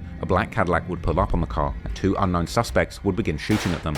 At this point, Cash would attempt to run from the shooters after bailing out the car, but he would eventually collapse on a grass verge next to the sidewalk beside a tree, while the shooters would then flee the scene in the Cadillac. Police and ambulances would arrive at the scene with gruesome pictures of Cash's body on the ground and being loaded into an ambulance, later going viral, with Cash notably being left laying next to that tree. Cash and the woman would be transported to the Advocate Christ Medical Center, where Cash would unfortunately be pronounced dead. Units 6 and Citywide, we have a shot spotter at 8059 South Marshfield, 8059 South Marshfield, 22 rounds, nothing further, zone 8 station clear. Well-known Chicago area rapper was killed in a drive-by shooting early this morning in the Auburn Gresham neighborhood. 31-year-old Tristan Hamilton was shot multiple times. According to the Sun-Times, he raps under the name FBG Cash. A 29-year-old woman with him was also shot, taken to the hospital in serious condition. It is believed Hamilton fired back at the shooter. Police don't have anyone in custody, at least not yet. 2 years ago, another rapper close to Hamilton, known as FBG Duck, was also shot and killed. The police incident report would later reveal that a total of 23 shell casings were found at the scene, with 14 from a rifle and 9 from a .40 caliber pistol, while the medical examiner's report would reveal that Cash had been struck in the head, neck, back, chest, and legs. Reports also indicated that the shooting went down in 2 phases, with 18 initial rounds being fired, followed by a pause, then another 5 rounds, perhaps suggesting that the shooters wanted to ensure that Cash didn't survive and stood over him shooting to finish him off, with this detail seemingly being referenced by witnesses to the crime, as well as later lyrics that refer to the murder. Rumors would later even circulate, suggesting that Cash's killers might have even tracked him using an Apple AirTag. But following Cash's death, Chiracologists on Reddit would soon begin to react, like posting theories about his ops, such as 600 Breezy possibly dissing Cash by posting a picture of himself smoking on his Instagram story, while another commenter would say how Mimo600 had also posted a similar picture. A day or two after Cash's murder, his cousin and fellow rapper BG Lil Pat would make several posts dedicated to him, including a video of himself driving around together with the caption implying that he was going to slide for a month straight to get revenge. However, Pat would also make an alleged post and delete story where he could be seen walking in O-Block, which would immediately start theories that O-Block had been responsible for Cash's murder. About a week after Cash's death, Digital Real YouTube channel would post a vlog from O-Block where one of their members can be seen heavily dissing him, which would further boost the theories that O-Block was behind the hit. Oh, gang only. Dummy, zip him up. Put him up. Dead on the right. Straight to the wall. Ain't make the hospital. Straight to the wall. The world wants supposed to have everybody twice sing everything but the women and everything but these legends. Yeah. He organ known as cash out, but we ain't crashed out. Oh, gang only. Meanwhile, Buck Munna, who is part of a set called TSG, who are the younger generation of O-Block, would make a post on his Facebook 2 days after Cash's murder, where he can be seen flexing a stack of money in front of the King Von mural in a very similar photo to the one Cash had taken at the mural just before his death, together with Bro got the Cash in front of the Von mural. With a caption where he would call himself the devil, while in another picture he would be pointing gun fingers towards the ground as if standing over someone whilst killing them with a gun. This flexing raised a lot of eyebrows amongst Redditors. However, it was an Instagram video posted by an O-Block member T-Money which would really make fans think that Buck Munna might have been the one who killed Cash, as he had been seen in the video allegedly showing a close-up photo of a body that looks like Cash's. However, it wasn't only O-Block who were hinting at their involvement, as OTF members would also go live 2 days after Cash's death to celebrate OTF DD's birthday. But the celebration of life would seemingly soon turn into a celebration of death, as someone would reference lyrics from Durk's song What Happened to Virgil by then asking, what happened to your mans? While OTF Varney would then reference lyrics from Durk and Pooh Shiesty's Back in Blood song, saying how all of that woofing on the internet had got someone's friend killed, before someone else would repeatedly yell headshot, this also being the chorus of Durk's Computer Murderers song, where Durk would seemingly warn Cash about taking photos in front of the Von mural. I'm gonna go fishing with my brother. They like, damn, what happened to Virgil? I'm like, damn, what happened to your mans? All that woofing on that, they got your mans hit. Headshot, headshot, headshot. But us fruit equal a lot. Make a trailer to that. Headshot, headshot, headshot, headshot. Moments later in the same live, the group can be heard rapping King Von's lyrics from the Back Again song, where Durk had also seemingly dissed Cash, before Varney immediately shouts Long Live V-Roy and recites Durk's lyrics from his Aha song, saying how people can believe whatever they want, but Lil Durk got your folks hit. Oh, folks now, long live V-Roy. Hey, boy, you talking You can believe whatever you want. I got your folks hit. Aha. Later in the same month, Lil Durk would release the deluxe version of his 7220 album, which would include the song Risky. In the song, Durk raps how someone would be an easy kill because they chase girls, and that standing over someone while killing them is his favorite pose, with these lyrics seemingly describing the exact way that Cash died, before also rapping how someone wouldn't die about their friend, but they'll die about a girl, which could be seen as a reference to how Cash seemingly didn't get back to Duck, but he ended up dying because he was with a girl that night, with some fans seeing this song to be Lil Durk self-snitching about getting Cash killed. Durk's song was then followed in July by the group song To The Top by O-Block members Mana Ike, Durky, Buck Munna, and G Nook, where Buck Munna would provide a full verse of apparent hints towards Cash's murder, starting by saying how they're going to spin and spin again until they cash out, before saying that if their victim tries to run, they'll chase him down, and now he's on the news, and ending by saying how they caught someone loafing with his boo, before saying again how they're going to put him on the news. In June, rumours would circulate that Lamron members might have been responsible after an IG story was uploaded by members claiming to be smoking Cash. Yeah, my boy. Now we coming. Yeah. Smoking Cash. Yeah. Ooh! Yeah. Later in July, Durk would go live with Booney Mo, Dee and other OTF members, during which they would count huge stacks of cash, while a clearly intoxicated Lil Durk and other members would gleefully begin to repeat the line, "They know that we did it," which is from Booney Mo's at the time unreleased song, We Did It, that was later put on the incredibly incriminating album Loyal Bros 2. They know that we did it. They know that we did it. They know that we did it. They know that we did it. We got a lot of raw shit on the super. A few minutes later, Durk begins to rap his verse from the also at the time unreleased song Threats to Everybody, where he raps that if you play with him, you're going to end up by that tree, which many have seen to be a direct reference to Cash, whose body was indeed found laying on the grass next to that tree. For some reason, the other members would find these lyrics incredibly funny, but it was Booney Mo who would really crack them up once again, repeating the line, "They know that we did it." You ain't have your gun for them, you better have your gun for me. Better have your gun for Booney. Better have your gun for C. You don't believe me, you gon' see. You gon' end up by that tree. Know that we did it. The connection to Cash wasn't lost on the fans, who would comment on the YouTube video about this live, how OTF were clearly trolling Cash. Meanwhile, Buck Munna would also go live, seemingly sometime in July, where he would rap lyrics that were clearly about FBG Cash, like saying that now that he's dead, he can't take another pic, a clear reference to Cash's picture in front of the Von mural, as well as saying how their ops are mad that an old man is in a body bag, and how the switches made him crash, and that he doesn't smoke Tuka anymore, he smokes Cash. He dead and gone, that's what he get, but he can't take another pic. He got hit, he took word around the woods and neck. Off of that block where they don't play, I about play, I take his face. And I ain't missed cause I know they pissed, I know they mad, that man up in the bag. The switches came and made him crash. I don't smoke Tuka, I smoke Cash. I'm just lying, weak, that shit's out of G. Buck Munna would further raise eyebrows after a vlog circulated, seeming to show him laughing and reenacting what Cash did when he tried to run away after getting shot. You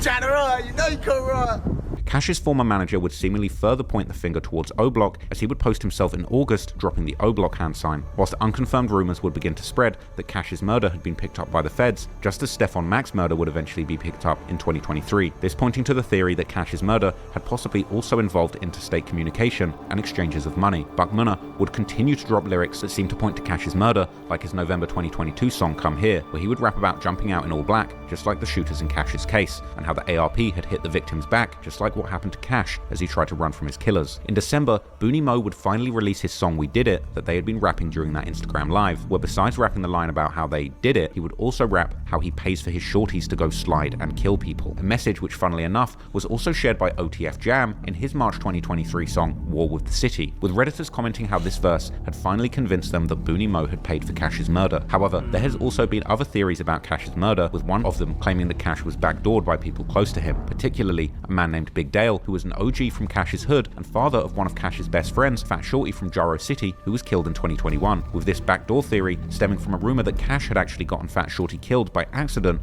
during a house party argument gone wrong. This theory would end up gaining so much traction that even DJU would ask FBG Young about it, but Young would seemingly disregard these rumors as nothing more than YouTubers trying to get views. R.I.P. Was responsible for like backdooring your brother FBG Cash. Yeah. So who is Big Dale? Let's start there. Or who was he to y'all? Big Dale's one of the guys from the neighborhood. What do you think of these rumors? I don't think the internet. I don't listen to that. Word. Yeah. I don't pay that no mind though. Like that would make a good story for the internet, won't it? It sound crazy as hell to me. All right. It's some nice views, won't it? I mean, I don't be paying not that serious to me. I don't pay no man. Since the murder, there's been endless speculation on Reddit as to exactly who might have been involved in Cash's murder, with polls even circulating that allowed members to vote on which gang they felt were most likely responsible. One Reddit post circulated names of 5 potential suspects from the OTF, TTE, and O-Block sets. One of the names listed, OTF Black, had made a post to IG days after the murder saying that if you want respect in the streets, you have to get your bodies up, and boasting how Lil Vani gave him a CEO chain when he got out of jail and told him to stand on his ops necks. Was that OTF Black the one with Traploreross and shit in that one video? With Black responding that it's OTF forever and he's got this, with people on Reddit commenting that this was some of the most insane self-snitching that they'd ever seen. However, OTF Black would later deny this and call out Reddit for putting bodies on him in a block-to-block interview alongside Traploreross. He's like, yeah, they put bodies on me too. Yeah? That's what blew me up. Trying to say this. Oh, damn. Oh, damn. Where that come from? Reddit, DJU, all that. They got you on Reddit teed up. Another person named in that post, TTE Stain, would also be mentioned in other posts that alluded to having committed a crime in designer clothing. Another post would claim without evidence that Ty Munna was being investigated for the murder, while another pointed the finger at Lil Mike from O-Block. Numerous people would point the finger at Booney Mo from OTF, saying that he was the one who orchestrated the hit, which is interesting considering how happy he seemed about it on the live with Lil Durk. Others would point the finger at OTF Didi, with some suggesting that Durk had been pushing Didi's career as a reward after the hit. At the moment, Cash's murder still remains unsolved, and to be clear, there's no real evidence that either O-Block or OTF had anything to do with it, at least publicly. But then again, not so long ago, there was also nothing but rumors connecting Durk to the murder of Stefan Mack. Now, many people on Reddit think it's only a matter of time before they put this murder on Lil Durk too. But what we do know for certain is that Cash's murder would take place only a few months before the murder that may end up taking down the entire OTF empire. I'm of course talking about the murder of Lil Pat.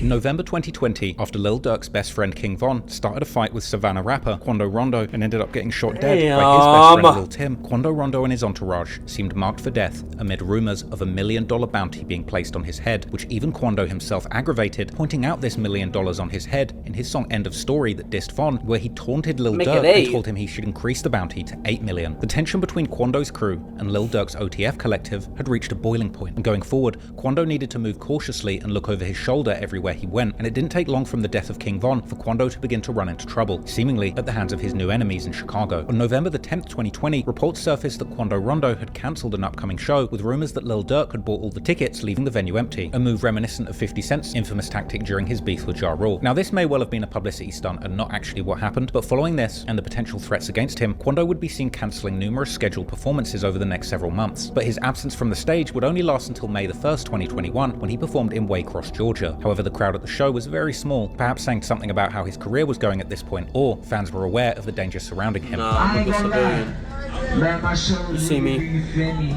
People in this, but I know I got a lot of shit going on. You feel me? But I still appreciate everybody who came out.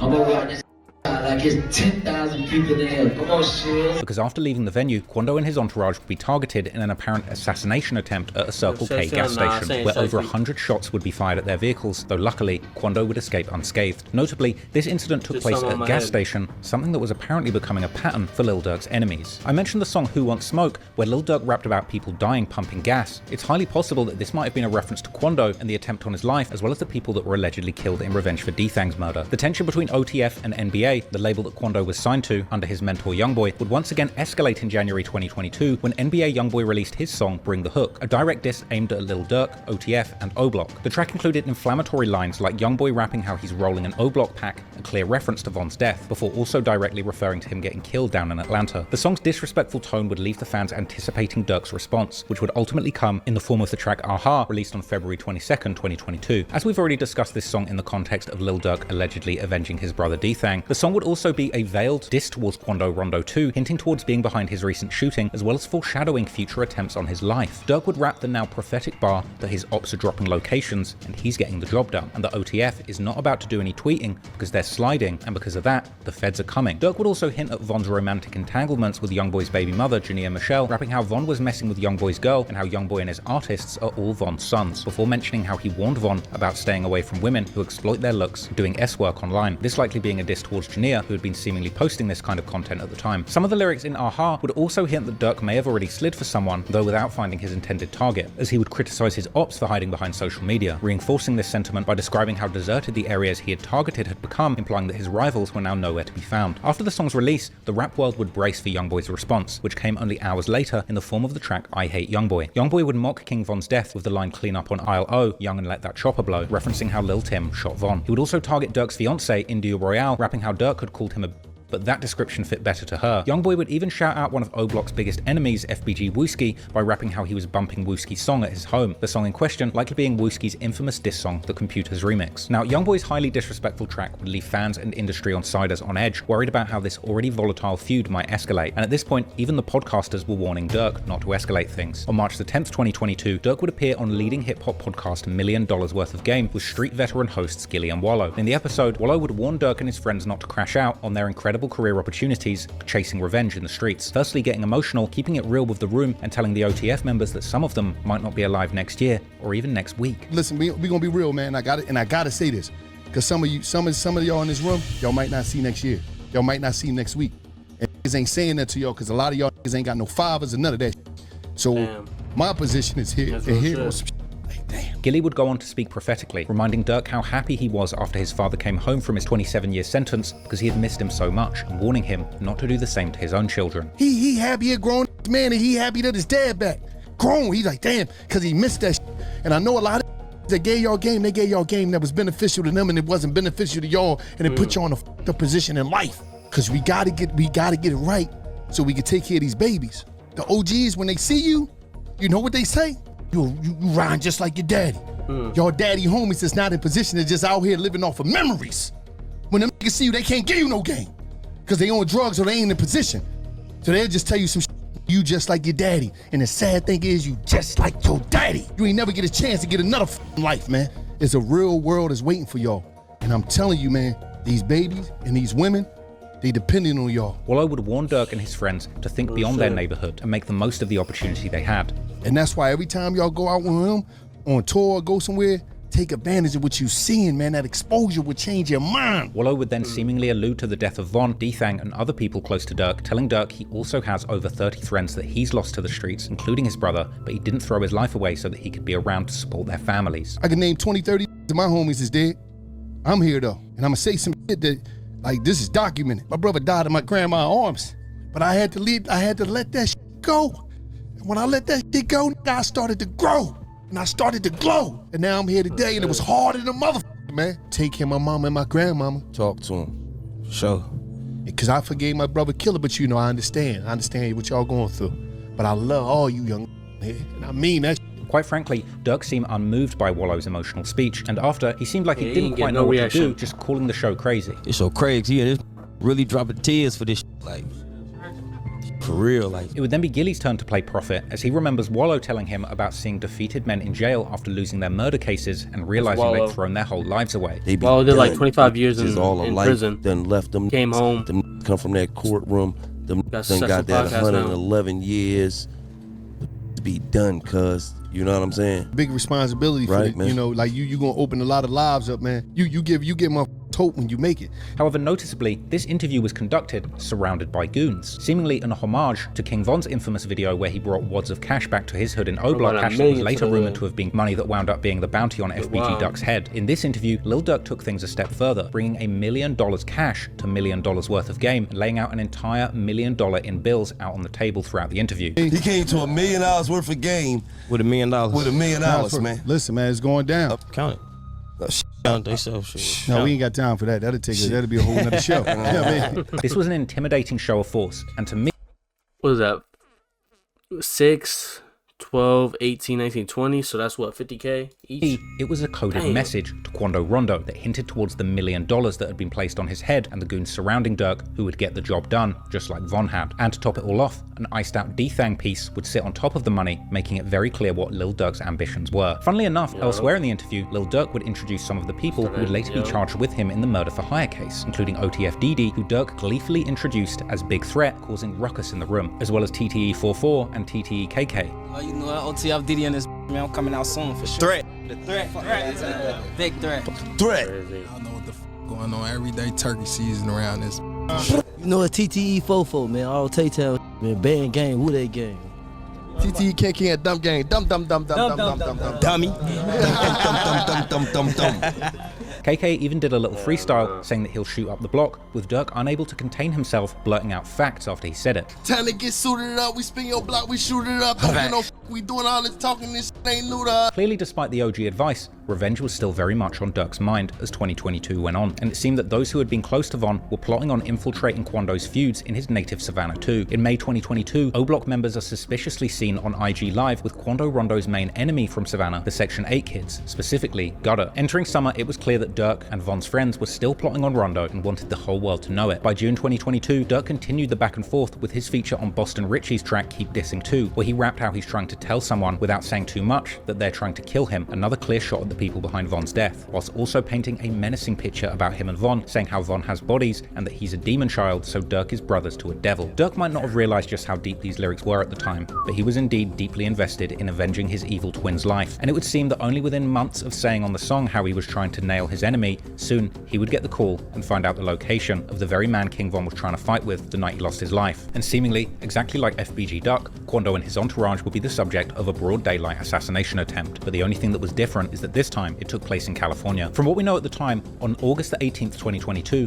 Quando Rondo and his close associate and cousin Lil Pab were in Los Angeles, California. Unbeknownst to them, their location was leaked to members of Lil Durk's OTF collective by an unnamed co-conspirator known only at this stage as Number 4. According to the indictment, on August the 18th, 2022, Durk and a member of his OTF collective named Vonnie would fly from Miami to Los Angeles on a private jet to coordinate the murder. Upon arrival, Lil Durk would instruct OTF Boogie to travel to Southern California, whilst OTF Didi recruited 2 more shooters named Flocker and Brown Eyes to join the plot, providing their biographical information so that flights could be booked under their names. Lil Durk would apparently even text a warning not to book any flights under names directly linked to him, but this was either ignored or sent too late, as an OTF-linked credit card would indeed be used to purchase flights for Didi, Flocker, Brown Eyes, Boogie, and another co-conspirator to travel from Chicago to San Diego on August the 18th. OTF Boogie and others confirmed their travel plans through text messages, including one message from OTF Didi to someone on Instagram stating, "On my way to LA." Upon their arrival in Southern California, the group traveled by car. My thing is, they can't be this fucking stupid to use fucking they phones, they text, they DMs.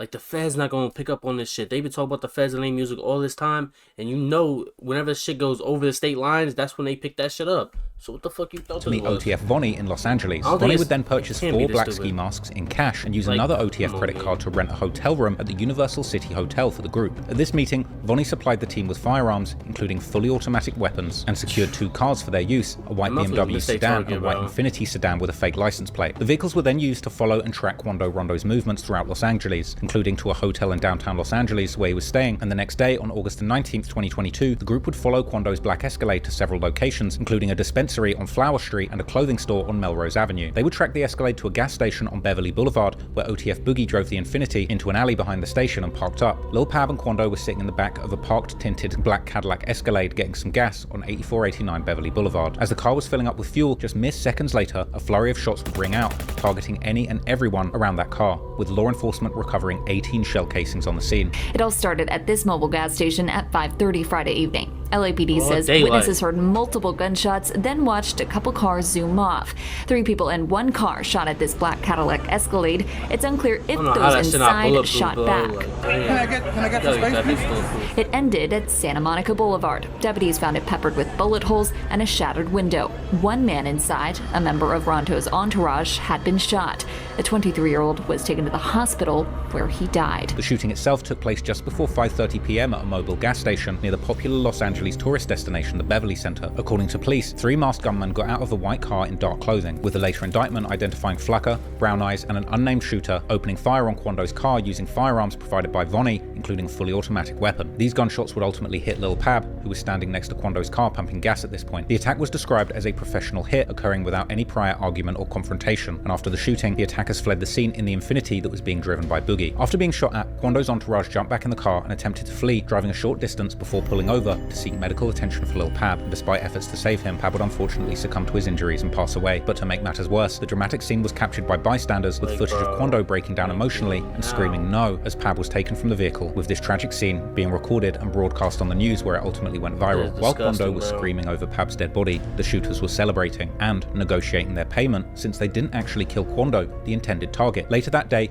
the group, including Vonnie, Dee Dee, Flucker, Brown Eyes, Boogie, and the co-conspirator, would gather at an In-N-Out restaurant to discuss the attack and the payments for the shooters. Once again, using an OTF credit card, flights were booked for the group to return to Chicago from San Diego, and they flew back that same evening. And after this, other OTF members would post on social media indicating the group's responsibility for the murder, including one post revealing that Pab died of a headshot seemingly before the news even reported it, and another OTF affiliate, Lil Vonnie, tagging Quando and making fun of Pab's death on Instagram. Meanwhile, following the murder of Lil Pab, Quando Rondo announced that he was dropping his affiliation with the Rolling 60s Crips, signaling his intention to step away from gang life. He declared on social media that he was laying down his neighborhood Crip flag and that he wanted to focus on his family and loved ones rather than gangbanging. However, the move was met with backlash from other Crip members, some of whom criticized his departure as a sign of weakness. But despite the criticism, Quando stood by his decision, emphasizing that he no longer wanted to be involved in the gang conflicts that had claimed the life of his close friend Lil Pab. But while Quando was attempting to lie low and remove himself from the gangs and conflicts that had claimed the life of his friend back on Durk's side, having now apparently avenged King Von's death, even with the murder of an innocent affiliate who was just there with Quando, it would seem that Durk and his OTF shooters at this point felt completely untouchable. And after enduring years of slide for Von comments, this apparent get back would be too much for Durk not to mock or comment on. Despite what's now being referred to as an incredibly sloppy and reckless hit with a paper trail that's completely unheard of, from here,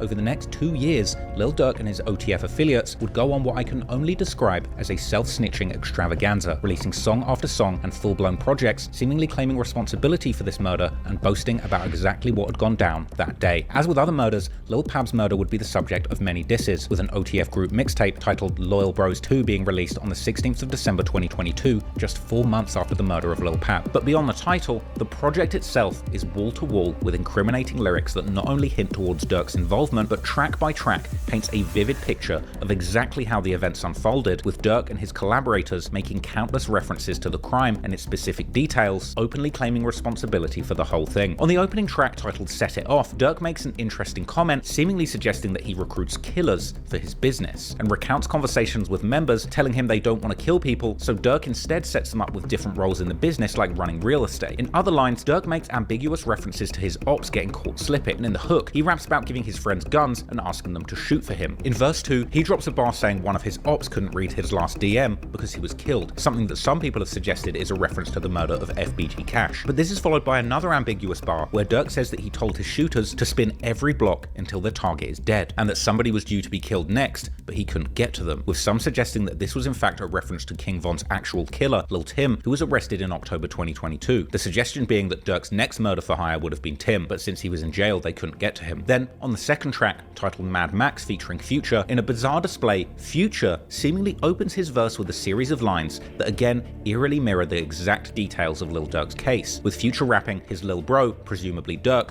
drops bags and gets people killed and has people shot through the windows of their cars, and referencing that people get money put on their heads for messing with Durk. And Future even ends his verse with a jaw-dropping bit of foreshadowing, saying ain't no Rico case gonna stop another body dropping, before asking how many bodies they have. The hook of the song would see Durk and Future likening their shooters running up on people and killing them to be similar to the movie Mad Max. And then in Durk's verse, he would go on an absolute rampage of self-snitching, boldly saying that he told Young Thug everybody that he'd shot and hinting that he could have been part of that Rico case that Thug caught if the feds were recording what he said. Durk then seemingly references the murder of Quando's cousin Lil Pab, despite him actually not being involved in the death of Von, saying that when it's war, you don't see famous names being killed, but they still try and kill everyone around their targets. Durk then references the rumors that he was involved in the Pab murder, saying that he doesn't admit to crimes, but the blogs seem to accuse him as soon as people die, and saying that he would never admit to murder and is happy that other people are claiming that body, a line which I think refers to an alternative narrative that was spread around, suggesting that Lil Pab was actually killed by drug dealers that he ran off on. Of course, when the indictment dropped, it seemed pretty clear that that was cap. Durk would then go on to directly deny blackballing Quando Rondo from the record industry and casting doubt on his criminal past, before Durk says that he is the person who chooses if people live or get killed. He later appears to reference two details from the murder of Lil Pab, saying the Switch is bound to kill their ops, Free McAdoo, a 600 member who committed numerous murders, and then saying the chilling and self-incriminating line, "We're flying to get you." Now perhaps this could be interpreted as saying that he would fly to collect Mac from from jail if he's ever released, but to me, I think it's a different bar, where Durk is just mentioning one of his killers and then moving on to another line where he's self-incriminating himself, admitting that he will fly his shooters out to kill you, just like he did to Lil Pab. This is followed by another dark line where Durk says, "You ain't know we were gonna get you, did you?" On the next track, Hanging with Wolves, Durk would make some interesting references to his life in this time. In one bar, he claims that he was out of town and heard a rumor that he was wanted for murder, pretty much speaking what ended up happening into existence. Durk went on to make references to Youngboy, whose original beef with King Von kicked off this whole thing, with Quando actually being one of Youngboy's artists signed to his label, and Durk would refer to earlier comments suggesting that Youngboy had told the world that they were beefing and that he tried to squash the war. Then, at the end of his second verse, he drops another insane piece of foreshadowing, saying that he's the type of person to get on a flight with a warrant and that the police have got to catch him, something that he indeed tried to do. On a later track called For Real that features OTF member Booney Mo, he would reveal that he sells drugs to make money while his friends do the murders. In a later lyric, he outright says that his friends kill the ops and says that they get paid $10,000 to spin, and saying specifically that they get $20,000 if they kill one of the target's friends, and ending the song saying all his friends kill people for real if you play with them. A later track that featured Booker 600 and Lil Durk had a peculiar title, Feed 'em Addies. Now this title is a slick double entendre referring to giving their killers both Adderalls to focus on the murders that they've been tasked to do, and giving them the addresses or addies of their rivals to find them and kill them, something made explicit by the lyrics. And Booker goes on to rap that somebody's head got left on the wall for King Von. Then in Durk's verse, he would boast about having 50 rap that somebody's head got left on the wall for King Von. Then in Durk's verse, he would boast about having $50 million liquid, and going on to rap an eyebrow-raising bar saying that he smashed somebody's nose and that in his hood, he's Pablo. Likely a reference to Pablo Escobar, but knowing Durk's lyrical abilities, it wouldn't surprise me if this was another coded reference to Lil Pab, whose nickname was also Pablo. He then goes on to drop a series of bars that sound to me like they're directly referencing Lil Pab's murder, saying that he doesn't speak on murders or people trolling, and seemingly referencing Quando's relationship being signed to Youngboy's label, saying why you signed to the dudes that purged it. Then rapping the brutal lyric referring to the murder of Pab and Quando's reaction being broadcast on the news, saying, "When I seen he died, I kept scrolling," and admitting that he's into beef with someone's friend, another reference to Youngboy and Quando's relationship. The next track is seemingly another bold admission of the OTF crew's activities in the streets, the aptly titled track We Did It. This sees Booney Mo from OTF rapping back to back with a posthumous verse and ad-libs from none other than King Von, whose death sparked this deadly crime spree. The song featured a brazen chorus which saw Booney Mo rapping repeatedly, "They know that we did it," whilst backed up by King Von ad-libs. "What did you guys do, Booney?" Booney would then repeat the line, this time following the line about having diamonds on his chain, saying that they know we winning, with that line about winning followed by another King Von ad-lib saying they know. He goes on to rap, "You know how we're spinning," and naming what guns they use, and saying if they catch an op, you know we're gonna get them, and he would end the hook saying that now they're smoking on their ops. In the verse, he mentions OTF DD or D-Ski locating ops for the gang and chasing ops in rental cars, which according to the indictment happened. And he would even end his verse with a buffet of self-incrimination, rapping that he pays his shorties to slide and that he bets they're going to get you, following that up saying OTF, that's mob ties, ain't nothing realer. The second verse was a posthumous King Von verse, where in the final line, as Von has done countless times before, admitting to murder, saying that he ducked that sentence, but they know I did it. Now, I'm sure people might argue that this is an ambiguous song which could be referring to absolutely anything, but to me, the fact that this project and song dropped just 4 months after the supposed murder that was Get Back for King Von, combining this song with the King Von ad-libs and a posthumous verse from Von, and repeatedly using the brazen line, "You know that we did it," to me, makes me think that the very purpose of this song was indeed to covertly confirm to the whole world that OTF did indeed kill Pab for Von so that they could brag about it. The next track would feature OTF DD or D-Ski, which you'll likely know is one of the members who was central to the alleged murder for hire plot and is all over that indictment. And on the track Seen It All, DD would commence with another incredibly self-incriminating verse, rapping that his team do hits regardless, and rapping that they're going to risk it all and put their ops in coffins for their friends, rapping that they stalk their ops in traffic, something alleged in the indictment with photographic evidence, and saying that they leave their ops on stretchers. And in his verse, continuing the self-snitching, rapping that they bully their ops with switches and shoot the fastest, and rapping how they don't give their enemies passes, they walk them down or kill them. Even admitting that his friends stood on business or got vengeance, and he raps they're coming to get you,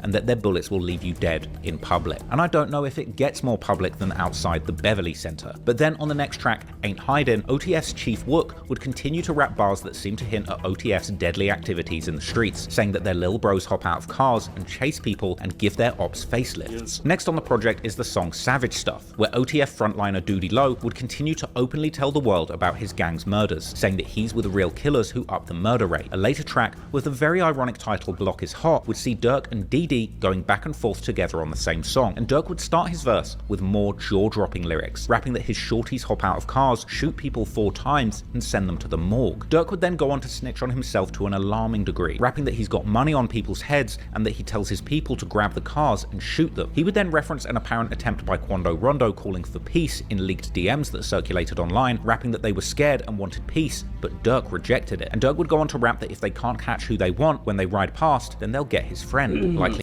Like I said in the last video, because he did a whole video on a breakdown of this album and shit, bro. Like, a lot of this shit you could just say is just like, bro, it could mean anything, bro. Just because, like, he's fighting this Fed case now, and a lot of the, like, lyrics can match this shit, and it was after the fact. You can go back to his old albums, and I bet he's still saying the same shit. So, I'm just like, man, this is so stupid, bro. Another reference to Lil Pap. Durk would then go on to boast that he could be outside by himself, but no one would have a chance to get him, and that he rolls with OTF DD when it comes to the war on the block. And Durk ends his verse with haunting bars where he says that he's the reason that you got shot, and that his music is what you hear when you die. Then in verse 2, DD would jump on the mic and raps lyrics which, quite frankly, are a prosecutor's wet dream, rapping that he's a threat, warning his ops not to get caught lacking, or that he will leave you like the last person he caught. Then going on to rap how I want to see how the, like, Loyal Bros 1 or, like, the other OTF tapes is sounding, because I bet you it's, like, the same, similar fucking topics, bro, because it's just normal fucking drill music. Did his ops die, and answering that generic. The bullets ate his face and left him dead on arrival. DD would rap that knowing how to die is the only thing that his ops can beat them at, and at the end of the verse, in a line that will probably come back to haunt him, rapping that his friends face murders and beat the state charges. Unfortunately, with songs like this out, it's incredibly hard to imagine DD beating the state on these charges. Now, the following song would be titled Thug Life, and features OTF veterans Chief Wook and Doody Low, along with some very interesting lyrics, with a line in the second verse that said, "Your cousin with you, you claiming he innocent, he's still getting shot," which sounds to me like it could be a direct reference to Lil Pab, who is indeed Quando's cousin, although at the time of the murder, many people reported that he was simply Quando's friend. The next track takes the irony to a whole new level, a song titled Federal Freestyle, featuring none other than OTF Jam, OTF's suspected resident informant. Now, there's nothing super incriminating in this song, but these lyrics and OTF Jam's backstory as the alleged informant is something I'll be breaking down in greater detail another time. But later on the project, Durk drops perhaps the single most incriminating song on the entire project, a track titled Threats to Everybody. Durk opens the song saying that by spending money, he can have new killers who you have never seen before come outside, rapping that he puts belts to his ops and that he has his killers shoot so much that their fingers hurt. He references both OTF Jam and OTF DD, saying that he bought them both the same gun, and then in another absolutely incredible display of detailed self-snitching, Durk references shootings at gas stations, suggesting that his ops want to avoid stopping to refuel, and later saying that if he finds out his ops are outside, he wants his shooters to pull up on them curbside. This actually ended up being the song that included the bold lyric about leaving FBG Cash dead by the tree, and Durk would end the song saying that they should have killed him sooner. On the next track, titled Who Are You, Doody Low would reference King Von, saying that he has killers that will murder in exchange for a recorded rap verse, which could refer to Doody or Durk himself, which ironically matches up with the accusation in the indictment that OTF members were actually encouraged to kill in exchange for support in their rap careers. Before Doody goes on to say that they killed someone and put them in the dirt, and that dissing King Von will indeed get you killed. Now, a lot of people will argue that these lyrics don't prove anything, and that these could all be generic references to the street life, but I do not buy it. People often argue that rap lyrics shouldn't be used as evidence in— Of course you don't buy it. Of course you don't buy it, bro, because it's fucking fits your narrative. Court, often citing Bob Marley's I Shot the Sheriff, but no sheriffs got murdered on camera, and the sheriff's deputy was— I can almost guarantee you, if you go back to the other OTF tapes, these old Durk songs, he's gonna be saying the same shit, bro. Like, what? Not on the news screaming no. To me, this project was a bold declaration by Lil Durk and the wider OTF to take credit for these heinous and public crimes. This was the first project released since the murder of Lil Pab, the apparent revenge attack for Von's murder. How many times had Durk been baited in comments with people saying slide for Von? Well, it seemed that he'd finally done it, and OTF quite literally used this whole album, the songs and lyrics, to tell the world we did it. To me, Loyal Bros 2 might well go down as one of the most incriminating rap projects in music history, and it really just goes to show you just how inexplicably stupid some of these gangster rappers can be when it comes to admitting crimes in their music. I'm genuinely baffled as to why the people involved in this alleged crime, specifically Lil Durk and OTF DD, would be so reckless as to release a project with such specific details about these crimes that they allegedly really did. Lines about paying for hits, renting cars, flying shooters out, scrolling past the news about your murdered enemies being on the news, and quite literally saying we did it is mind-boggling. But this wasn't the end. In fact, it was only the beginning, and as time went on, Durk and the OTF crew would continue to self-incriminate and openly rap chilling details that would connect them to this crime. As I said at the start, this is only the tip of the iceberg when it comes to the insane depths of the self-incrimination that Durk and his OTF crew did. After Loyal Bros 2, perhaps the single most self-incriminating lyric would come in the form of a feature that Durk dropped on the song Wonderful Wayne and Jackie Boy off of Babyface Ray's album M.O.B. that dropped on December the 2nd, 2022. And in his feature, Lil Durk would rap the jaw-dropping lines, "Got location, go, go, green light, go, go, go, go, go, look on the news and see your son screaming no, no." Screaming no is obviously a direct and incredibly incriminating diss towards Quando Rondo, as it directly refers to...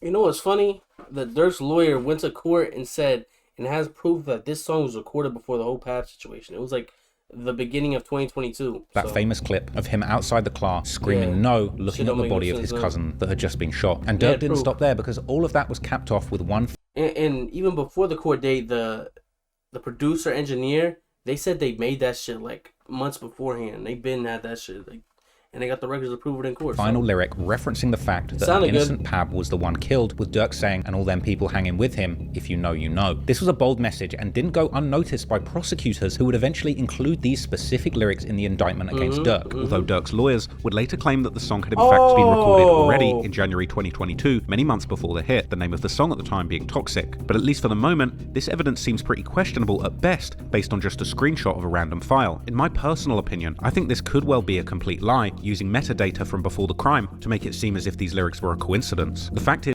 So, you think Durk's lawyers is gonna lie about when a song was recorded off a screen just because it's a screenshot? How else are we supposed to prove that the song was made fucking months beforehand? The engineer said it was made months beforehand, and a fucking... The lawyer said it. The lawyer's not gonna lie in court off evidence that they don't know is true or not. These lyrics, like, again, he's just trying to make shit like sound worse than it is, bro, just because he thinks he knows everything.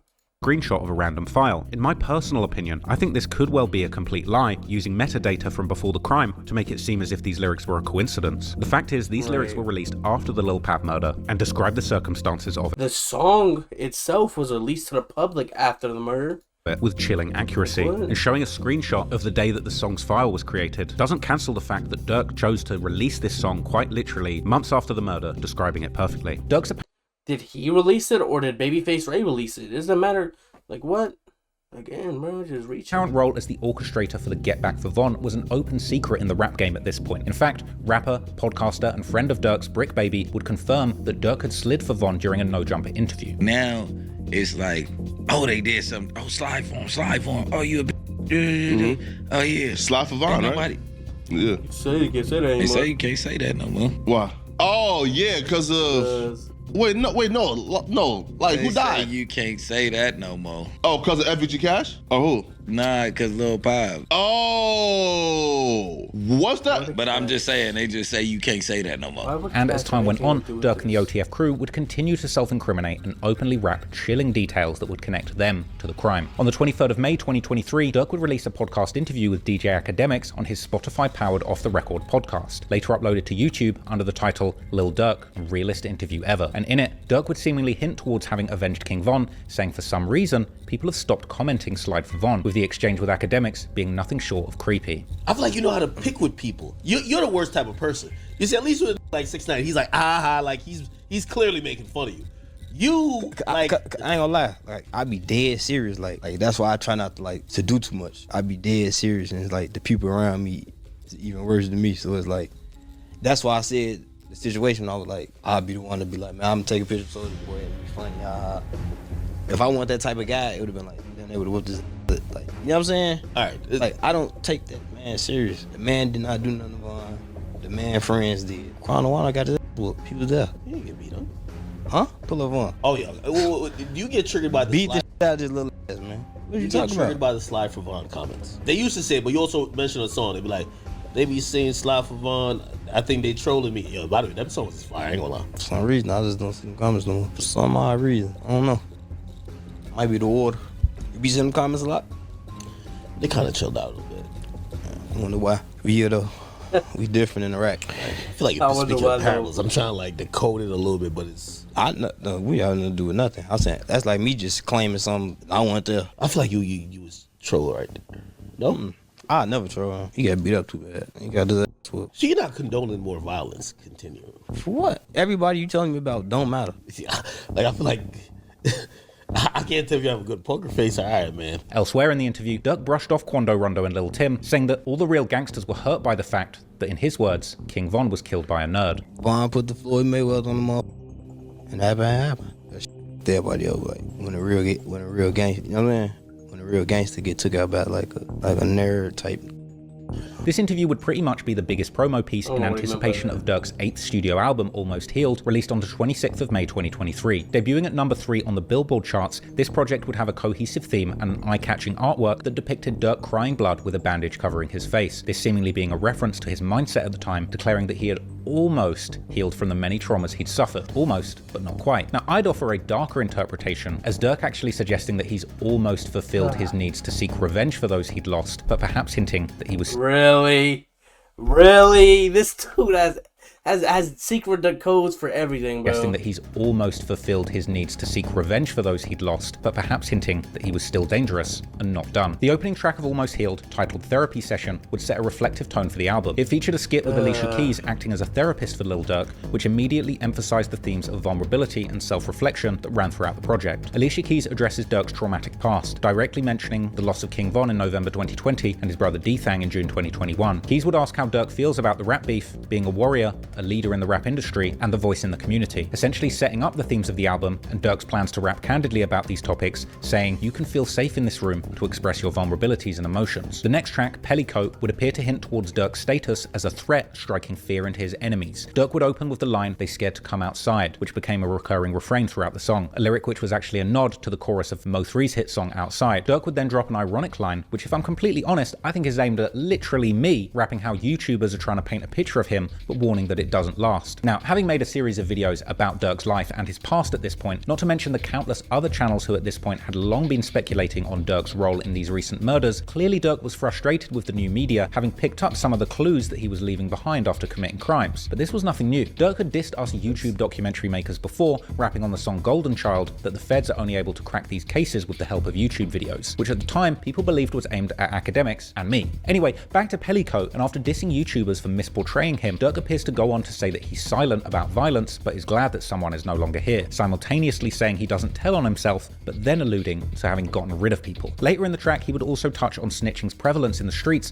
mentioning that even killers with numerous bodies to their names can still turn into snitches. Later, Durk raps that he never posts guns used in crimes on his social media because he knows the authorities are watching, and later, pretty much openly saying that he got back and got his revenge. And then, in a line that appeared to respond to 6ix9ine and the Slide for Von slogan, rapping that 6ix9ine and others had told Durk to slide and that he wouldn't do it purely for fame, Durk would in the third verse directly reference Quando Rondo, saying that Von died because he beat up a goofy and that the drama had nothing to do with Von's relationship with Asian Doll. Durk would end the track on a somber note, saying that every morning he plays to Allah for forgiveness for the things that he had done. Interestingly, Islam had become a big part of Durk's life by this point. On the track Mad Max, Durk even references praying on the phone with an imam. Seemingly influenced by his Muslim father after his release from jail, Durk would begin to take religion more seriously and build it into his brand, even changing his name legally from Durk Banks to Mustafa Abdul Malak, potentially in hopes of distancing himself from his old self, Durk Banks, the given name that would ultimately end up on the indictment. The third track on Almost Healed was the smash hit All My Life with J. Cole. The song was an effort by Durk to clean up his image and spread an inspirational message to the youth, with bars where Durk bragged about having made it out the streets, rubbing shoulders with the mayor and politicians, and saying that you can't judge his past anymore. And the choir-assisted hook was an inspirational anthem that could resonate with the whole world, as Durk raps how his whole life, people have tried to keep him down, but they can never break his spirit. The hook was infectious and it had hit song written all over it. All My Life would hit number 2 on the Billboard charts, matching his earlier hit with Drake as his top charting track, as well as being an international hit too, landing on charts in 18 different countries. It was an industry favorite as well, winning the 2024 Grammy for Best Melodic Rap Performance. And the Grammy goes to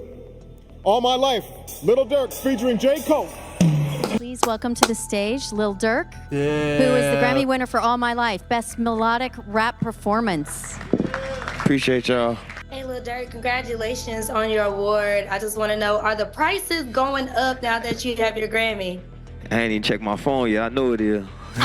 All My Life was a humongous hit, but if you ask me, there was something quite dark going on in J. Cole's verse, as J. Cole drops a number of bars and metaphors that when you look back at them now appear to coincidentally echo Lil Durk's Future perfectly. Just like how Future had seemingly rapped things that describe the crimes that Durk was allegedly involved in before, J. Cole makes a series of double entendres that strangely predict Durk's future, where he raps that his lyrics are so good that they're a cheat code, and he then likens putting out hit records to paying for hits on people, saying that he puts out so many hits that he could be facing RICO charges, topping it off with the lines, and another one, and another one. Now normally you might chalk this up to coincidence, but then again this is J. Cole, whose lyrical ability is much higher than your average drill rapper. It really wouldn't surprise me if J. Cole felt daring enough to slip in a little double entendre like this to hint to the world that he knew what Durk was getting up to away from the microphone, and using this to paint a...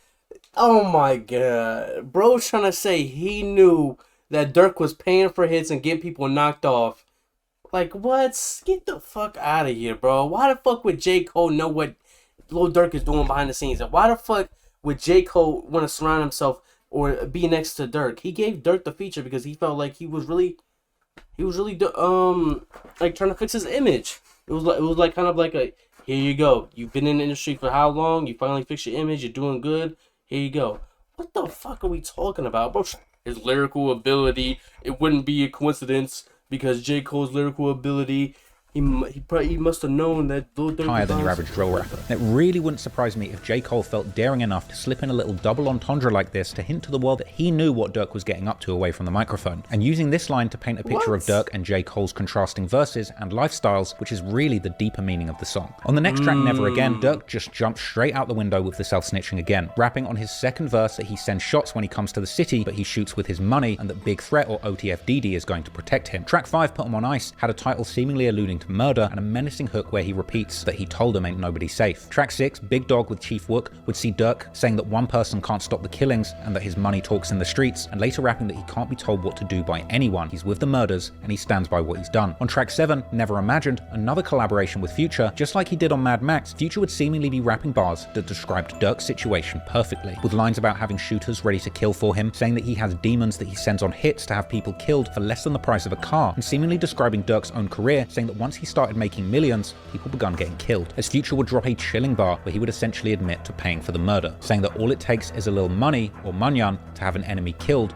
or more specifically, knocked out of his shoes. The detail about shoes being particularly dark, as it appeared to reference the state of the crime scene after Lil Pab's murder, with his shoes being seen lying on the ground. But if Future saying it wasn't enough, Durk would then go on to say the very same thing himself 3 tracks later on perhaps the most disrespectful song in this beef. But before that, Durk would rap openly on Never Imagined about telling his young'uns to catch body after body, and in another line that would echo his potential future years behind bars, Durk raps how he gave the streets more than he did his own kids. Track 9 saw Durk referencing his Muslim faith in a questionable way. The song before Fajr, referring to the prayer, sees him immediately opening the song with what seemed like a tasteless reference to being able to watch the footage of Pab dying and Quando screaming every day, going on with a bar that's probably aimed at Quando, saying that it must have given him a headache because he knows that he looked at that clip and that Pab's head looked fake. This referring to the gruesome uncensored footage of the murder that showed Pab's fatal injuries. To be honest, Durk kind of makes a mockery of his religion in this song, and I've got to call it out, because at one point he raps about how one of his young'uns chases his ops around before going to prayer, and just making a prayer from the Quran the title of a track that's all about killing people and making fun of them, pretty blasphemous if you ask me, to be honest. There's actually one very strange bar where Durk says that Chief Wook has seen him knock someone's mother down, and whilst this could be an innocent reference to Durk hooking up with his ops baby mama, because he's talking so hot on these songs, there's part of me that feels like it could be referring to something much worse. It almost made me think back to that murder case on that woman, Shanita Lawrence, that was killed. Anyway, Durk paints a picture of how he vets shooters in his neighborhood, asking members who their top killer is and offering to check their temperature and vet their body count. He rapped about an off being left leaking with shots to their torso, and he goes on to reference OTFDD, saying that when he beats his murder, he's going to be even more dangerous. Durk would end the song with more brutal lyrics referring to ops being murdered, saying how somebody would still be alive right now if someone else got it, which seems to me to be a clever way of saying that the wrong person got killed, but Durk doesn't care either way, and ending with a final bar saying that he's seen his shooter hold his breath for 8 minutes, and warning his ops that that's how long they're willing to chase them for. Track 10 on Almost Healed is the most brutal track,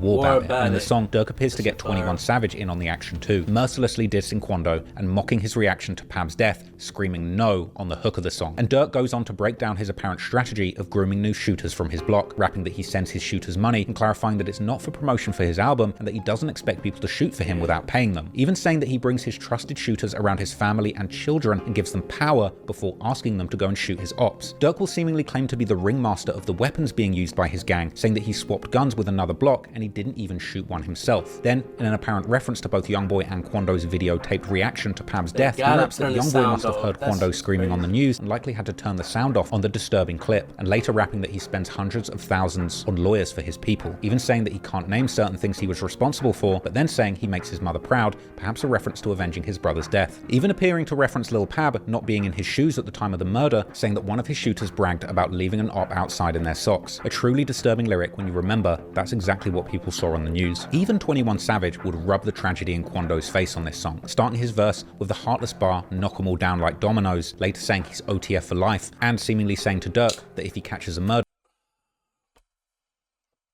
Oh, OTF for L.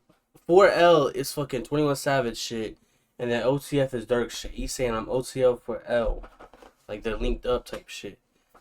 But 21 Savage had been said like he picked them all down like dominoes, later saying he's OTF for life, and seemingly saying to Durk that if he catches a murder, don't even tell him about it, as well as referencing following...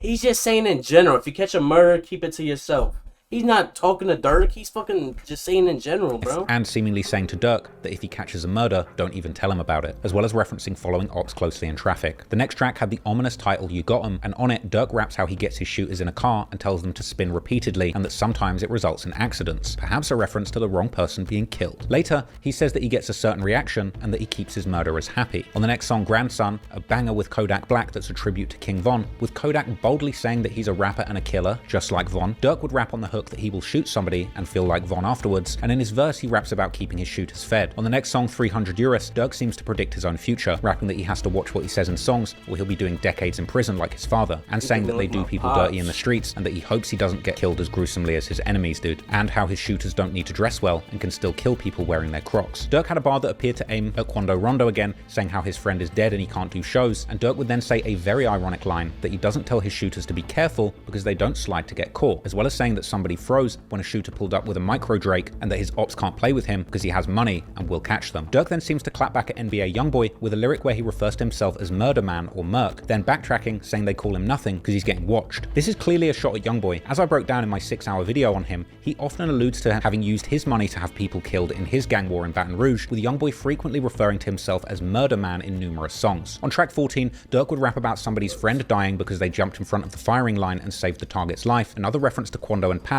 with Durk going on to reference Quando's reaction, saying they laughed when Von died, but when Pab died, Quando turned into a crybaby, and ending his final verse with another direct reference to the death of Pab in California, rapping that Rob49 saw that he had 4 guns in his house in LA and that California has real killers there. On the next track, B12, Durk would start off with a playful but real bar, saying that when people catch murder cases they call Meek Mill since he managed to get out of his probation. Then Durk would strangely say that he doesn't put his name on hits, and seemingly denying that his crew kill people, saying why are you bragging, they didn't kill anyone, before then backtracking and saying someone hopped out on feet like they're out of gas. Yet another slick double entendre that also hinted towards the gas station being the location for these murders committed on foot. Later in the track, Durk would refer to using cash to pay for an unnamed service while his card is on file, going on to say that he gave someone chances and pounds of dope to do something, but they still haven't done it, and now the cops are watching, he has to bury his desires and not finish the job, but later rapping that his budget for killings is 2 million and that his killers are actively out looking to collect the bounties, with this probably having a double meaning, referring to the bond money that he puts down if his killers get caught to get them right back on the street sliding again. Durk following that up with a line about how he got someone's location but knows they're not home, and going on to rap that they got who they wanted, so it's over now, and bragging that he's paid for a couple of trials for his members. Later, on a collab track with Juice WRLD, Durk has a strange change of heart, suddenly saying that he hates the trolling they do when you die. Then, in another violent song with a delightful title, Belt to Ass, Durk would rap openly about being at the private jet airport with a killer, and later saying that he feels he always has to react to what he sees on the internet. Then there's another line with a double meaning, as Durk says that he tried to go pop star but had to F up the streets, referring to both evolving his musical style and his inability to focus on his music career, distracted by the gang politics. The penultimate track on the project would be the Morgan Wallen assisted pop song Stand By Me, but again, it's another emotional song that has a lot of foreshadowing of what was to come for Durk, as Durk seemingly raps and sings ambiguously with Morgan Wallen on the theme of asking if a friend or woman would stand by them in hard times, for example if they lost everything, or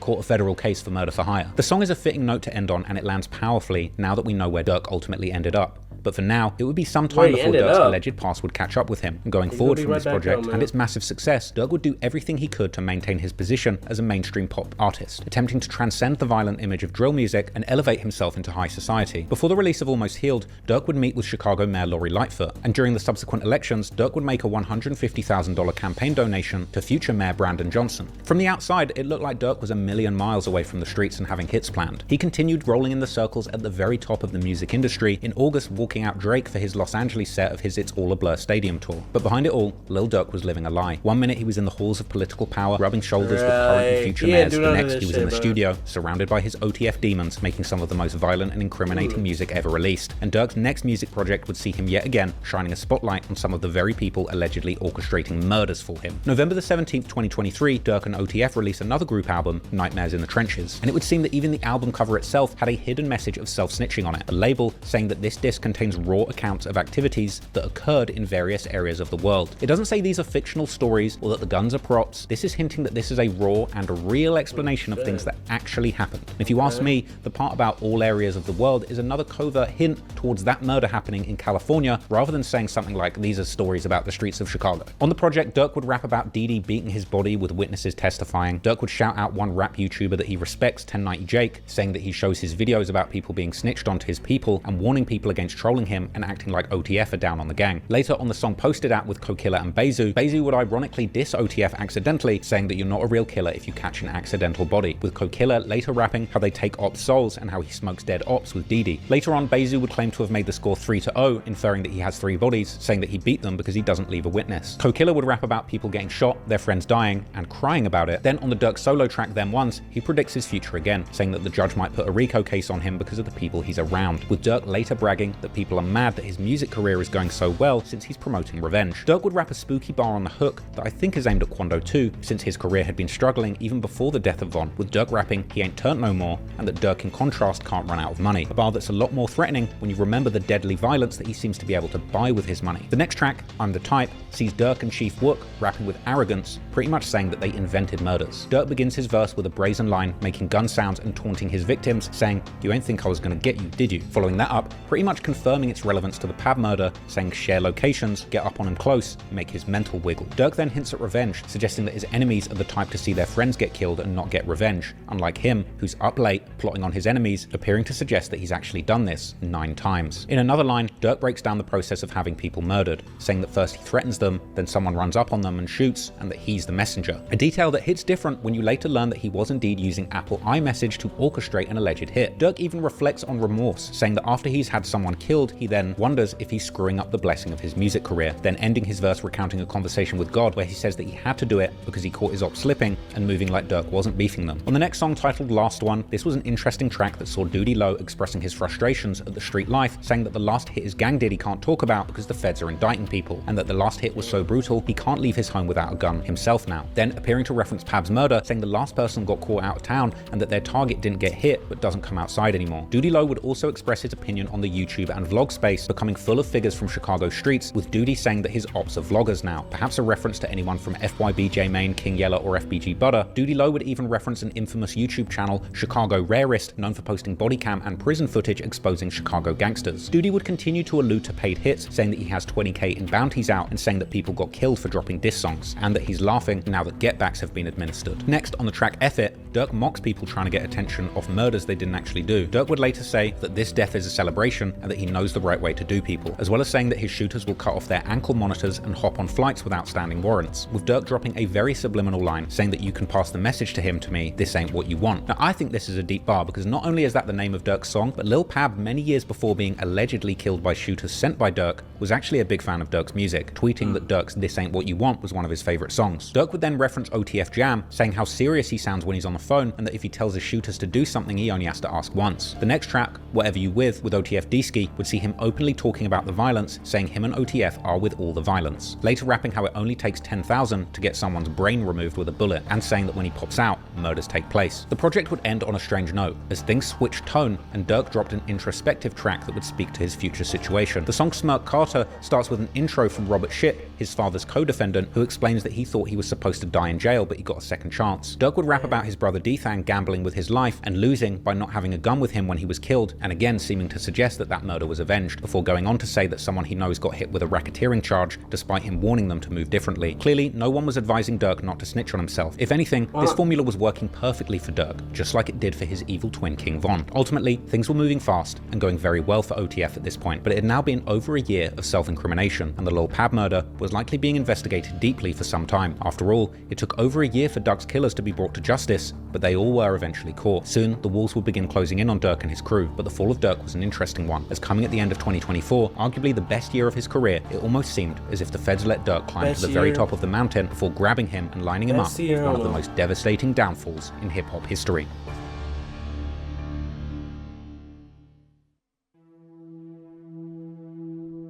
Fall of OTF and Lil Durk. With all of the self-incrimination that Durk had done over the course of 2023, it would only be a matter of time before people began to put things together, and unfortunately for Durk, on the internet, Reddit forums, and in YouTube videos, people would continue to speculate on these quite obvious crimes. I personally released a 4-hour documentary about Quando Rondo's life, and the attempts to end it in 2023 that had over 4 million views before the feds officially filed charges. But I was by no means the only one making these speculations. In his February 2024 interview with DJ Vlad, FBG Butter would ask how Durk is still outside when everybody knows that he paid to have Quando killed and got Pab killed by mistake. Who the you know name get brought up and with actual proven facts that you done paid me some money to go kill a motherfucker. And I'd have killed the wrong motherfucker too. Butter then, seemingly with inside knowledge at this point, months before any arrest took place, would hint towards one of Pab's shooters actually telling the police that he did it for Durk.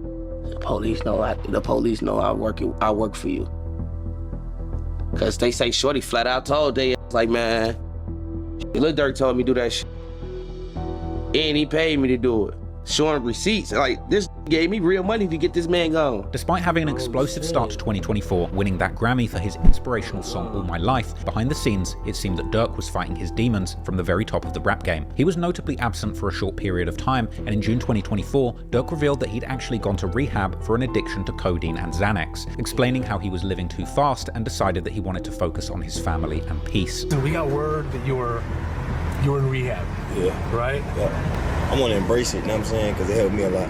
I won't even say it was tough at first. It was tough at first, but it ain't that tough because I really knew what I wanted. You know what I'm saying? I knew what was holding me back. And what was that? What did you want?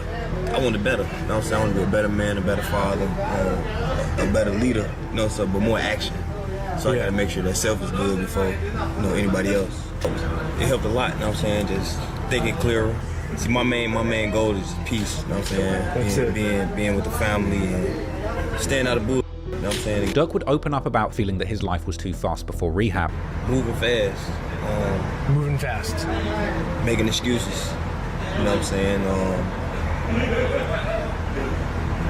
Letting the drugs take over me. You know what I'm saying? Yeah, just like the codeine and everything. Just Is that what it was? Was codeine? Yeah, Xanax. But you know, make me. You know? Durk would drop a song commemorating his release from rehab, being seen in a Louis Vuitton suit and a skinnier frame. The song was called Went Hollywood for a Year, and it was a Pain song with a 3-6 Mafia-inspired bridge that sounds like Durk is actually saying farewell to his beloved codeine cough syrup. In one line, Durk says that he'll give $1 million to somebody who can prove he's a snitch, and another $1 million, but then appearing to stop short of rapping, find him. As well as bragging that he has killers in his circle sharing his money and cars, and mocking someone saying that their homie's killer is still alive, but for Durk, it's been a year since revenge. It seemed that Durk was back, trying to put a brave face on things and attempting to get his career on track. The month before his arrest, Durk releases a new song and music video as a teaser for his upcoming album. The song's called Turn Up a Notch, and just over a week later, he would release yet another track, this time with an interesting title. The song was called Monitoring Me, and obviously had a theme to suggest that Durk indeed knew that the authorities were watching his every move. And it also had some very suspect lyrics where Durk says that he can't send money to his killers in his own name,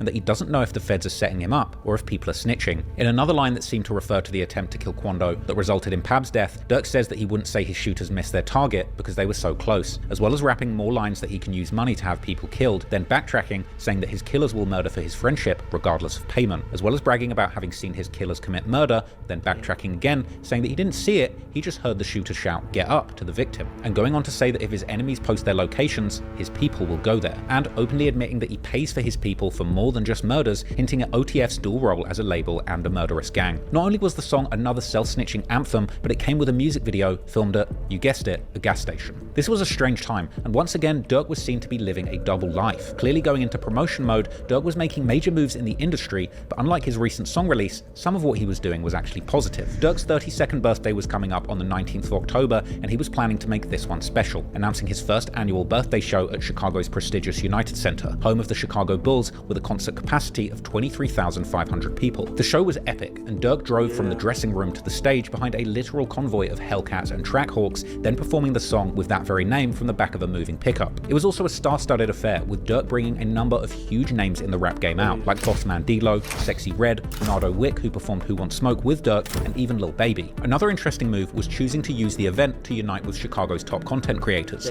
sharing the stage with prolific interview host DJ U and rapper turned Instagram comedian FYB J Mane, notorious for his Whoop cereal and his pushing peace movement. With Durk's acceptance of J Mane, who actually hails from 63rd and was very good friends with FBG Duck, as approval of his pushing peace agenda aiming to stop the gang wars. Notably, in the name of pushing peace, at one point in the show, Durk would even put up on screen a collage of fallen gang members from both sides of the war. This was during an extended onstage speech reminiscent of Kanye's stadium shows, where he would tell the crowd that he was showing love to everyone in Chicago and telling the crowd to take a photo. My brother J Mane one time in this man. So look, right? You see FBG Duck. I'm gonna do something Duck never been done one time, man, right? Everybody in that bitch. Damn. We gonna show love to everybody we lost in Chicago. Funny, everybody put their phone lights out one time. For everybody who we lost in Chicago, everybody, even if your face ain't on here right here, still showing love.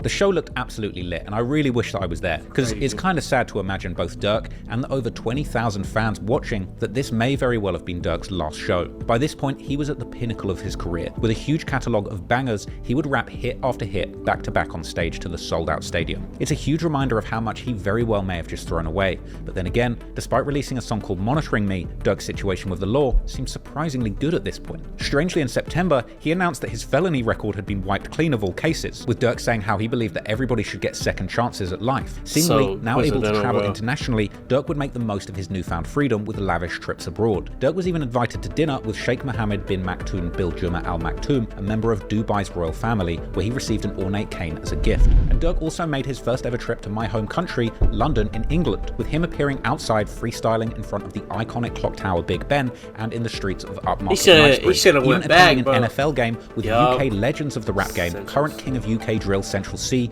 Grime Clash veteran Chip, and road rap pioneer turned podcast pioneer Young Spray. Bonnet, bro. Bad people, you get me? Come on, man. Bad people. Bad people. Why they call them bad Despite people? the smiles, many people thought that Durk was cleaning house, knowing that bad news was just around the corner. In Durk's last IG Live, he was seen praying, perhaps asking the Lord to spare him from the consequences that may have been lurking. Also in October 2024, rap media would report that Durk's children had been sent on a trip to Disneyland. Perhaps this was truly an acknowledgement that their father was going to be absent for the remainder of their childhood, as the heartbreaking news would only be days away. And ultimately, on October the 23rd, 2024, things would come crashing down, when 5 affiliates of Lil Durk's Only the Family record label were arrested and indicted on serious charges, including conspiracy to commit murder for hire, committing murder for hire involving a death, and the use of a machine gun in a violent crime resulting in death. After the 5 members of his Only the Family crew were arrested in Chicago, it was only a matter of time before the feds would grab Durk himself. He likely knew the clock was ticking after news broke of his close OTF associates being taken off the streets. Durk would reportedly book multiple international flights in an attempt to not only get away, but also confuse the authorities and keep them guessing what his next move might be, with 3 flights all being booked to Switzerland, Dubai, that's not what the lawyer lawyer was said. headed to Italy. Durk was in Miami and the lawyer said that like he booked all them flights because those were connecting flights. Like he basically like if he went, he was gonna go to Italy and then he was gonna go to Dubai and then he had to go to like New York and then New York to like Italy and then Italy to Dubai. That's why all them shits was booked like South that, Florida at the time. I don't know. And according to an affidavit by FBI agent Sarah Corcoran, the Chicago rapper was attempting to flee to Italy before his arrest. All international flight bookings made on Durk's behalf would raise suspicions that Durk was planning to evade capture, and the feds would immediately swoop in, and then the music would finally stop. As 2 days after his 5 friends were arrested, before Durk could board that private flight to Italy, federal agents would intercept him in Broward County, Florida on October the 25th. US Marshals would apprehend him, charging him with conspiracy for allegedly arranging that hit on fellow rapper Quando Rondo. The US U.S. Attorney's Office for the Central District of California would announce the arrest of Lil Durk on charges of conspiracy to use interstate facilities in a murder-for-hire plot that resulted in a fatality. I want to begin now with some breaking news. Rapper Lil Durk is charged in a murder-for-hire plot. Lil Durk's real name is Durk Bank, and he is from Chicago. This is his mugshot from Florida, where he was arrested last night and is being held without bond. This comes only hours after 5 people associated with his music business were also accused in taking part in that murder-for-hire plot. Now, the plot targeted rapper Quando Rondo's cousin, who was killed in 2022. Investigators believe it was retaliation for the earlier murder of Chicago rapper King Von. Local rapper and Grammy winner Lil Durk is being held behind bars in South Florida, charged in a murder-for-hire plot back in 2022. The FBI says he was arrested while trying to flee the country. Investigators believe Lil Durk put out a hit on another rapper, Quando Rondo, in retaliation for the earlier murder of Chicago rapper King Von. Rondo's cousin also died in a shooting at a Los Angeles gas station caught on camera. Several of Lil Durk's associates have also been arrested in connection with this same plot. The superseding indictment filed against Lil Durk himself would paint a detailed and damning picture of OTF as a criminal enterprise that was allegedly led and directed by Lil Durk himself. According to prosecutors, OTF operated not just as a music collective, but also as a violent organization that was engaged in murder, assault, and intimidation to maintain its dominance in the Chicago and broader music scene. The indictment alleges in black and white that Durk placed a bounty on Quando Rondo, promising financial rewards and lucrative opportunities within OTF to anyone who carried out the killing, and confirming that the murder of Pab was indeed revenge for the killing of King Von. Not only that, but this music-turned-murder enterprise had been incredibly sloppy in their actions, as the indictment would reveal an alleged text exchange where Durk would reportedly advise his shooters not to book no flights under no names involved with him. A tragic exchange suggesting that he was actively trying to cover his tracks and that his shooters had been incredibly cheap and reckless. And soon, Durk's situation would surpass Diddy's as the most trending topic in the rap media. Not only that, but those close to him would begin to find themselves under the magnifying glass too. In the aftermath of Durk's arrest, eyebrows began to raise about his ability to potentially influence the justice system and politics, with questions being asked about whether the mayor of Chicago would be giving back a $150K donation. But most importantly, all eyes would be on those in the indictment, both named and unnamed, as people would begin to uncover the dark, violent backstories of the perpetrators, as well as intensely speculating on exactly who might have been the informant and who might have been the connection in California who told Durk and his demons to fly out and kill Quando. The first of the OTF crew in this indictment who seems to have been heavily involved in planning and executing Quando Rondo's hit was Cavon London Grant, aka OTF Vonnie. OTF Vonnie is a key figure in OTF's inner circle for years, with his loyalty and presence around Lil Durk and King Von being well documented. Vonnie is also King Von's cousin and played a significant role in Lil Durk's operations as his business manager. Back in July 2019, Vonnie would be spotted with Durk and Von at the iconic Icebox jewelry store. Can I get an OTF chain, man? The way things are looking this week. Yeah. Woo! Not gonna happen. A1, right? A1, right? A1, right? And by early 2020, he would once again be seen accompanying King Von as Von worked on designing and purchasing custom O-block chains that many believe were actually given out as trophies to celebrate the successful murder plot on FBG Duck. Slim roll or just one? Yeah, right. And I like the, you see how the leaves are? I like them kind of like graffiti this. Style. Just like, check this out. As I see.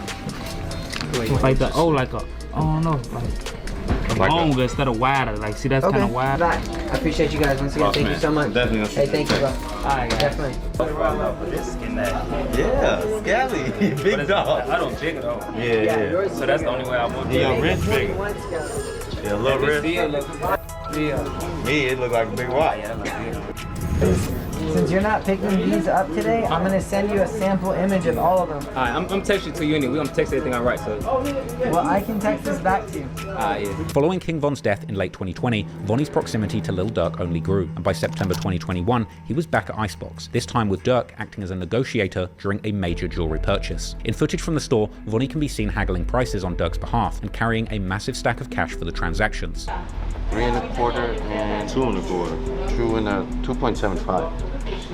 2 3/4. 3 1/4, 2 3/4. That's about 15% difference. How much would it be? That's what he had before.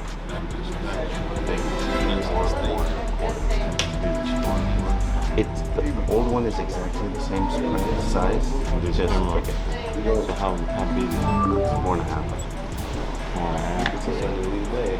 You can said 2 years ago.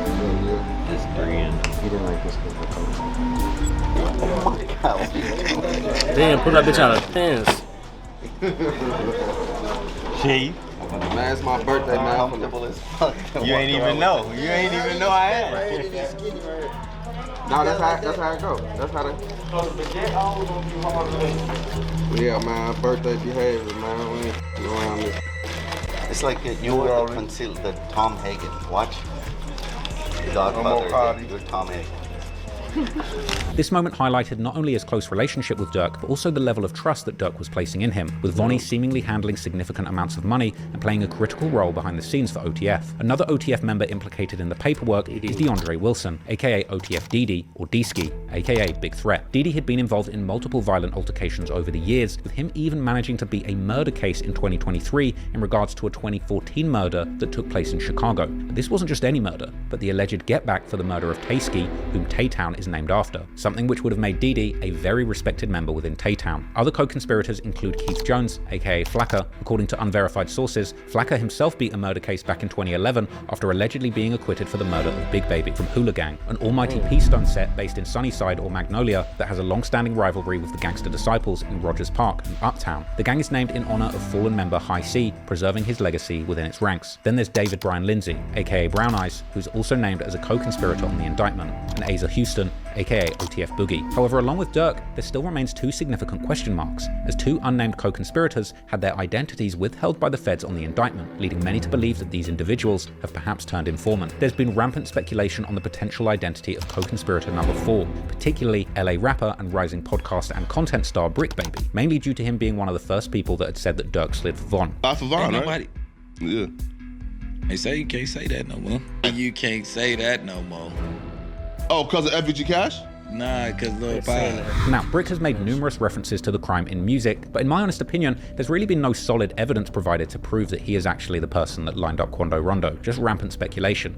In fact, Brick has talked about this case with so much openness and confidence, I personally believe that he was simply using the false allegations as fuel to boost his career. And that's my thing too. Like, he can't be that dumb to be a part of this shit and talk so openly about it. It seemed to work. In fact, there's actually an alternative theory floating around the internet that the actual person who set up the murder is a lesser-known LA gang member by the name of TS from a set called Gutter Ave, with Reddit posts claiming that him and his friend had a personal vendetta against Quando after Quando refused to do a song with them. However, once again, at this stage, this is all speculation, and it's highly possible that this person's identity may never be revealed to the public, and it could be somebody that we have absolutely no idea about. The other person who people have speculated may have been informing the authorities is co-conspirator number 2, who's actually one of the shooters. There's been intense speculation on social media that this person is in fact a beloved member of Durk's crew by the name of OTF Jam, someone who Durk frequently rapped about, saying that Jam vets killers for his crew, along with one rather suspicious line where Durk points out that Jam is always very serious when they talk on the phone. Well, real name Casey Hester, OTF Jam was once considered a rising star within Durk's Only the Family label. In 2010, Jam was convicted of a shooting, being sentenced to a minimum of 12 years in prison for attempted murder, and he would complete his jail term in February 2022. Lil Durk would post a picture of the stack that he had for OTF Jam as soon as he got out, with some Reddit Sherlocks counting and deducing it was over $250,000. In an interview in May 2023, Jam himself would verify that Lil Durk had taken care of him, giving him over $50,000 when he got released. Because he's super solid, but like a lot of, like, you know what I'm saying? He said Jam get out that jam and give him 50, he ain't got to ask again, bro. Like, you know what I'm saying? He ain't got to ask, bro. He said he gave you 50, bro. You know what I'm saying? Fact. More than that. More than that. But shit, can you tell us how much he gave you, or you don't want to even? No, we ain't gotta get into all that. But bro made sure he made a way for me to be straight. Like he's saying, gotta ask again, you know, like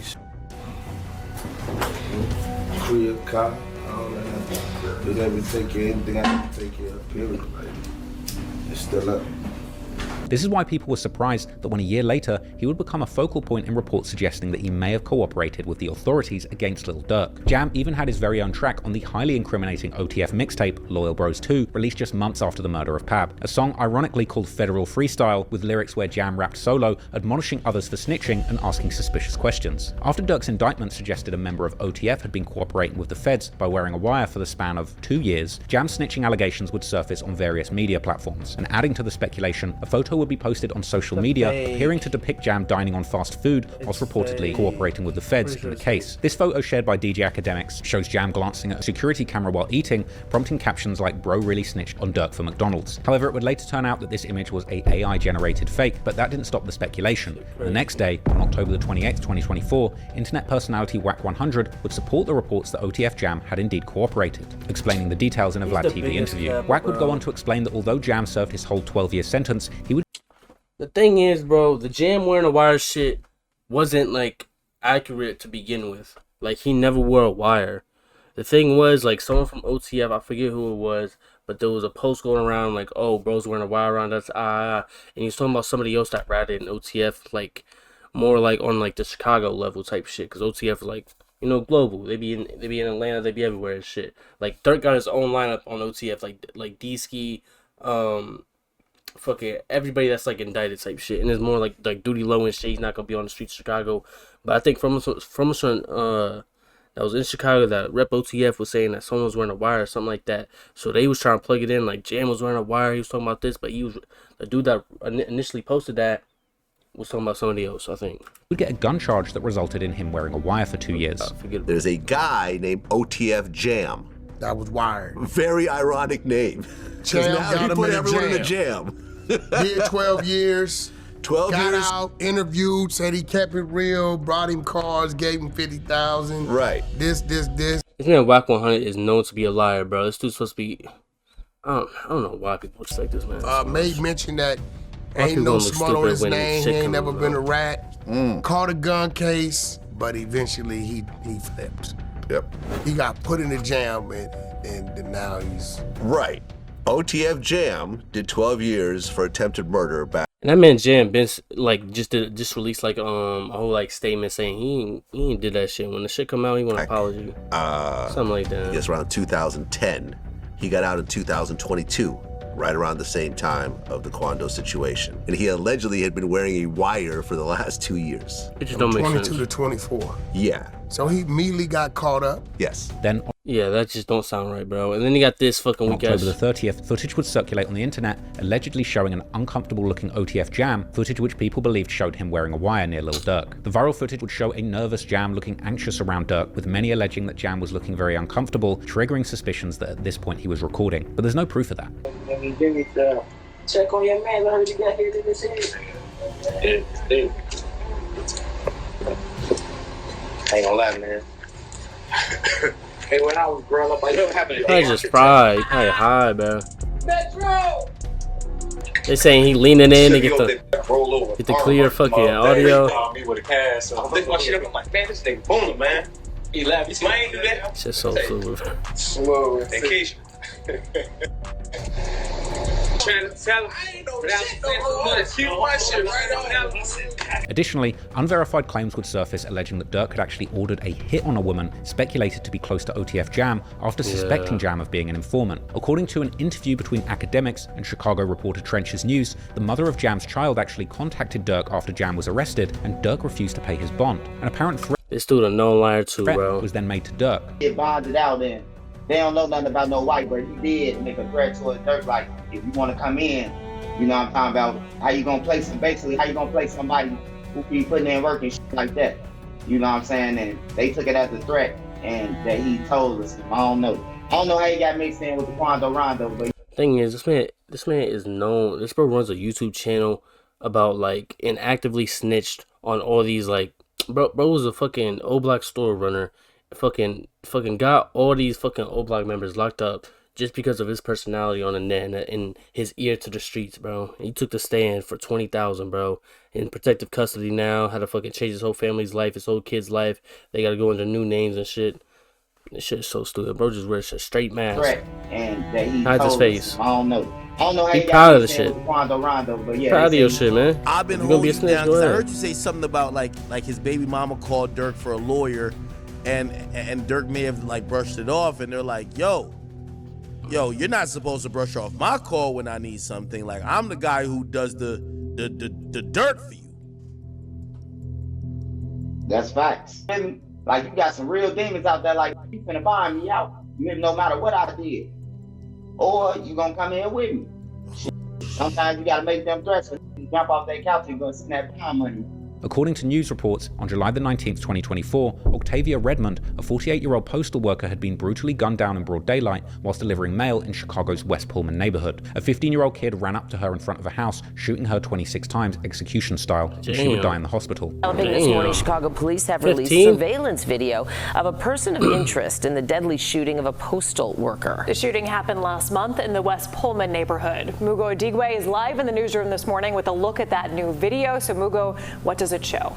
Well, first off, we know the U.S. Postal Inspection Service is already offering a $250,000 reward for information leading to an arrest and conviction in this case. And now, Chicago police are hoping the new video gets them closer to the killer. So here's that video on your screen. Part of it shows a man get into a white Dodge Durango near 70th and Campbell. This is right before the shooting. Then at some point, the same video shows a man getting out of that Durango near 121st and Harvard. He runs across the street and out of view. Then he runs back to the car before it drives off. Police say on that day, Friday, July 19th, around 11:40 in the morning, 48-year-old postal worker Octavia Redmond was in front of a home near 121st and Harvard when a man walked up to her and shot her. She died at the hospital. The Dodge Durango used in the shooting was later found abandoned and torched in the middle of a field on South Holland Avenue. Now, anyone with information on this shooting is asked to call Area 2 detectives, or you can leave anonymous tips at cpdtip.com. A $250,000 reward would be offered for any information leading to the arrest and conviction of the perpetrator, with an anonymous tip leading up to the arrest of the juvenile killer in Iowa. Breaking news at this hour, a 15-year-old boy is charged with shooting and killing an on-duty U.S. Postal Service worker. He's accused of murdering 48-year-old Octavia Redmond on 121st at Harvard back in July. Chicago police officers and the U.S. Marshals Great Lakes Regional Fugitive Task Force took him into custody yesterday in Cedar Rapids, Iowa. The teen was extradited to Chicago and is set to appear in juvenile court sometime this morning. Detectives received an anonymous tip that helped identify the suspect. This murder had been circulated with many headlines that suggested that this was OTF Jam's baby mother. However, a user on X would debunk these claims, alleging that Redmond had absolutely no connection or affiliation to OTF. Official reports and reputable news outlets have not since established any link between Redmond and OTF Jam, hence there's no credible evidence to support the assertion that they had any personal or familial ties. Some users, however, have still ran with this speculation, suggesting that the killing was somehow a targeted attack, with the shooter intentionally approaching her and mistaking her identity as the intended target, with some going even as far as to suggest that this was another hit sent from Durk that ended up killing an innocent bystander. I personally don't buy it. Now, it's important to note that the criminal complaint and indictment documents do not explicitly name Jam as an informant, though they do reference an unnamed individuals and key witnesses by their initials. This has even led to subreddits questioning whether or not it's really Jam who got Durk in the jam, and while I personally believe it's likely that Jam could be the informant, at this stage there's still no proven paperwork to confirm this. Possible. There's really no way of knowing for sure until this goes to trial. In December and then you got fucking Whack 100 and fucking that rat fucking talking about, oh, it's Jam. They're trying to like plug in all these stories about him not paying no bond. He got a gun case and he wore a wire for 2 years. Like, bro. OTF Jam would finally break his silence.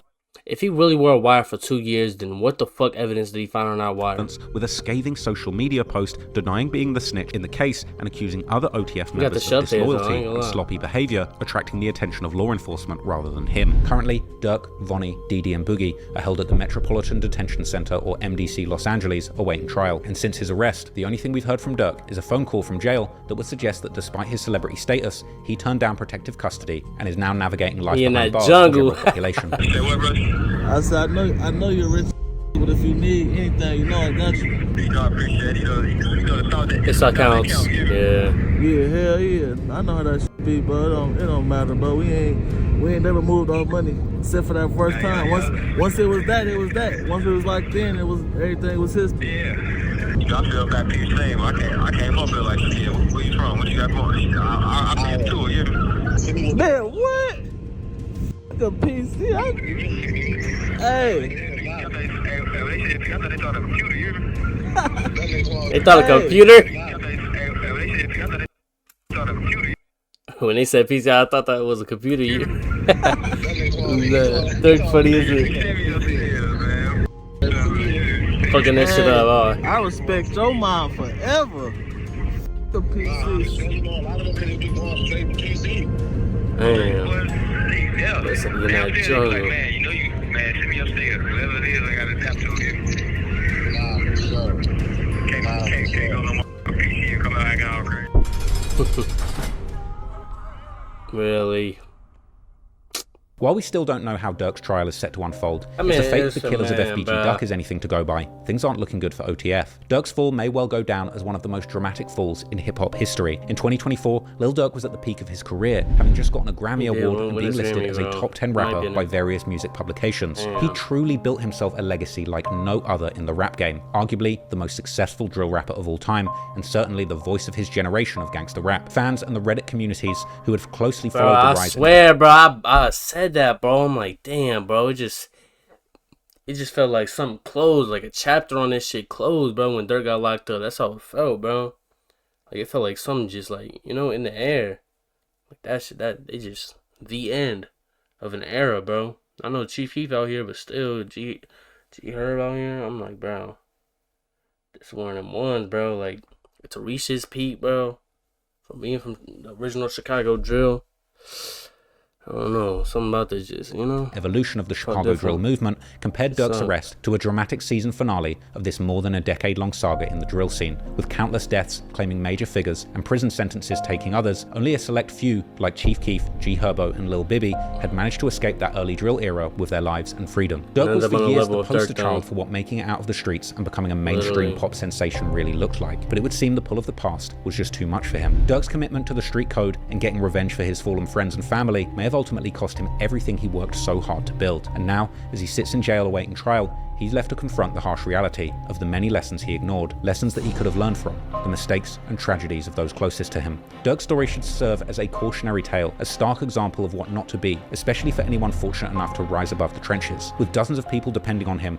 including his own family, Durk had every reason to stay. Damn, I used to look at India like, damn, bro, I can't fold, Bro, I can't have my name on anything, bro. I can't leave this behind. He should have taken to heart the lesson etched into his own past with the incarceration of his father, but now his children will grow up without him, all for a revenge that didn't even need to happen. The fact is, King Von was a ruthless killer, and Durk should have never brought him into his inner circle. If Von was still alive today, it's very possible that he would be serving life for the murder of FBG Duck, and him and Durk may well have even faced trial for that attempted murder in Atlanta. Ultimately, Von lost his life after sucker punching another gangster rapper and grossly underestimating the consequences. Von was completely in the wrong that night, and Durk was completely in the wrong for allegedly trying to kill Quando and taking the life of an innocent young black man in the process. The facade of All My Life, Durk pleading that his whole life people have been trying to take him down unfairly, has fallen apart. And if Durk ends up getting convicted of this murder for hire, he has only himself to blame, and he can't say that the media or society unfairly portrayed him. In fact, if he really did this, in many ways, he truly set his people back. Even Quando himself said on October the 27th,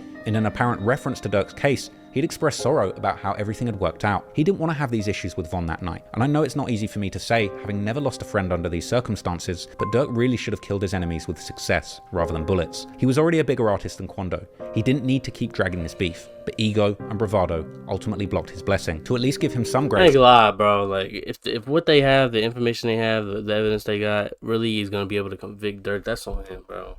You gotta move smarter than this shit, bro. Talking about, don't use my shit when you book them flights. Don't you? Like, gang. Buying them ski masks, buying 4 ski masks with cash. They got you on video with that bitch. They use OTF credit cards to book flights and shit.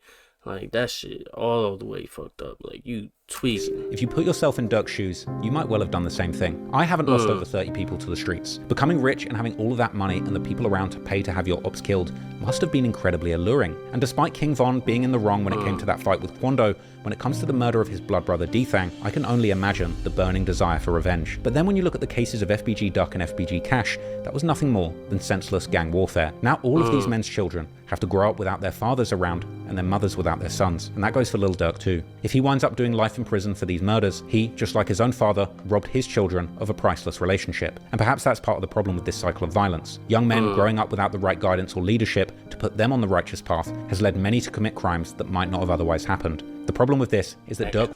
I ain't gonna lie, in this generation, we got way better at, like, being in our kids' lives, and, like, you know, there's little shit we could point out, like, damn, that's a positive for this generation that wasn't there previously. But I feel like he said, bro, like, you gotta be in your kids' life. That should be priority number one. But a lot of shit just gets prioritized more just because of what's glorified in music or in the streets. So it's like, you know, Like, hopefully next generation, they can prioritize their life and being in their kids' life when they have kids. You know, instead of just throwing it all away for little petty shit.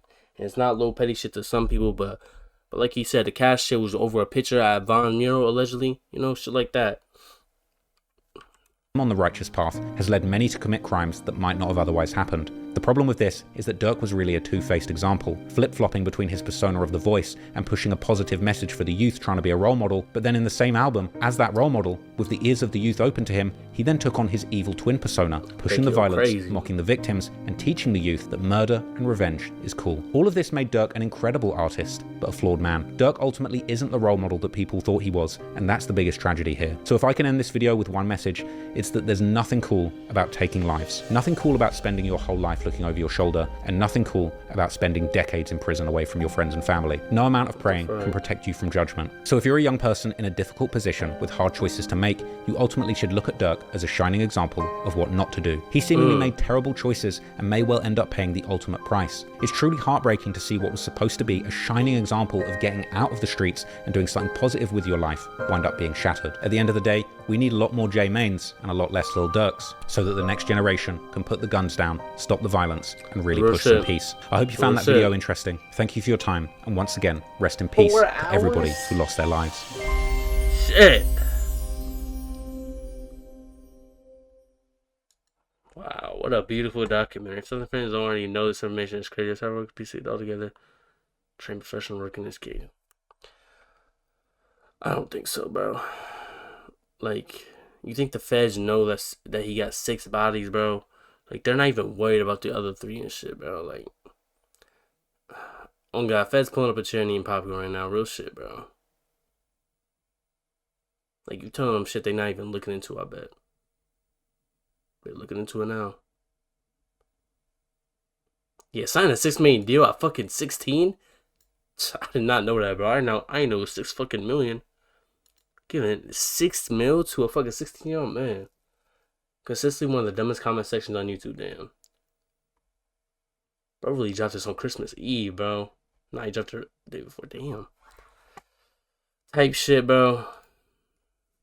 Shit, free Durk, man. Just give him a bail, man. Like, damn. Fuck. Damn. Free Durk. Free Durk, he didn't do that.